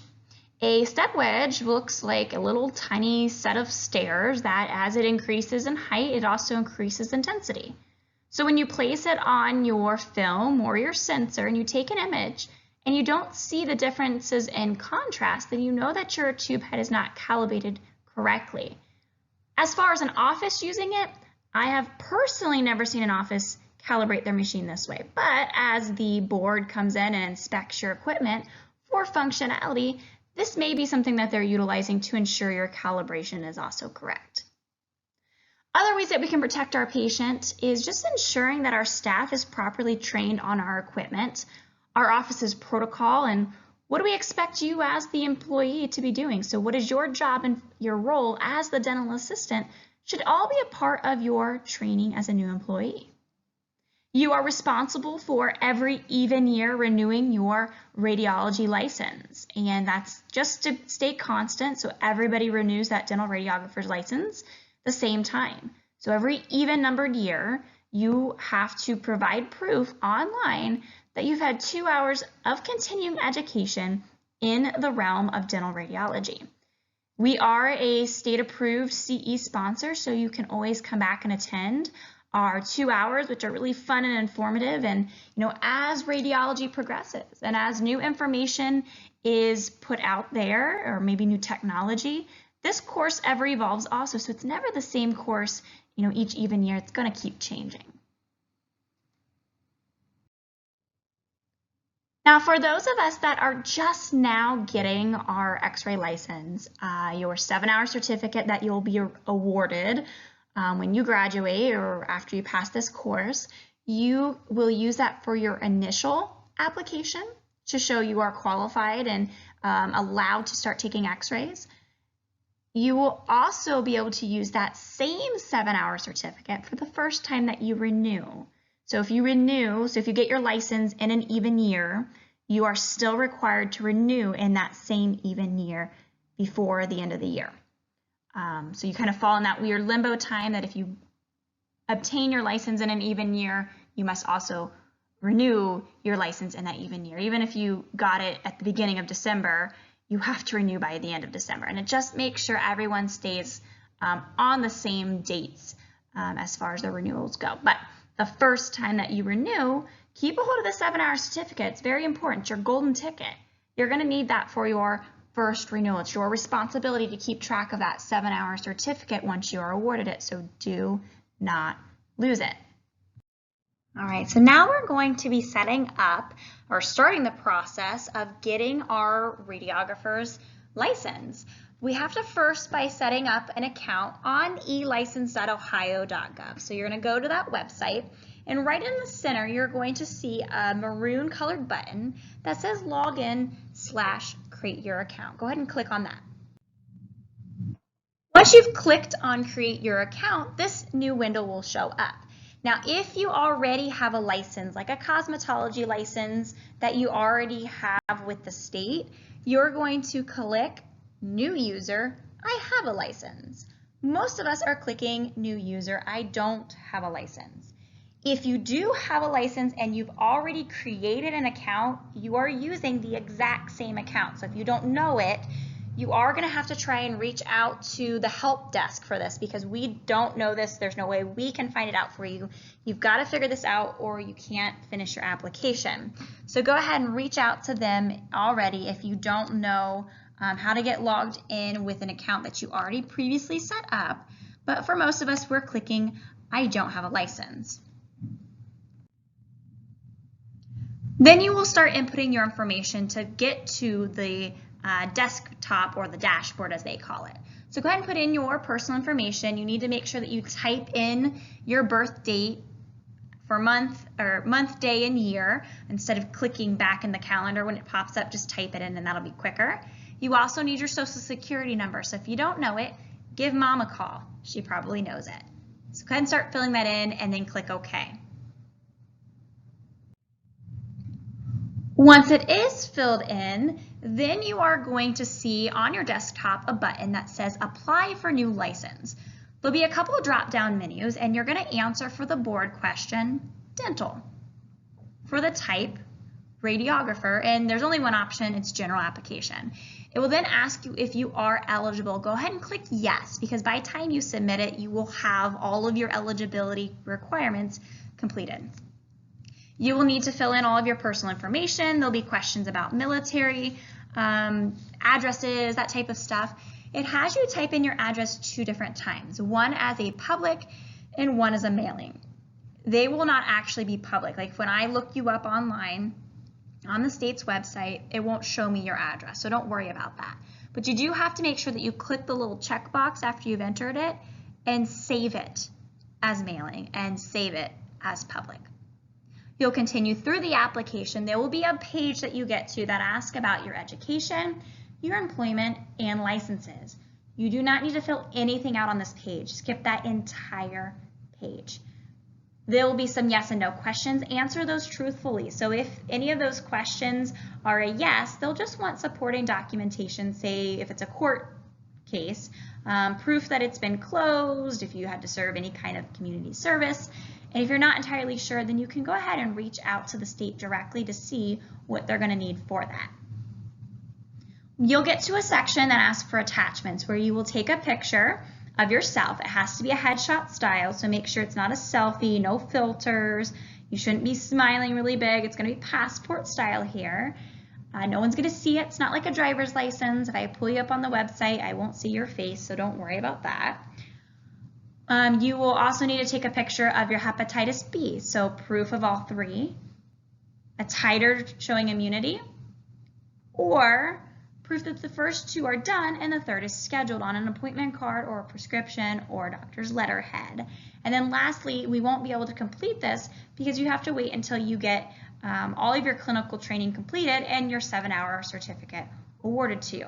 Keep in mind, we're going to finish this on the last day of class, and so the fee is due. You will not receive any certificates from us unless you pay for that online. And it's a card that you have to pay with. So if you don't have a debit card, then you're going to need to make sure that you purchase a prepaid Visa card with the correct fee amount there. When you're completed with that, at the bottom you'll see Save and Finish Later, and yes, you're going to exit. It'll take you back to your dashboard. Here's where you're going to write out in your binder in permanent marker on the binder itself, not on a loose sheet of paper. You're going to lose it.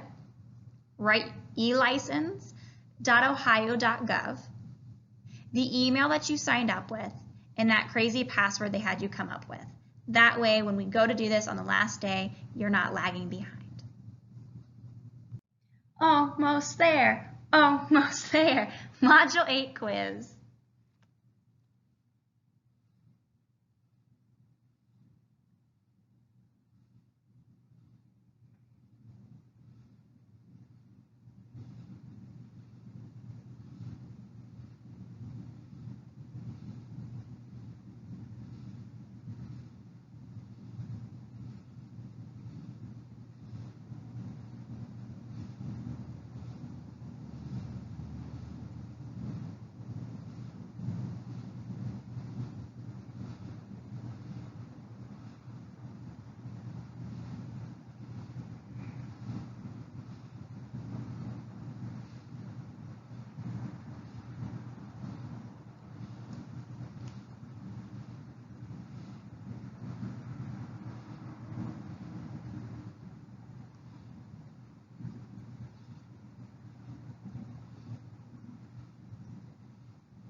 All right.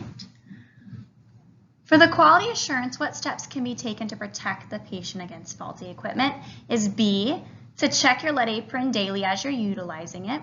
Don't fold it. Make sure to disinfect it. And check your tube head regularly for cracks. Number 2, when using the sensor, what should you make sure the patient avoids doing? Make sure they don't bite the cord. How many hours are required every even year to renew your license? That is 2, and we are a state-approved biennial sponsor. Where can you obtain your continuing education? With us, First Impressions Dental Assisting. What website must you go to renew your license every even year? The elicense.ohio.gov. Make sure you've written down your login information because it's tricky to get in, and if you guess and guess, it'll lock you out. Our last module is Module 9. Module 9 is actually our last module, so that's kind of exciting here that you are making it to the end. We're almost there. When we finish, you're going to have a good hour to take your final exam for this course. So you've got a good chunk of time to do that. But in Module 9, we're going to take some time to talk about different operator X-ray errors. And this just is a few of them. You know, your textbook does cover a lot of processing errors, if your chemicals are too hot or too cold, if you have fix or splash, what happens if there's static electricity on a film. So there is a lot that your textbook is also covering there too. But it is important to understand what X-ray errors look like, some common ones, what causes it, so that you know, if you make this mistake, what did you do wrong, and then how do you fix it?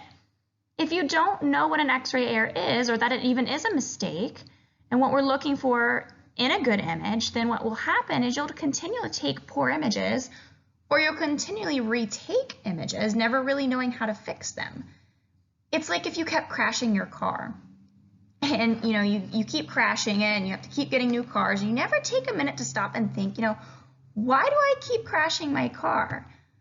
Well, if you stopped and thought, I keep texting while I'm driving, well, duh, that's probably what's causing it. So we have to understand what leads up to an error to ultimately be able to fix that error. It's all about critical thinking in this module here. When we're exposing a film radiograph, it's extremely important that the non-tab side, so the side that's white and it's plain, that's what's facing towards the tooth and ultimately the tube head. Otherwise, if you reverse it and the x-rays pass through the lead foil first, you get what's called a herringbone pattern, which obviously creates an image with not great density, not very good contrast whatsoever, and then you get those look like tire tracks on there. The sensor, although it's a little bit more difficult to happen, it can happen. If you were to take the image with the cord side of the sensor facing the tube head, then you're going to get a picture of the imaging chip, which right away you should hopefully realize, oops, my sensor is backwards. Now your cone or your PID, that cylindrical part that's projecting off of the tube head, that's what you know is directing the x-rays. So wherever that's pointed, that's where the x-rays are going to go. The diameter of your ring, so the diameter of your RIN system, is the exact same diameter as your tube head or as your PID. So you have to make sure that that's aligned correctly. Your x-rays are not, they're not heat-seeking missiles. They're not going to look for the crystals or the pixels in the sensor. They're only going to go wherever you direct them in the same shape and diameter as what that lead collimator creates. So if you don't have that cone and the PID lined up exactly, then you are going to end up with what's called a cone cut, where a portion of the image is cut off because you don't have it lined up perfectly. So make sure that that's something that you ensure that the patient doesn't move, that your film or your sensor is properly placed into the holding device, and then ultimately that you line up the circular ring and the circular PID. See what happens when you cone cut an image, where if you don't have your circular RIN lined up exactly with the diameter of the PID, then you're going to end up with a cone cut image. It could be that this is lined up, but maybe your film or your sensor isn't properly placed into the film holding device. So ensure all of this is correct prior to pushing the exposure button.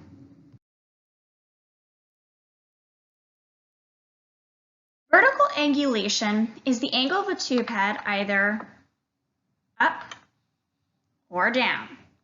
So when you increase or you decrease this vertical angulation, it may be in conjunction with the way that film holding device is positioned in the mouth, and it's supposed to be that way, especially on those anteriors on the maxillary arch where they tip out just a little bit there. But if your image is supposed to be in line here and your cone or your tube head is really flat, so your vertical angulation is, let me move a few things here, is insufficient, if this is what it should be and you're coming up from below it, almost like you're in line with the occlusal plane, then that insufficient vertical angulation is like when the sun starts to set and your shadow gets really, really stretched out. This elongated image can cause a couple of issues. The elongated image could prevent us from having an accurate measurement in endodontics. It could, in this case, it cut off the apex of the periapical on 7, 8, and 9, and you cannot visualize what maybe you wanted to visualize. So vertical angulation is the angle of up and down, and think of your source of radiation a lot like your sun. And if the sun starts to set, so if your vertical angle is too flat or it's insufficient, where we would need to increase that vertical angle to make sure that it's in line, perfectly parallel and striking that tooth and film at a 90 degree, then what happens is we elongate or we stretch out that picture. Foreshortened images still have to do with that vertical angulation, whether you're going from below the chin or way above the maxillary arch. That vertical angulation is like that sun, and if we have too much vertical angulation, then what happens is we end up with a foreshortened image. Just like if the sun is really, really high up in the sky at 12 o'clock noon, on a very sunny day, your shadow is going to be very short and almost like right up underneath your body, or almost non-existent at all. It's not an accurate full representation of the size of your body. So as we increase this vertical angulation, whether it's from the top on the maxillary, or we could even have it to where it's really, really excessive from the mandible, then what happens is we end up with this foreshortened image. Always make sure that when this is placed in the mouth, it runs parallel with the tooth, and then we can use that tube head and line it up with the ring, making sure that we strike that tooth and the film at the 90-degree angle to reduce any kind of magnification or distortion like foreshortening or even elongation. Unlike foreshortening and elongating, horizontal overlap has to do with the angle of its side to side, that right and left horizontal angulation. Especially in bite wings, it's really, really important that we can see the interproximals, because that is the whole purpose of taking a bite wing. We want to pass those x-rays through the interproximals, we'll pretend these are teeth, at an exact 90-degree angle. But if we start to turn the image, whether it's the film or the sensor, or we turn the tube head one way or the other, it will shoot those x-rays through the teeth at an angle, overlapping them. When we place it into the mouth, not only do we have to ensure that this is going to strike the teeth at that 90-degree angle, we can see the interproximals, but also the tube head, your vertical angle might be correct, but what if your horizontal angle is off from one side to the other? That horizontal side-to-side angle, and I always like to get on the level of my tube head, so I'll look at it from all different angles, kind of bend and turn my head just to make sure everything is where it needs to be before I push that exposure button to prevent any excess exposure to the patient. Double exposures are not anything to do with really the angles, actually not at all. It all has to do with the fact that you have to remember that when you're taking images with film and phosphorus storage plates, that you have to switch them every single picture. With our digital sensors, that's kind of the biggest benefit, is that we just keep moving because it automatically uploads the image right into the software. But on a film or a phosphorus storage plate, it doesn't. It stores a latent image. So you have to make sure you switch it every single time. Otherwise, it's going to essentially write over itself and you get a double. Even if you have 3 or 4 pictures on it, we call it a double exposure, where you've used that more than once. After I'm done with a film, what I like to do is I like to flip it over, whether I had it originally tab side facing up or blank side facing up. When I set it back down, I turn it over. That way I know that I've already used that film. So when I'm taking a film 4-mile series, I set all my films out so that I know what I'm wanting to take. And I'll set it out just like the full mile series mount, that on the left side of the paper, or left side of the desk here is all my right side films.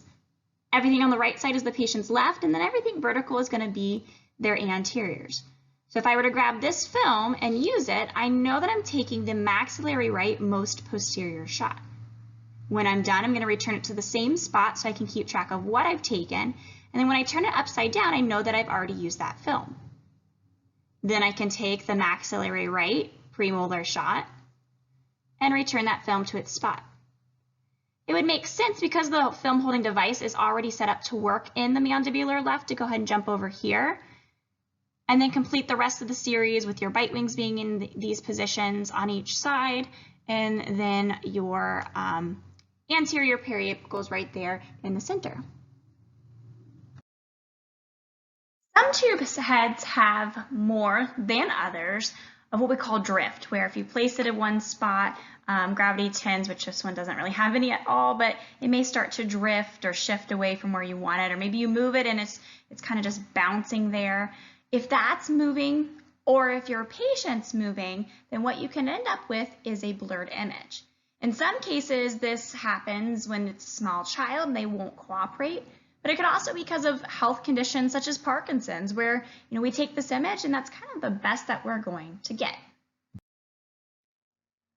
Especially when we're taking extraoral images like a cephalometric or panoramic, we have to make sure that any removable appliances, any jewelry, anything that's bulky from the neck up needs to be removed. Otherwise, we can end up with what are called artifacts and flashback, which another example would be if they had their lead thyroid collar on, that sometimes can be reflecting up in the mandible where it could ruin your picture. So anything, unless it was designated to stay in there, so in some cases a denture may be designated to stay in, but these earrings definitely should have and could be removed to ensure that this image doesn't end up with, like what they have here, these ghost images of the earrings.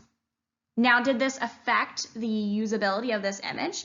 Probably not because of where they're positioned, but sometimes these do reflect in the areas that we're trying to examine, and then just quality-wise, they don't look good. So you want to make sure that you're following all of those. And when it comes to intraoral images, so when we're taking bite wings and periapicals or even occlusal films, really any kind of jewelry that's of the face that would obstruct, nose rings, lip rings, tongue rings even, larger hoop earrings, a lot of times those also need to be removed just so it doesn't affect our image. Small studs typically don't cause an issue for intraoral images, so a lot of times those you can get away with leaving in while taking those specific images and still getting a good picture. Come up with a habit, a routine of how you go about getting things ready for a patient. When I'm putting the machine and I'm getting it ready for a panoramic, I always ask them, do you have any removable dental appliances? And any jewelry that you have from the neck up, please remove. And then I give them a little cup or somewhere that they can store it so we don't lose it. I also, if I'm taking intraoral images, will ask them the same thing too when it comes to putting on the lead apron. Do you have any removable dental appliances? Any of these large jewelry we do need to remove. If you have a patient that really adamantly does not want to remove it, then I would explain to them why we need it removed. And that if it does ruin our image, not only will you have to pay for an additional image, but you're going to be re-exposed to more radiation. And so usually they are pretty quick to comply at that point. Now we're looking at the density of the image. If it's a really light image or it looks kind of underexposed or overexposed as far as the light goes, usually when it's a light image, we say that this is not enough of something, not enough of the milliamperage or the amount of x-rays, not enough time in the developer solution, or your chemicals were too cold. If your chemicals are cold, then your chemical reaction will be slowed, which means that you would need to increase the time in the developer. This is why we can send our films through the autoprocessor quicker than manual dip tanks, because the chemical temperature is higher than a manual dip tank. But if it's on the opposite end and it's too dark, then that's usually an indicator of too much of something, too much milliamperage, too long of time in the developer, or your chemicals were too hot. So if you're using a manual dip tank, that's something that you have to closely monitor with your thermometers to make sure that you don't have a chemical that's too hot. If you're used to leaving your cake in for 25 minutes, which is a really short time for a cake, but let's say it's a small cake and you're used to having it at 350 degrees, but oops, you turn it up to 375 or 400. Well, what's going to happen now is that the same amount of time, but with hotter temperatures or hotter chemicals, in this case, it's going to create a darker image, which doesn't give us, a great density. The contrast is sometimes harder to visualize there, and so we want to make sure everything's kind of balanced in that case. The nice thing about digital is that because we don't have the chemicals, really we're just looking at the calibration of the machine. What are your settings at? And sometimes you can even go into these digital systems like you saw in the earlier videos where you can change the contrast and the density. You're not doing this to try and fool insurance or anything like that. You're not trying to enhance it like Photoshop. It's just trying to make it a little easier to diagnose from. Digital rather than film radiographs, you are still going to need to know where x-rays belong and what we call a mount, or how the x-rays are positioned on the screen, so we're getting accurate representation of the layout of the mouth. Digital is going to be significantly easier because it's just one side of the image that you can look at, whereas on film, it's reversible, so you can look at it from the wrong direction. So the very first thing when you're mounting x-rays, because they come out of the processor all shuffled up in a pile, it's like if you were to drop cards on the ground. You have to first take them and switch it so that they're all face side towards you. So the face side on a film is where remember that raised dot where we were doing dot in the slot? This one, it plays a different role right now. Now what the dot's doing is we're feeling for that raised bump to be raised towards us. It's going to feel like a pimple and not a dimple, and that's how we're looking correctly at our film rather than on the back side of our film. So I'm going to get those switched around here for our images, and I don't look at what the image is first. Like, I'm just trying to make sure everything's oriented facing me correctly. That way I know exactly that it's oriented in the right way. I'm looking at the front and at the back side of that picture. That can throw everything off, so do that first. Then I want you to look at them individually and decide, what type of x-ray is this? Is this an anterior periapical, where I can see the entire tooth from crown to apex, and those have to be vertically oriented? Or are they a posterior periapical, where I see the entire tooth from crown to apex, but they're horizontally angulated, so they're long side to side? Or are they a bite wing, which have the teeth biting together? So I know that this is kind of hard to see, but I'm going to look at this and determine, is this anterior, posterior, or bite wing? And because it's horizontal, it's a wider tooth, I know that this must be posterior. So I'm going to make a pile of my posterior films, and I go individually and I go anterior, posterior, bite wing. And this one's going to be a vertical picture, so this must be my anterior. So let's make a pile of the anteriors. Then I'm going to look at this one and determine, oh, that one must be a bite wing. Compare it to a posterior periapical in comparison to a bite wing and the type of image that you see there. All right, so we've got our different piles. We make 3 different piles. And honestly, you can start with whatever pile that you want first, but the order that we find that's really easy is the posterior periapicals, the anterior periapicals, and lastly the bite wings. Think of your full mouth series mount like a puzzle, and you don't typically start with the insides of your puzzle. You start with the outsides because they have the most clues as to what you're looking at. So what I'll do is I'll pick up that posterior periapical, and I'll ask myself, on this tooth or on this molar, how many roots do I see? Are there 3 or are there 2? 3 is a higher number than 2, so 3 roots are maxillary. It might even look like 1 fused root, whereas 2 roots are mandibular. So these are 2 roots. Now this is already oriented correctly because the roots are facing down. If I had this oriented upside down, you could see how that would be wrong because the roots don't face down on mandibular teeth. Now that it's like this, I have to determine, where does it make sense to have the midline? Would it make sense to have the midline closer to the premolars or closer to the molars. This goes back to that anatomy that we learned in week 1, that it makes sense that your midline should be here. So this would actually be the patient's mandibular left most posterior shot that we're looking at in that shot there.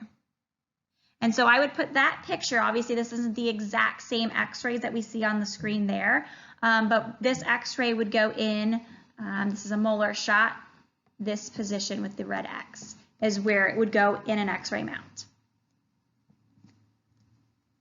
After I get all of my my posterior P's in there, basing it on, you know, the number of roots, are there 2 roots? Which side of the midline does it go on? If it's 3 roots, it might look like one big fused root. So on the screen there, you can kind of see a quick little outline of the 3 buccal roots and the 1 longer lingual root. You can also see that on those maxillary posterior PAs, the outline of the sinuses, and those are all kind of hints to where it goes. Other hints include the maxillary tuberosity, which is that bone right behind those back molars that angles up, or the bone behind the mandibular molars, which is the retromolar pad, which also curls up in each of these images. After I get all of my posterior PAs mounted, then I like to move on to my anterior periapicals. And in some cases, your anterior Ps might be taken with a size 1 film. This is a really dark, dense image, so it's hard to see here without a view box, which would be like a backlight that we could see. Other ones are a little bit easier, like this one here, to kind of see a little bit. It's vertically oriented. I can actually see some of the nasal cavity, not the sinus cavity, but I also can compare like how wide in diameter is this tooth that's in the picture. And these are really wide, boxy teeth. So it's actually an image of tooth numbers 8 and tooth number 9. You can see that obviously on mandibular anteriors, they're much skinnier all the way down the root structure, and that kind of helps you to make those clues from there. When it's time to move on to your bite wings and you're mounting those, and this is why I save them for last, less clues. You can't see apices, you can't see the sinuses, and if you mount these wrong, and then you put everything and match them to them, then everything's wrong. So now we can play a matching game and determine, where does this bite wing go? Well, we can match that restoration that we see on that molar, that white filling there, you know, based on the images that we have in this particular full mouth series. So like on this screen, I've got a restoration on tooth number 14, and I can see it on the bite wing. I can also see it of that mandibular left molar. So that's kind of that matching game that you can play after you've gotten all the other periapicals in there correctly. For the state certification, you have 5 minutes to mount film x-rays. So they give them to you pre-shuffled in a pile to essentially then get them in a slide-in mount, where you would hold this up to a view box. That's a backlit box, just a really bright white light source, and you determine, you know, how many roots, is this anterior, posterior, and then you just start sliding them in to the correct places, and you want to get all of them in the correct spot. Digital is going to be a little bit easier because there's no pimple or dimple issue. A lot of times the digital system does a really good job of just interpreting what you've taken an image of, and it rotates and puts it where it needs to be. But other times you have to click and spin it, or you have to click and move it, or you have to rename it, which you saw in the earlier DEXIS training suite in the videos here. So you want to make sure that you're practicing that on Dexter's x-rays. Unfortunately, you cannot get sent home with patient x-rays, but the Dexter x-rays you take in class are yours to keep and practice on. This is our last module quiz before we move into conclusion, so review of today's topics, and then into the final exam.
Let's go over Module 9 quiz.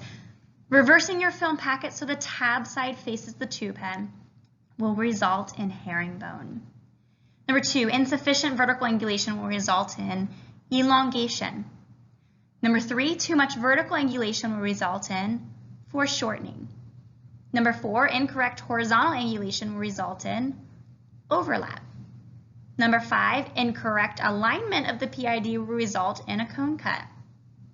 Number 6, using a film or PSP more than once will result in a double exposure. Number 7, if an image is dark or overexposed, you may have too much kVp, milliamperage, time in the developer, or too hot of your chemicals.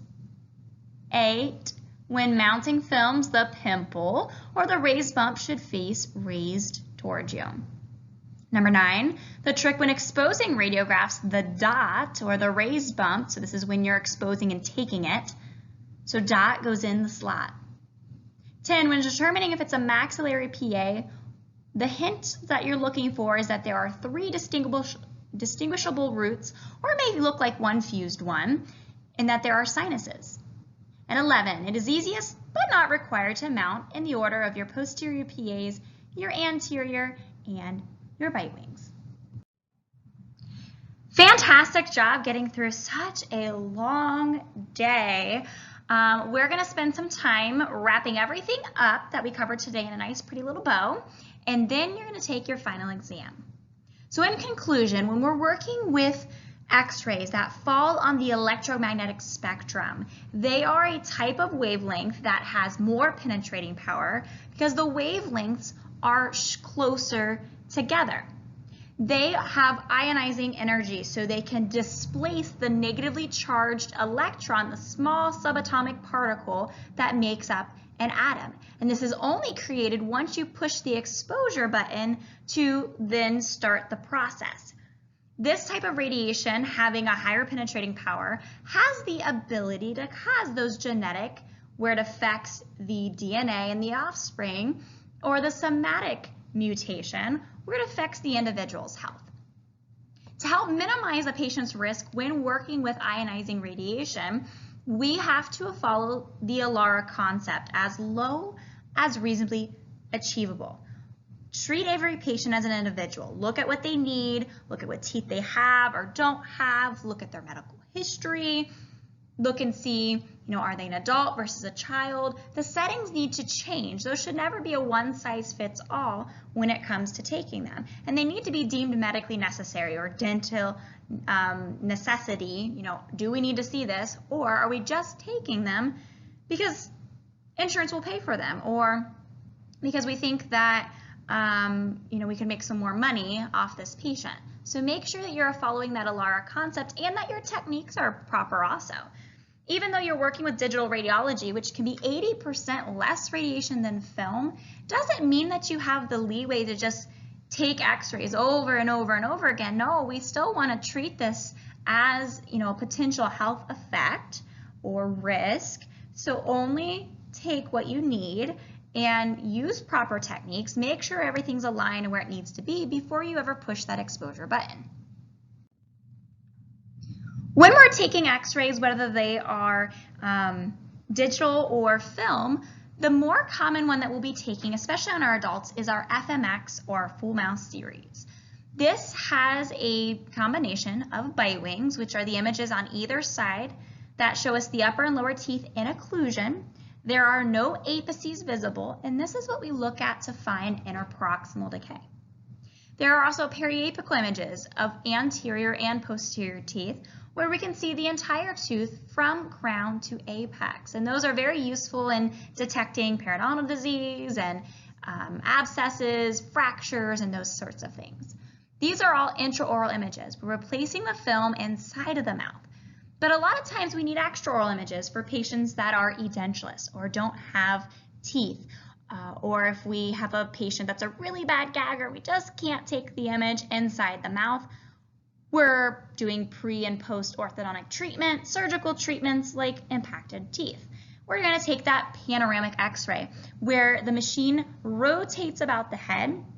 The film or the sensor is actually outside of the mouth, and it gives you that wide angle view of the upper and lower jaws. That's a great overall view to plan out different things, but it doesn't necessarily give you as good of a zoomed in and detailed view as the bite wings and the periapicals do.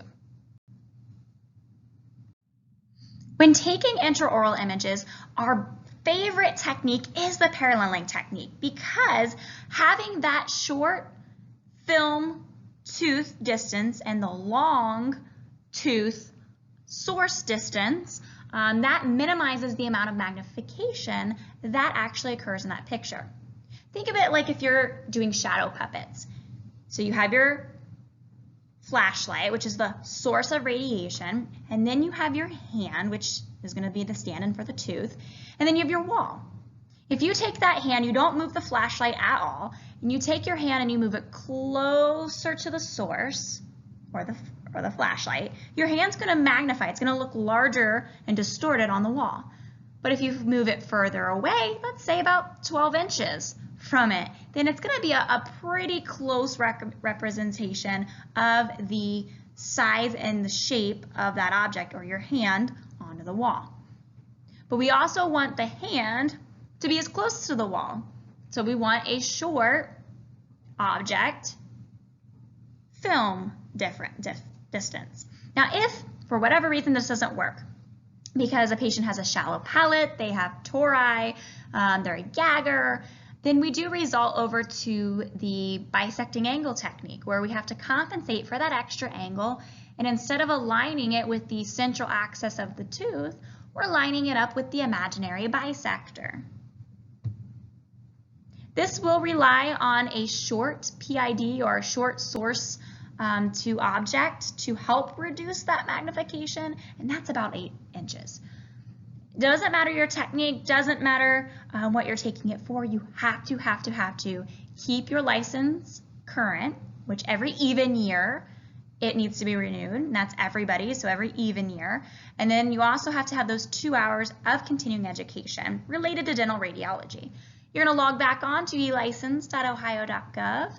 Make sure you've written down that login information so you can easily get back into it. We do not store that on file. That is your responsibility to keep track of.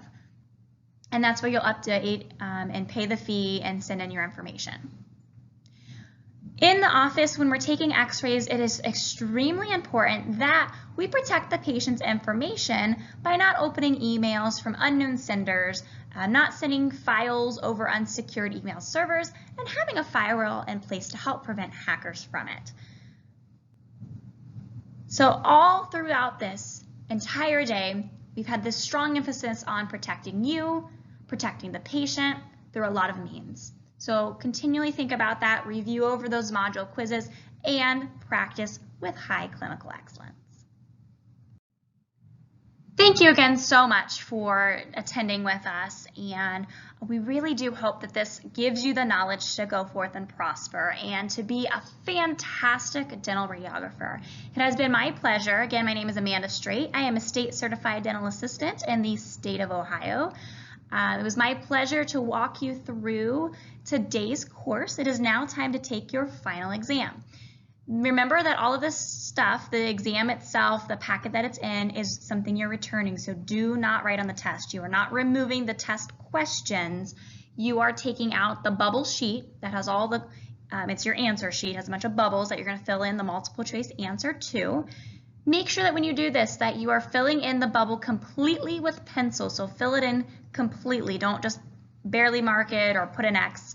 You want to make sure you fill it in completely. The instructor is going to grade this for you. Make sure you're not talking or using your cell phone, and feel free to use your module quizzes to take this exam. Thank you, and have a fantastic rest of your day.